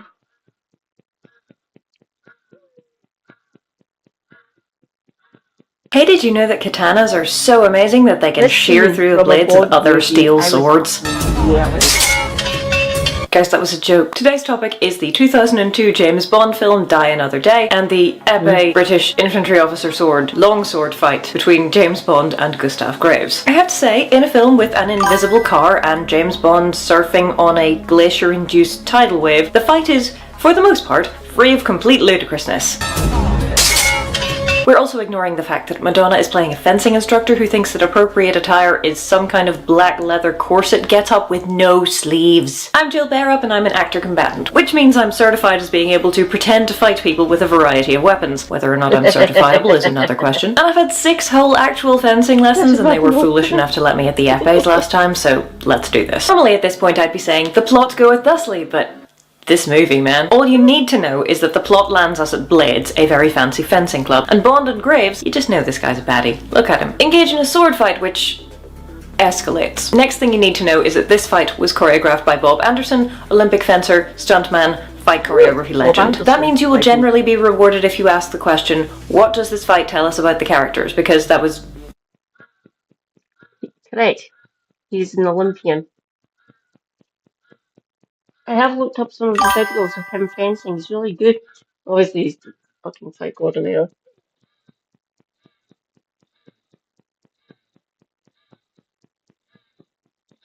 Oh, fuck. You shouldn't be allowed to buy vital infrastructure of other countries. Case in point, water or energy. They all should be public for the good of the people. There I go, sounding like a communist. I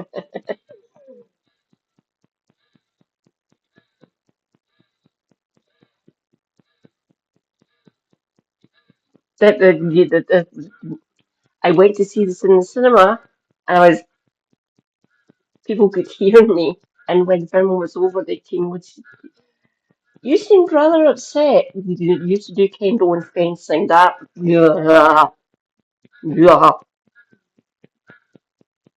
Fencing's not like that. And don't do first blood, that could be classed as ABH, actual bodily harm. All for a fucking diamond.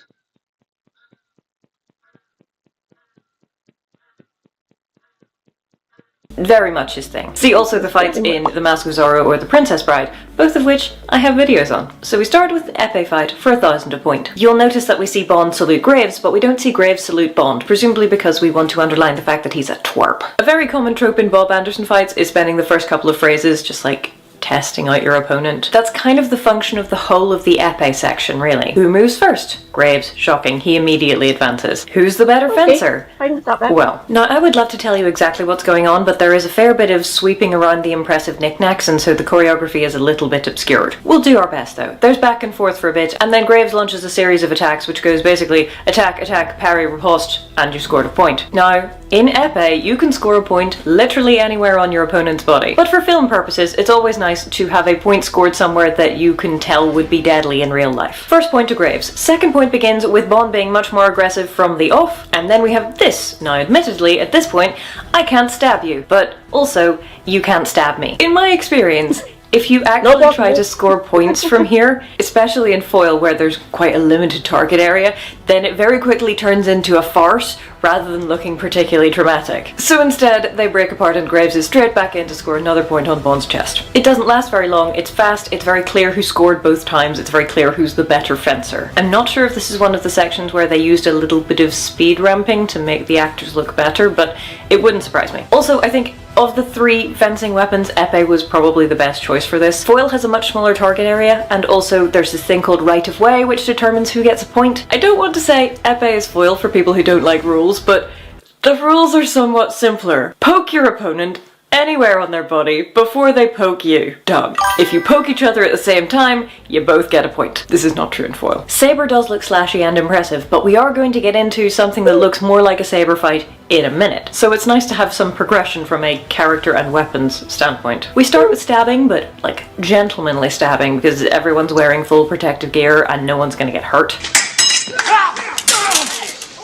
Well, not much. Then we progress to infantry swords used in a slashy fashion, and then we progress to long swords used by complete amateurs. The intention for the first weapon is to score points. The intention for the second two is to literally draw blood from your opponent. And the increasing size of the weapons and decreasing finesse with which they are wielded ups the drama. Now, Bond acknowledges his loss by baiting Graves with a diamond he found in Cuba, which is important to the plots, such as it is. And then in the next épée point, he cuts Graves. That's why in proper fighting you wear all the fucking padding, hence the protect the face and head and ears and stuff and neck. Because if you hit someone right with epi, you can actually have quite a serious wound and bleed quite badly. So that's why protection and padded and gloves.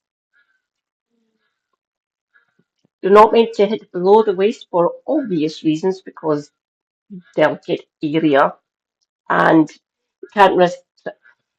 In saying that, you won't be able to get to the femoral artery with an epi. I wouldn't think you would with a saber and flipping broadsword.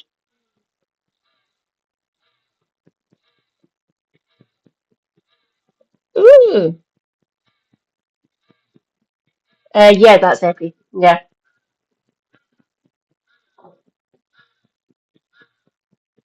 And like the little like there's classes junior epis. They were completely and junior foils as well for kids under the age of 15. I always thought they were quite fun. Plus they're all fucking padded as well. Yeah, well, that's the whole point of epi. Foil's easier to learn, and plus you're only like torso. Can't remember. Can you get arms? The counter does only the torso with foil. But yeah, with epi you can hit anywhere. It's frowned upon if you go for certain area, obviously. Don't be a yeah.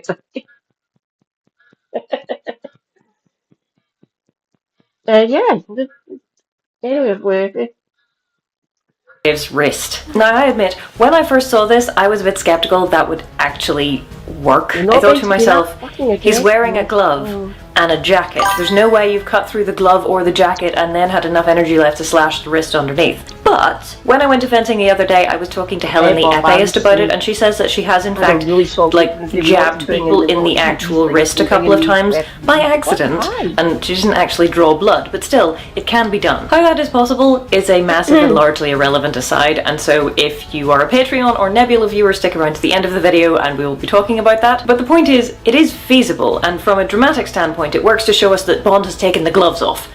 so to speak. There's a lot of talk in Die Another Day about how Bond is a loose cannon and a maverick and plays by his own rules and likes to light the touch paper under things. And that's exactly what he's doing here. Oh dear.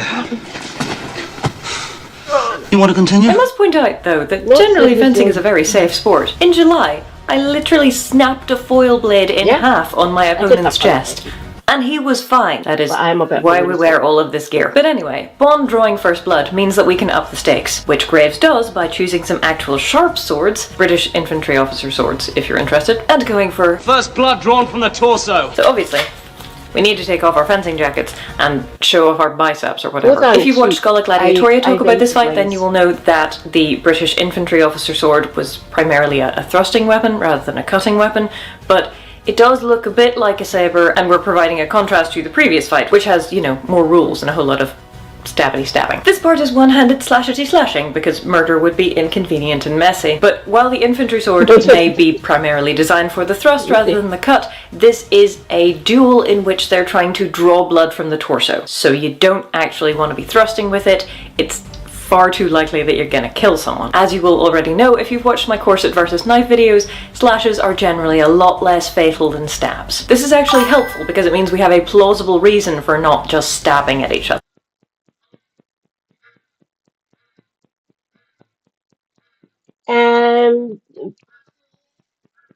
You can get taught it. There is licensed people. I knew that there was licensed people up in Fairlands here in Glasgow. But yeah, there's certain conditions. There's axe throwing as well. That looks quite fun. And you've seen the shorts where people chuck it and it just fucking bounces off and flings off in a direction. That looks good. Hence the caging at the sides, so it doesn't bounce off and take someone's head off.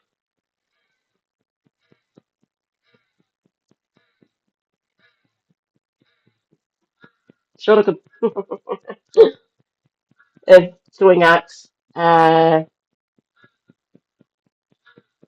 trying to think. Damn it, my mind's went blank. Fuck.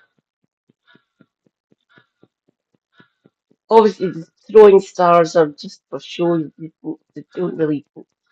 They look good in games. I will give them that. But in real life, the way you need to flick it or do it like that, you'd be damaging. You'd have had a side before the end of your lesson.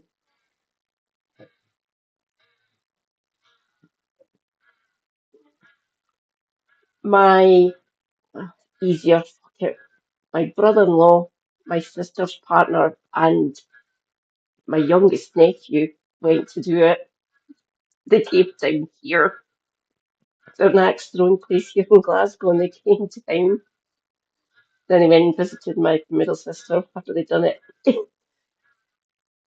My nephew had a lie, and that was fucking awesome, Dad.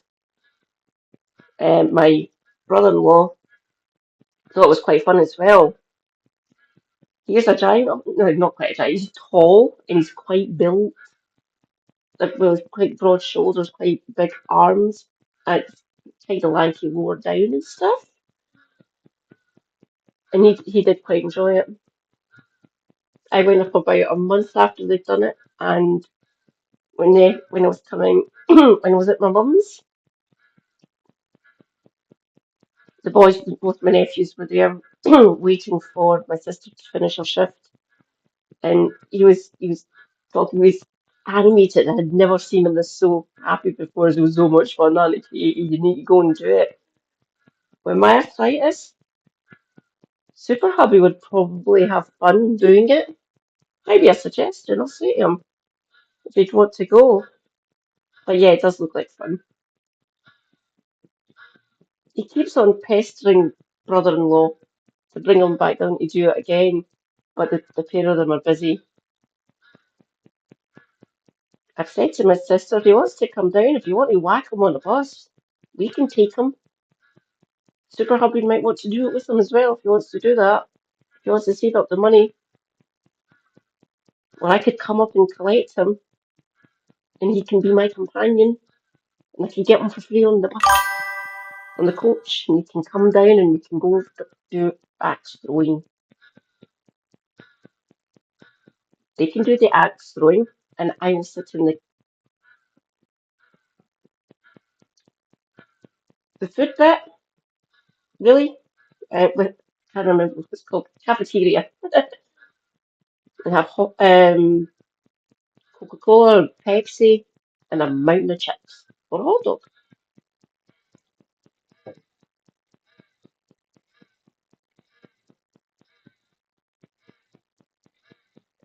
Oh, I love them.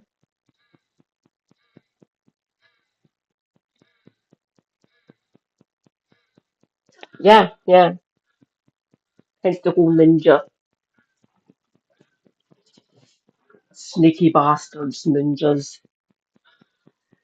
But that was the whole, seen as dishonourable, that's hence the whole black and you only see the eyes. So they sneak around and do whatever the master's bidding is. Then they can go back to whatever prefecture they're from. So they don't get either themselves or whoever their samurai is, whoever their lord is, into trouble for going doing shady shit. Terrorizing people, murdering other samurai. Daimon. Yeah. Regardless, we have really upped the stakes of this fight with actual live blades and now no protective gear. You lunatics. Yeah, we play on. Graves turns away and then comes at Bond with no warning because do you think he might be the baddie? Just a thought. You'll also note that in this first phrase with the infantry swords, it's all Graves. Bond is parry, parry, duck, turn, parry, parry, parry. There's like one committed attack from Bond, everything else is Graves attacking. Graves has upped the stakes and Bond is going along with it, but he's tentative, he's unsure, as most people tend to be if you give them live weapons. So what is this telling us about the characters? That Graves is a total nutter, and also that Bond isn't actually a complete sociopath. Graves is a very aggressive fencer. Graves is the one who suggests using sharp swords. He makes a lot of noise when he's fighting.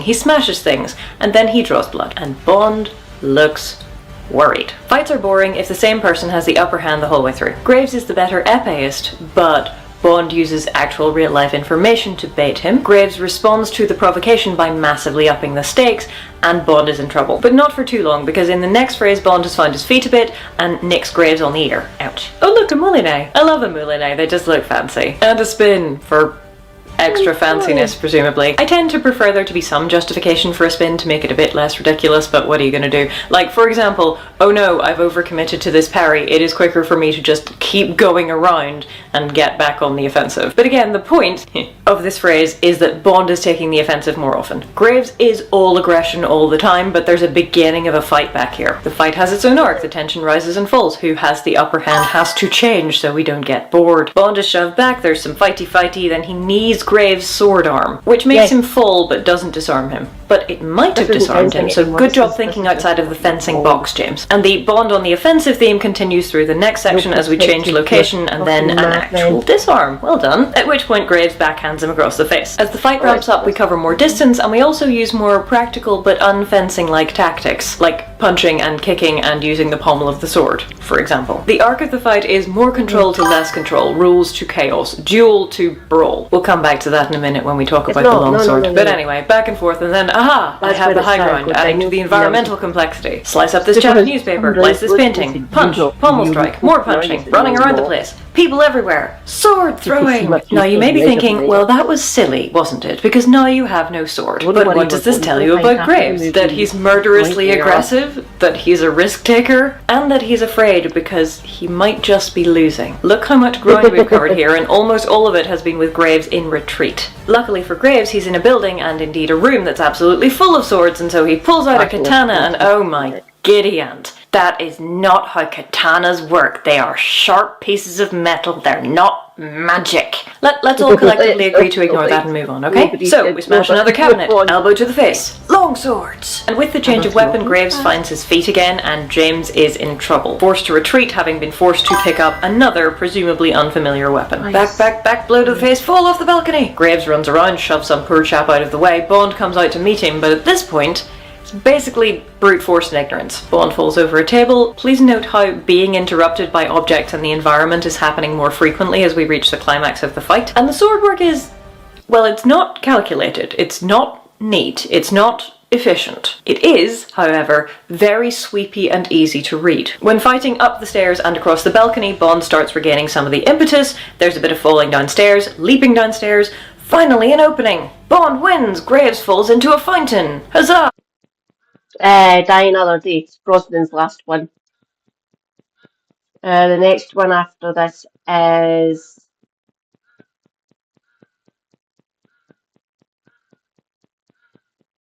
Casino Royale, I think. I can't remember. I can't remember Daniel Craig's order. I think it might have been Casino Royale. So this is Pierce Brosnan's last one. Oh God, no! This one is. This isn't a proper.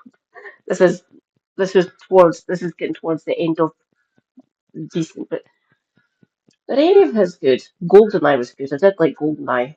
How many did what one did he do? GoldenEye. Damn it, I've forgotten Brosnan Bond movies. I'll need to check after this. But as he gets up with murder in his eyes and they take their stances again, they are interrupted by Miranda Frost, who, judging from the motion blur, has taken her own sword and flicked it between theirs to get them out of the way. A couple more points to note. Graves does not abide by his own terms. He gets sliced across the torso, falls into a fountain, he loses, but he's all ready to get up and start fighting again. And also please note that Bond is anticipating this even after he scores the winning hit. And breathe. Now, overall, while Tomorrow Never Dies with Terry Hatcher and Michelle Yeoh. That was newspaper letter meant to be Rupert Murdoch, essentially. And it had German mercenaries, I think, trying to play them off each other to get China and the States and us basically into Third World War for bigger newspaper sales and all that bollocks. The World Is Not Enough. That was the one with Denise Richards playing Christmas Jones. What a name. And oh no, it's this one that's got Halle Berry in it. Tomorrow Never Dies. there are some things in this fight which are... and there are a number of things which I imagine will be very painful to longsword practitioners. I really like this fight. I enjoy it. I think it's really solid. I think the fight deserved a better film to be in. I don't love absolutely all of the choreography, and we'll talk about the longsword specifically in a minute, but generally I like it. Bond goes looking for information, and what he finds is mortal danger from a lunatic with a sword. And what we as the audience get is an escalating brawl with rapidly decreasing finesse and increasing environmental complexity that spans technical... It was even aggressive doing the epi. I was just sitting there. You don't need to be that aggressive with epi, my dude.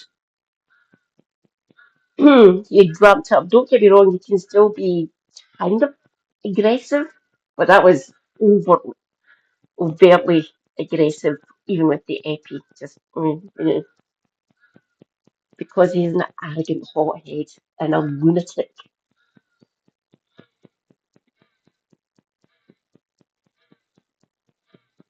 Yeah. Don't worry. I think that's all of them. GoldenEye, Tomorrow Never Dies, World Is Not Enough, Tomorrow, and Die Another Day. The reason she was in this as the owner of Blades, she got the song as well.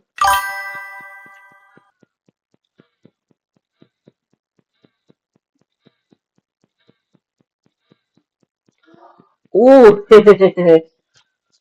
Super Herbie thinks there's not going to be another Bond. Bond is dead, he keeps on saying to me. What they forget is that Bond is that's not his real name, even though you see it in some of the films, mentioning what his parents stuff were. In the books, his parents did die, but you have to remember, Bond is a made-up persona. That wasn't the character. That wasn't the person's real. If you read Fleming's biographies and stuff like that, and some of his memoirs, he alludes to it as much that it is a persona. So there could be a Bond. Idris Elba. I would just love to see the races lose their shit over that one. Can't make a black man Bond. So what? Black man's not. Can't be spies. Felix Leiter's black in some of the Bond movies. Oh, good shout. And for all the Game of Thrones fans out there, Kit Harington. Oh, Aaron Taylor Johnson or Kit Harington. Who else could we pick? Maybe Idris Elba's a bit old.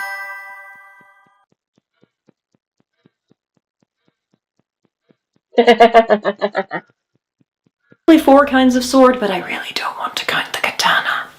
Just saying. It holds your attention, it's exciting, it makes excellent use of the set. You've got the piste, the interior rooms and landings, the exteriors, stairs, balconies, glass cases, chairs, fleeing extras, random comments. Of all the random comments, I think I love that mildly outraged the most. It's a very well-spoken English person reaction and it tickles me. Like I said, I can understand if longsword aficionados are not the most enamored with the longsword fighting, because the purpose of it is not to show us how neat and awesome longswords are, it is to show us that these two have basically descended into barbarism, hacking at each other with the biggest two-handed edged weapon that was available. It's very possible to be precise and efficient with a longsword. Having 2 hands on the handle makes it much easier to do rapid changes of direction, and it's very necessary to do that if your opponent knows what they're doing. But this isn't that kind of fight, and that isn't the kind of story they're trying to tell here. I have to Claymore, that's great sword, which Scottish broadsword essentially. I haven't done any length of fighting or training with it, but I did actually fight with my friends. We used the Claymores. My god, they're heavy fuckers. My wrist was screaming at me trying to wield that bastard thing. Fucking 4 foot long and weighed a fuck ton. Seriously, I don't know how people went on the battlefield and obviously I think it's got a big beefy burly bastard used them. No, at that point, 5'8" and 10 stone. So a lot thinner than I am just now. But never again. Broadswords are heavy fuckers. It looks brilliant on TV and shit, and on films and shit like that, but Christ. They must have had wrists and fucking arms the size of bloody milk jugs.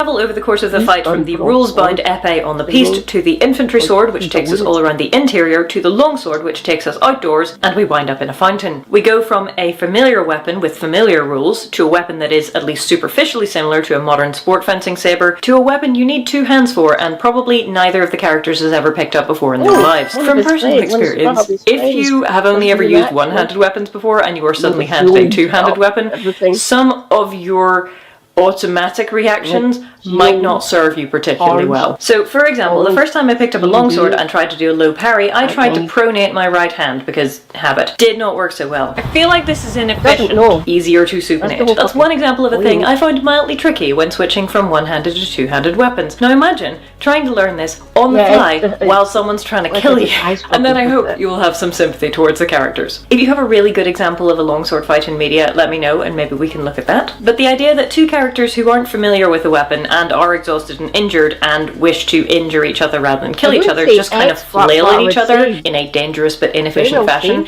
doesn't really ping my suspension of disbelief by the bra strap the same way that, say, This is a longsword fight between experts. Does. Just saying. Hope you enjoyed the episode, and I'll see you next time. Thank you, Jill. Oh God. Fights to the death are all very well, but the stakes of a fight don't always have to be quite.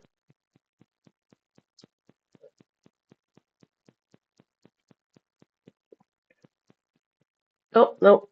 Back another one. Hey, did you know that katanas are so amazing that they can shear through the blades of other steel swords? Guys, that was a joke. Today's topic is the 2002 James Bond film Die Another Day and the épée British infantry officer sword, longsword fight. I had a mock fight with my sensei once, and that's all I need to do. The heavy bastard. What makes you think I'd be good at fighting one of those? Crazy. No offence to anyone who does the reenactments and uses the claymore, the Scottish long or broadsword, if you wish. Not for me. Cavalry saber. Could probably do that. Sword maybe? Yeah. But once you get into those broadswords or long swords, I'd be fucking useless because my wrists and my fingers plus my elbow. Not doing two-handed, thank you. Go back to do kendo again, I guess. Go back to do my fencing. Like I say, my sensei was really good to me. He had an entire collection of his own of AP foil and saber and 2 claymores. Plus he got a deal on one of his training katanas from a forge based up in Aberdeen. So he always had at least 10 katanas, actual katanas, at the dojo. And the piece did it. So the piece was down one end, and we'd done the other fighting at the other end. So a rather large dojo, come to think of it. That's not bad. My lunatic of a husband keeps on saying to me that he'll get a lockhammer. Oh, okay, I'll show you one. To show you how fucking ridiculous he's being. See it himself. He'll save up for one. Okay. Fucking madman.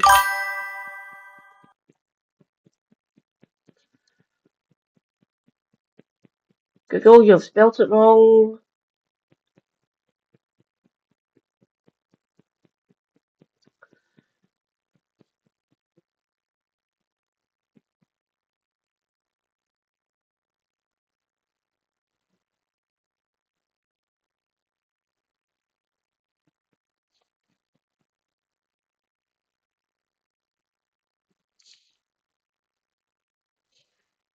Lochabarak.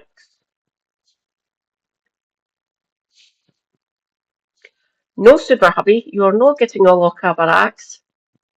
That is, they're roughly between 5 and 6 foot, depending what size of pole and what size of blade you want or can find. So no, what fucking wall would you put it on, you lunatic?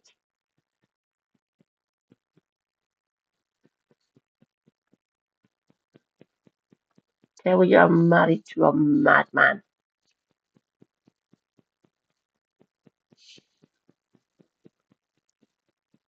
Oh, for fuck's sake. They've got them wheeled, they've got mini Highlanders with Lochaber axes and fucking D&D. Plus, Lochaber axes are fucking expensive if you want an actual decent one. Katana, easily better. Don't want essentially a fucking sharpened lump of metal on a pole.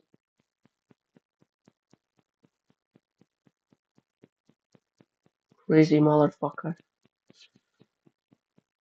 Okay. No, no, no, no.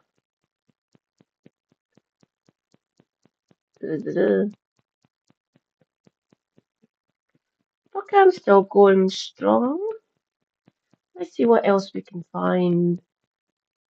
We'll check the news one, see if there's anything in there that we can see. Whose emote's that?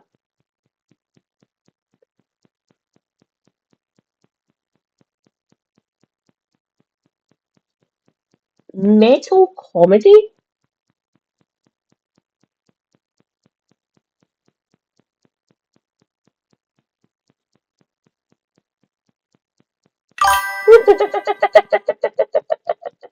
Old.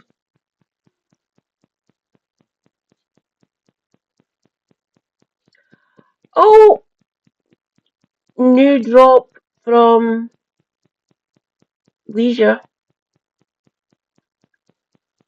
Let's check out news, see if there's anything we need to see. Oh,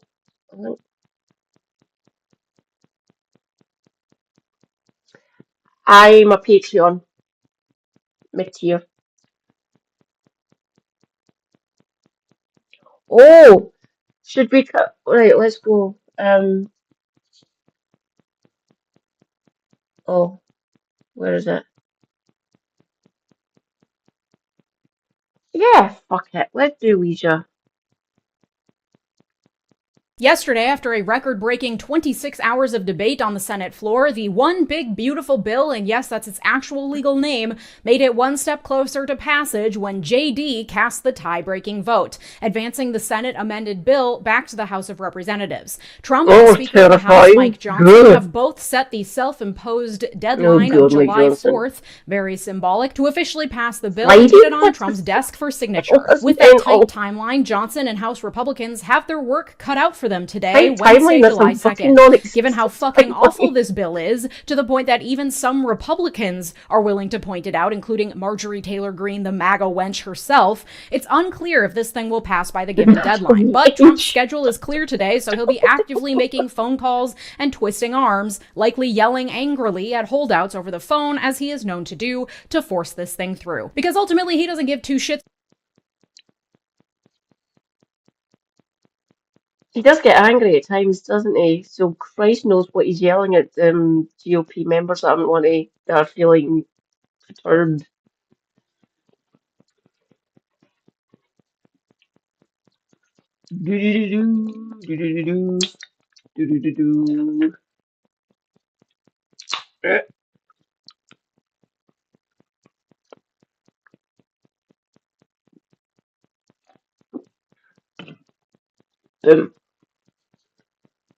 What's in this thing as long as he can say it got done. Today we're going to break down what's in this nearly 1,000-page bill now that both chambers have had the opportunity to weigh in, what to keep an eye on as the House hashes this out, and how it's going to all impact you. With all of these... Because Leisure speaks so fast, I'll pause it to read your comments.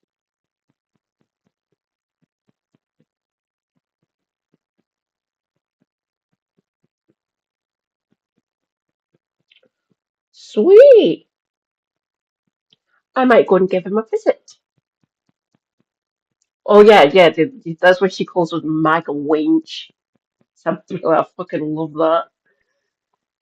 that.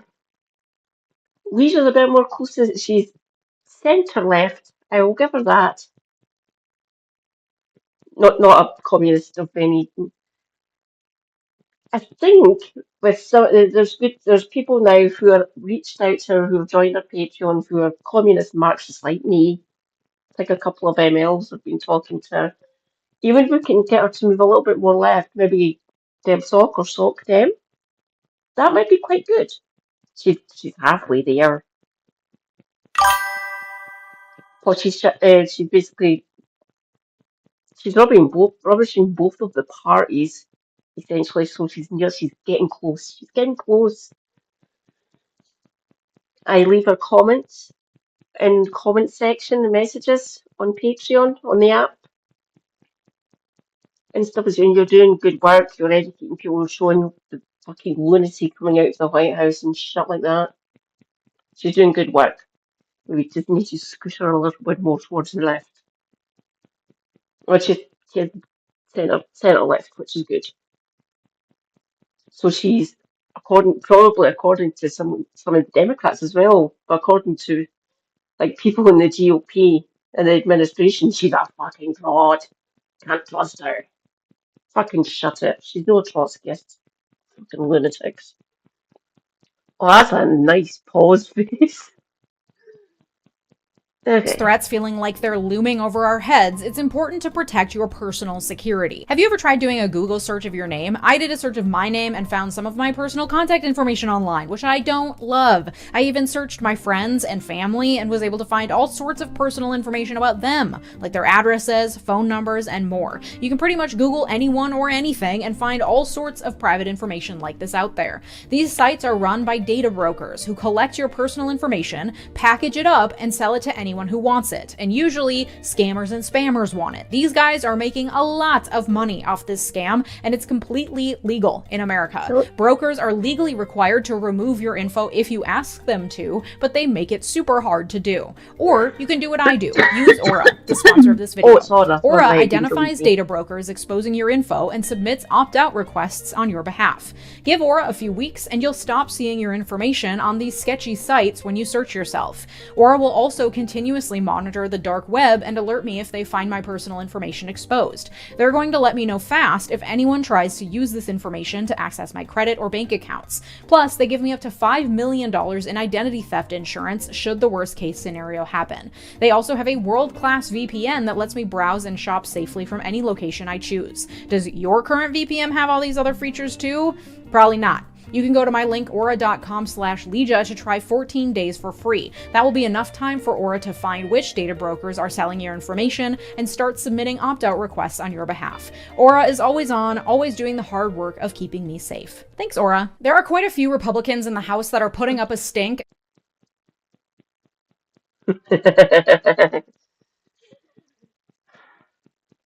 I will be back momentarily, comrades.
Rejoice, I am back. Teeth brushing.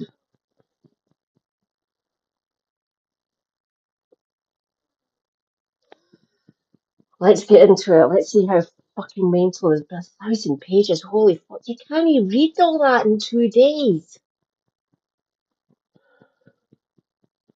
You need an army of fucking research and assistants in your office to do that shit. Then digesting it all in little bite-sized pieces and giving it to the congressman or fucking senator. Just lunacy.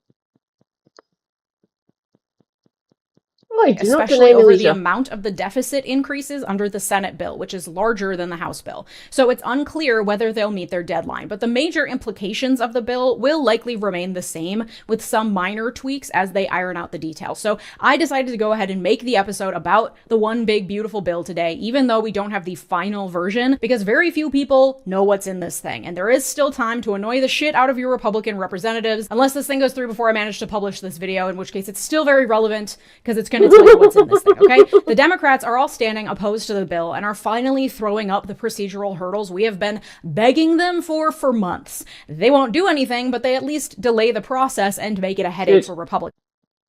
They should have been doing that for fucking months. But no, Chuck Schumer is an absolute wank. You are meant to be opposing him, flinging up obstacles to prevent all this fucking bollocks from happening, this evilness. It's absolute lunacy happening in your country, but Chuck Schumer, fucking Tory freaking shit like that. And Pete, Mayor Pete, Buttigieg? Sorry, Pete, I can't pronounce your surname.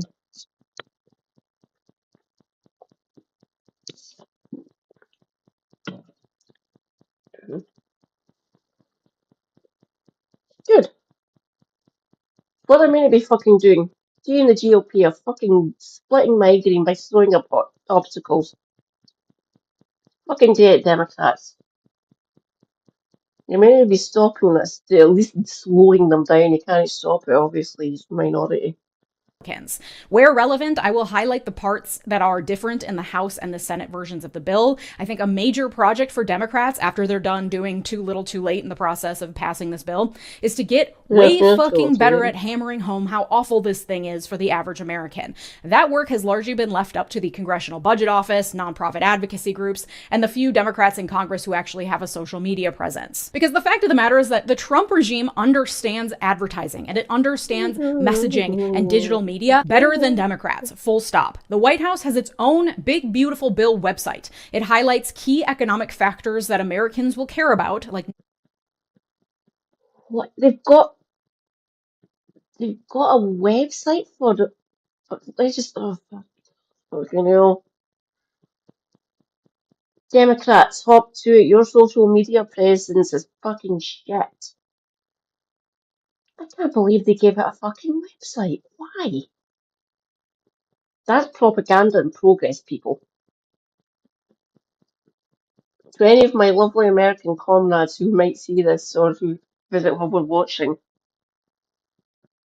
if you have a Democratic congressman or woman or non-MB or non-binary or a Democratic senator, annoy the shit out of them, go to their offices in your state or your whatever your congressperson is, whatever district, what weird ass looking district you live in, annoy the fuck out of them. Email them, call them and call them some more. Do fucking something. I can't believe they've given it a website. What the fuck? Highlights key economic factors that Americans will care about. no taxes on tips in an easy to understand way. It makes it interactive and it makes it all seem legit. To be clear, the numbers on their site are not accurate. They are based on a report by the President's Council of Economic Advisors and presents financial outcomes from this bill that are dramatically and eye-poppingly different than every other think tank or nonprofit's predictions about the economic outcomes of this bill. Their methodology is opaque at best, and they make very generous assumptions about financial outcomes that aren't backed by history or economics or reality, but it makes it look really good on this website. I didn't find anything similar on the Democrat side. Do they not have access to web developers? What is going on? It's just Chuck Schumer in a corner yelling, "It's bad, Trump is bad," over and over, and Cory Booker making PowerPoint slides. What are we doing? Okay, so this bill is nearly 1,000 pages long, but for the ease of understanding, there are just a few broad strokes categories of changes. 1, taxes in the form of credits and deductions. 2, Medicaid.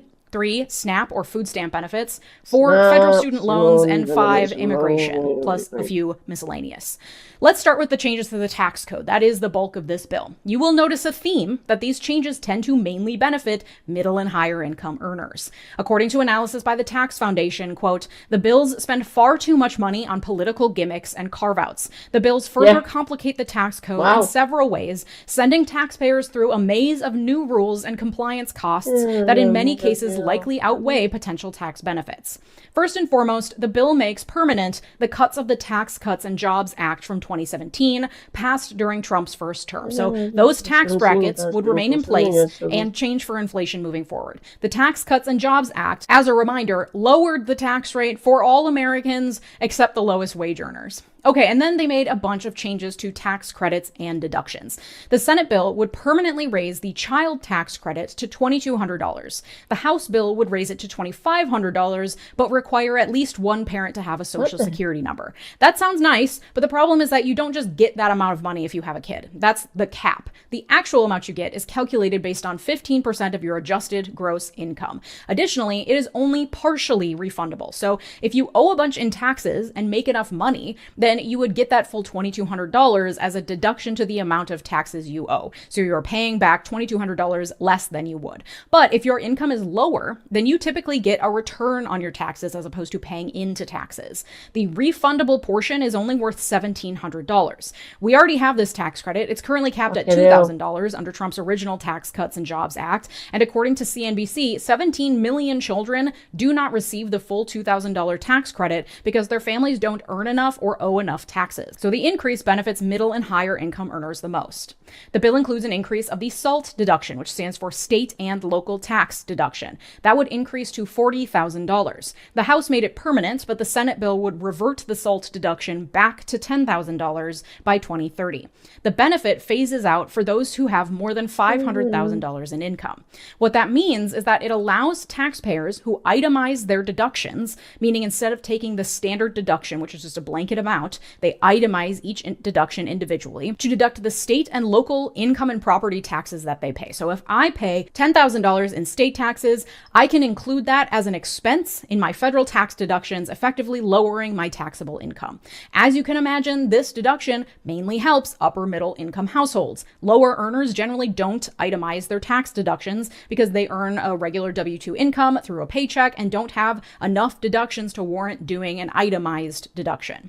Next, the incredibly hyped up no tax on tips or overtime. That's a little misleading. You'll still pay some taxes on your tips and overtime depending on how much you earn. You can avoid paying taxes on up to $25,000 of tip income and up to $12,500 in overtime income if you earn less than $150,000 a year as an individual. The income limits are key to at least trying to help curb against the wealthy abusing this rule, which was a concern that high income industries would start reclassifying some of their income as tips to creatively avoid paying taxes. This is one of the only provisions I saw that genuinely seems to benefit tip industry workers who tend to be on the lower end of the income spectrum. And because of this, the Trump regime is really playing it up, including that interactive calculator on the big, beautiful Bill White House website. But as we'll discuss, when all is said and done, the other cuts in this bill bill mostly cancel out the lowered taxes on tips and overtime for the lowest wage earners. The bill creates a new type of savings account. It expands 529 college savings accounts, which low-income Americans generally don't use,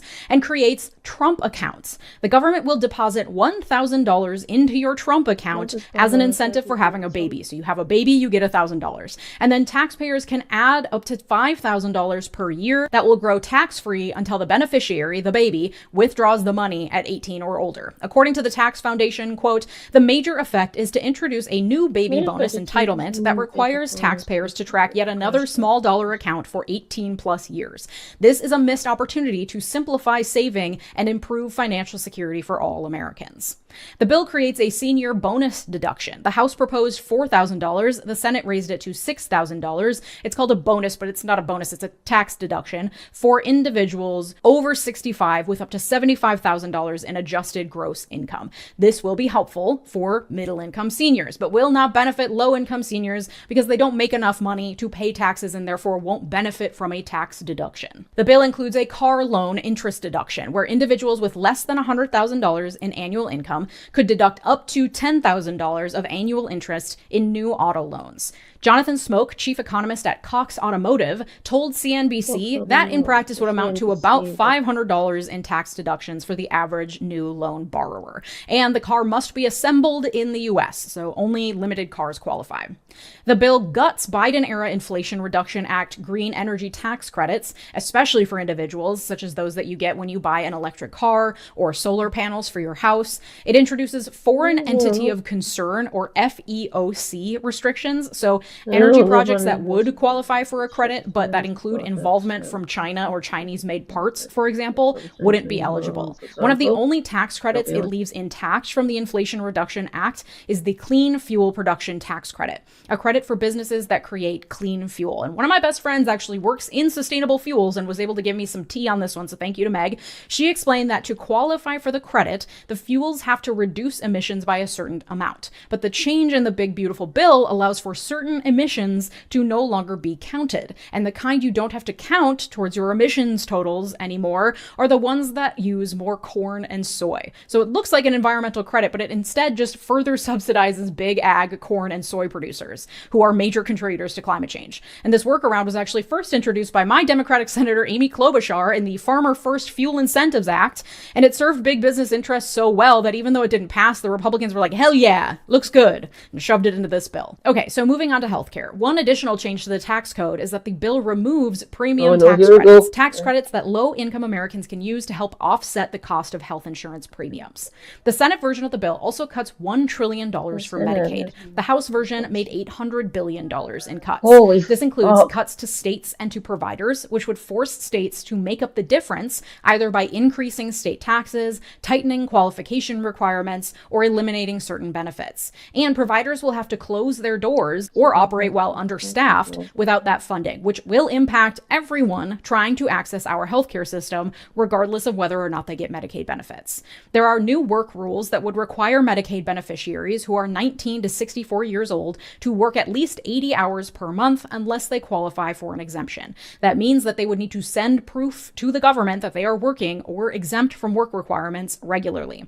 Eligibility redeterminations would be required to happen every 6 months instead of every 12 months like they are now, and every new check-in presents a new opportunity for people to fall through the cracks, either from bureaucratic mishandling or just living in poverty and having to also remember to file shit with the federal government. I already made a whole episode about why work requirements do not work. The Senate version of the bill has stricter requirements for parents. They can only claim work exemptions if they have a dependent 14 or under. And I guess the idea being, your kid is 15 now, get back to work and send that child into the mines while you're at it. She yearns for them anyway. There would also be a new $35 co-payment charge to patients using Medicaid services. The Congressional Budget Office estimates that 12 million Americans would lose insurance by 2034 under the big beautiful bill. Another major change is that food stamp or SNAP benefits will be reduced. The Congressional Budget Office estimates around 40 million people may have their SNAP benefits affected by these cuts, including 16 million children. The bill requires states to make up the difference in the budget cuts. Typically, SNAP is 100% federally funded. There would also be new work requirements for SNAP. SNAP already has some work requirements, but it would require recipients aged 55 to 64 to be working in order to receive benefits, as well as requiring parents with children 14 and over to work.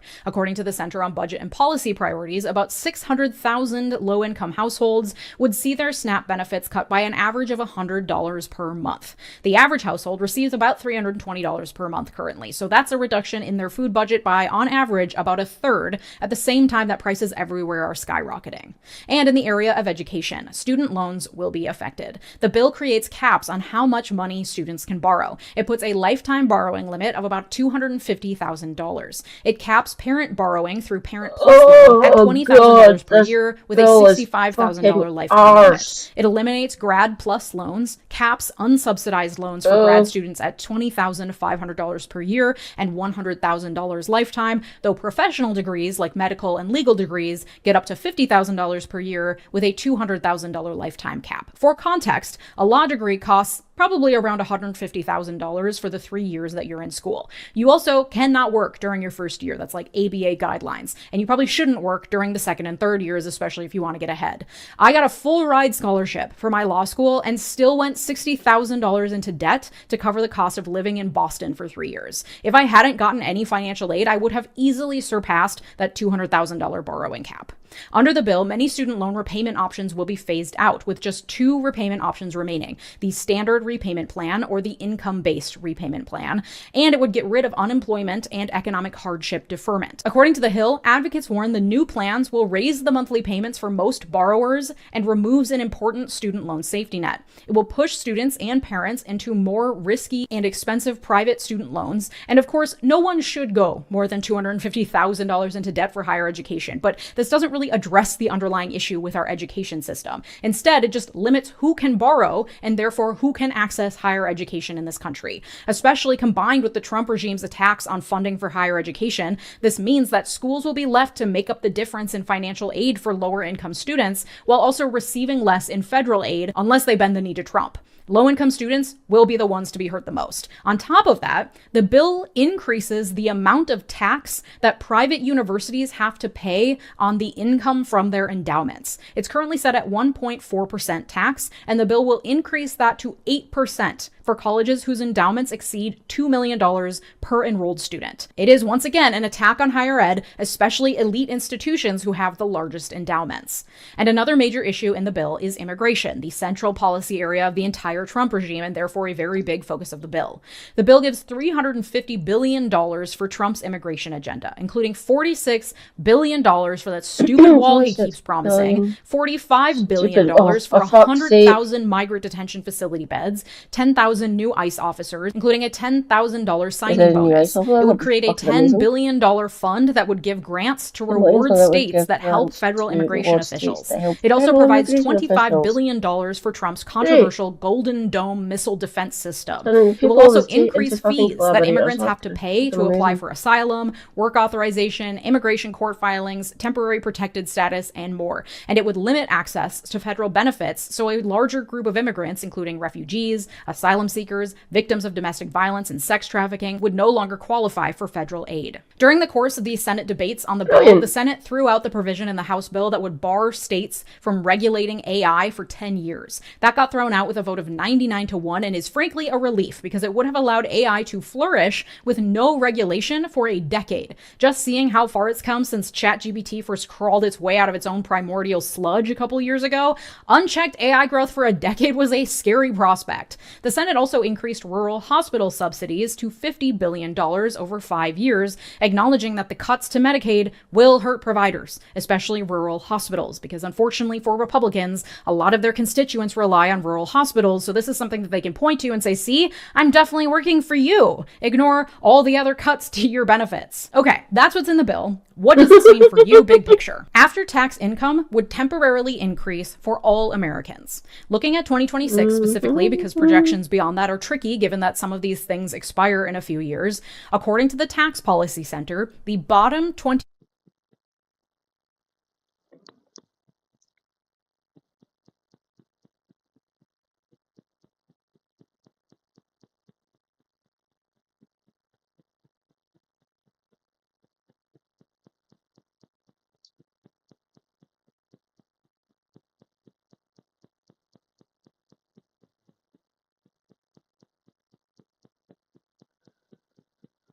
Oh, that is ass.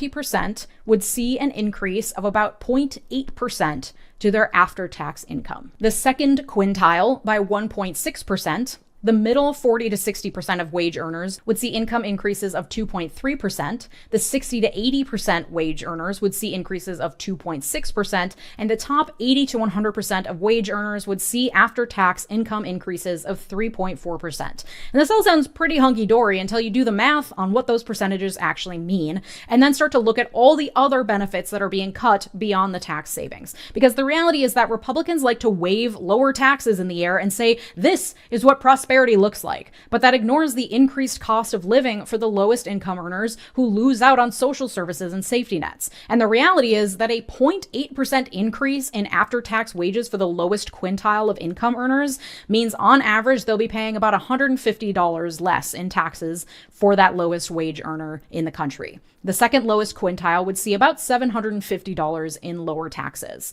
$150 or even $750 does not make up for loss in food stamps, Medicaid coverage, and more that this bill does, especially to the lowest earners. Meanwhile, the top 80 to 100% of wage earners will pay $12,500 less in taxes on average. And they already don't need SNAP or Medicaid or any of the other programs being cut. So at the cost of an additional $3.3 trillion in the national deficit, the lowest 40% of wage earners will get at most an extra maybe $100 per month to cover the costs associated with gutting social programs, on top of the long-term effects that are even more expensive. That means that nearly 60% of the share of the total tax change from this bill will go to the top 20% of income earners in this country, while the lowest quintile will get 1.4% of the share of the tax benefits. In fact, the Yale Budget Lab released a report on the Senate bill taking all of the changes to the taxes and to Medicaid and to SNAP into account to calculate the real costs for individuals as a result of this bill.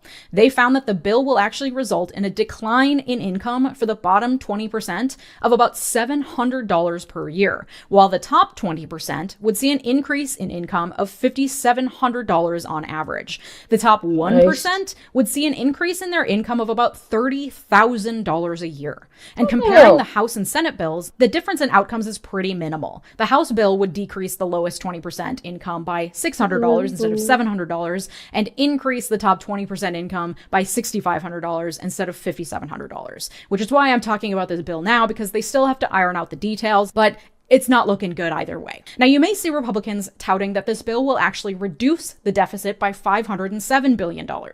This is intentionally misleading. I don't think it will.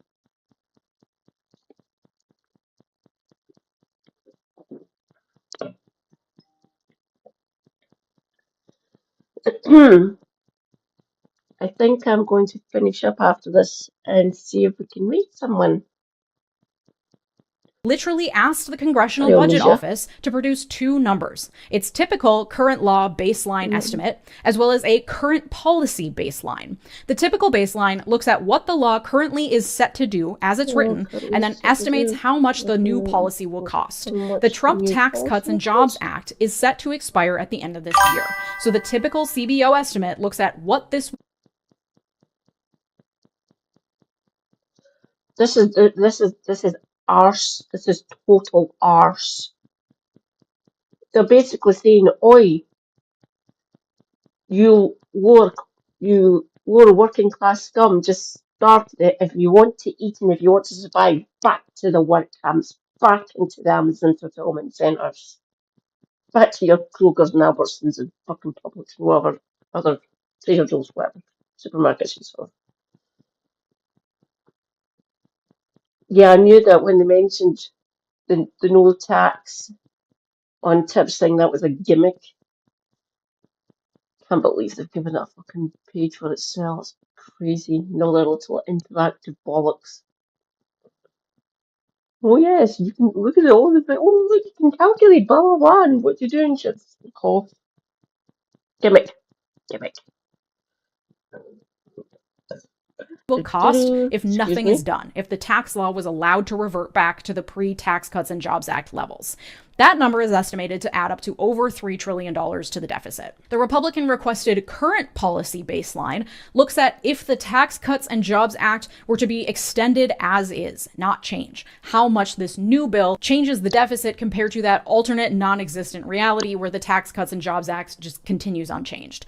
That's where they're getting the $507 billion deficit reduction numbers. According to the New York Times, quote, the Committee for a Responsible Federal Budget, a nonpartisan group that calls for lower deficits, has characterized the current policy estimate as a massive budget gimmick used to hide the true cost of legislation. For example, the budget group argued Congress could create a temporary universal health care or Medicare for All program with a single year cost of $3 trillion, and in the next year claim that making the program permanent would cost nothing under a current policy estimate. So despite what clever Republican marketing and White House websites would have you believe, the numbers do not lie. The real effect of the one big beautiful bill is to take money from programs that benefit the poor and put it in the pockets of the people who are already the wealthiest in this country. It is a massive redistribution of wealth that frankly would make Ronald Reagan blush. Republicans are going to point to the lower tax payments and the no tax on tips provisions and say, see, your life is better now than it was before this bill. And meanwhile, 12 million people will lose Medicaid coverage. 16 million children will receive less in food stamps.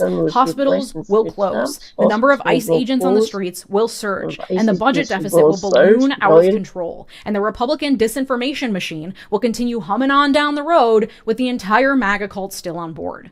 The margins are really slim to get this thing passed. The news moves fast, so it might have gone through by the time you're watching this, but if it hasn't, and you have a Republican representative, pick one thing that I mentioned in this episode and call them ceaselessly to complain about it. Be a thorn in their side, and don't let them get away with this without knowing their constituents are not happy with them. It's still gonna pass, but you might as well strike fear in the hearts of your Republican representatives in the meantime. If you want to support my work, all my videos are completely ad-free and uncensored over on Patreon, patreon.com/Legion Miller. Thank you to my multi-platinum patrons Mark, Art, David, RH, Latranger Lucas, Thomas Johnson, and Tay. Your generosity makes this channel what it is, so thank you. And if you liked this episode, you'll like the one from Monday about the ban on nationwide injunctions. Thanks so much for watching. Have a good day. Bye-bye! Oh, I'm not there yet.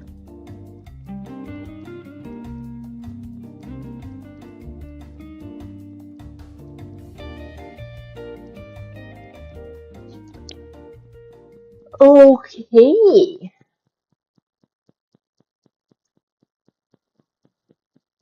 What was that? Oh, yeah. Let's see who we can go and raid. I will go and check to see what they're following, please. Then Rhizome. Oh, Maple streaming.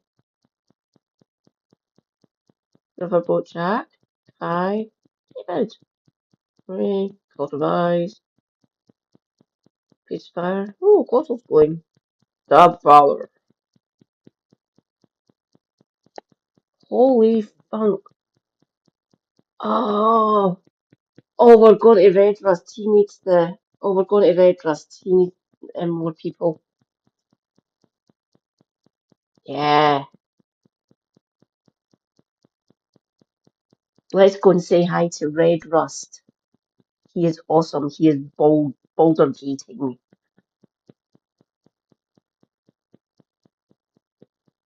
When I last watched him, I had to leave because of the whole Tuesday debacle, essentially. And there we go. And I said, have fun, bouldering, and punch people for me. Which he does. Which he did. Good. Right. Rhizome. Dabval. That. When we need to say that, I take off. Oh, being starting soon. Huh. Maple. Cult of Eyes. Hi. Dark Native. Glottal. Hoodles. Ray. Rain. Baby Shift.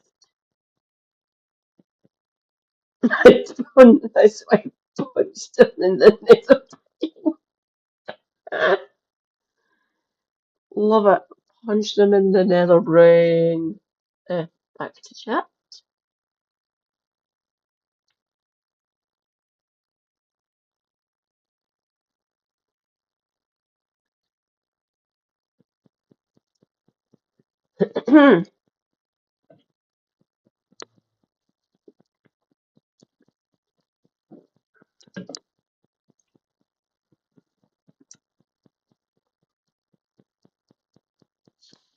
Oh.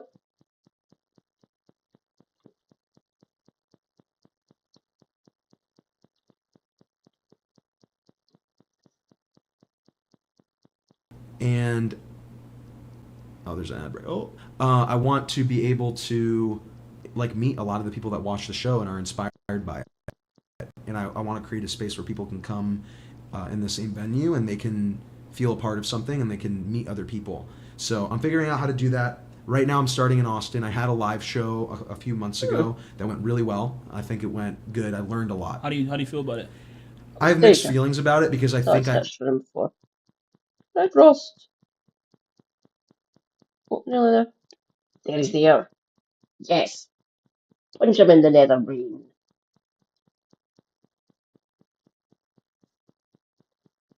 Bye, Reza. I will be back. Don't you worry. Right now.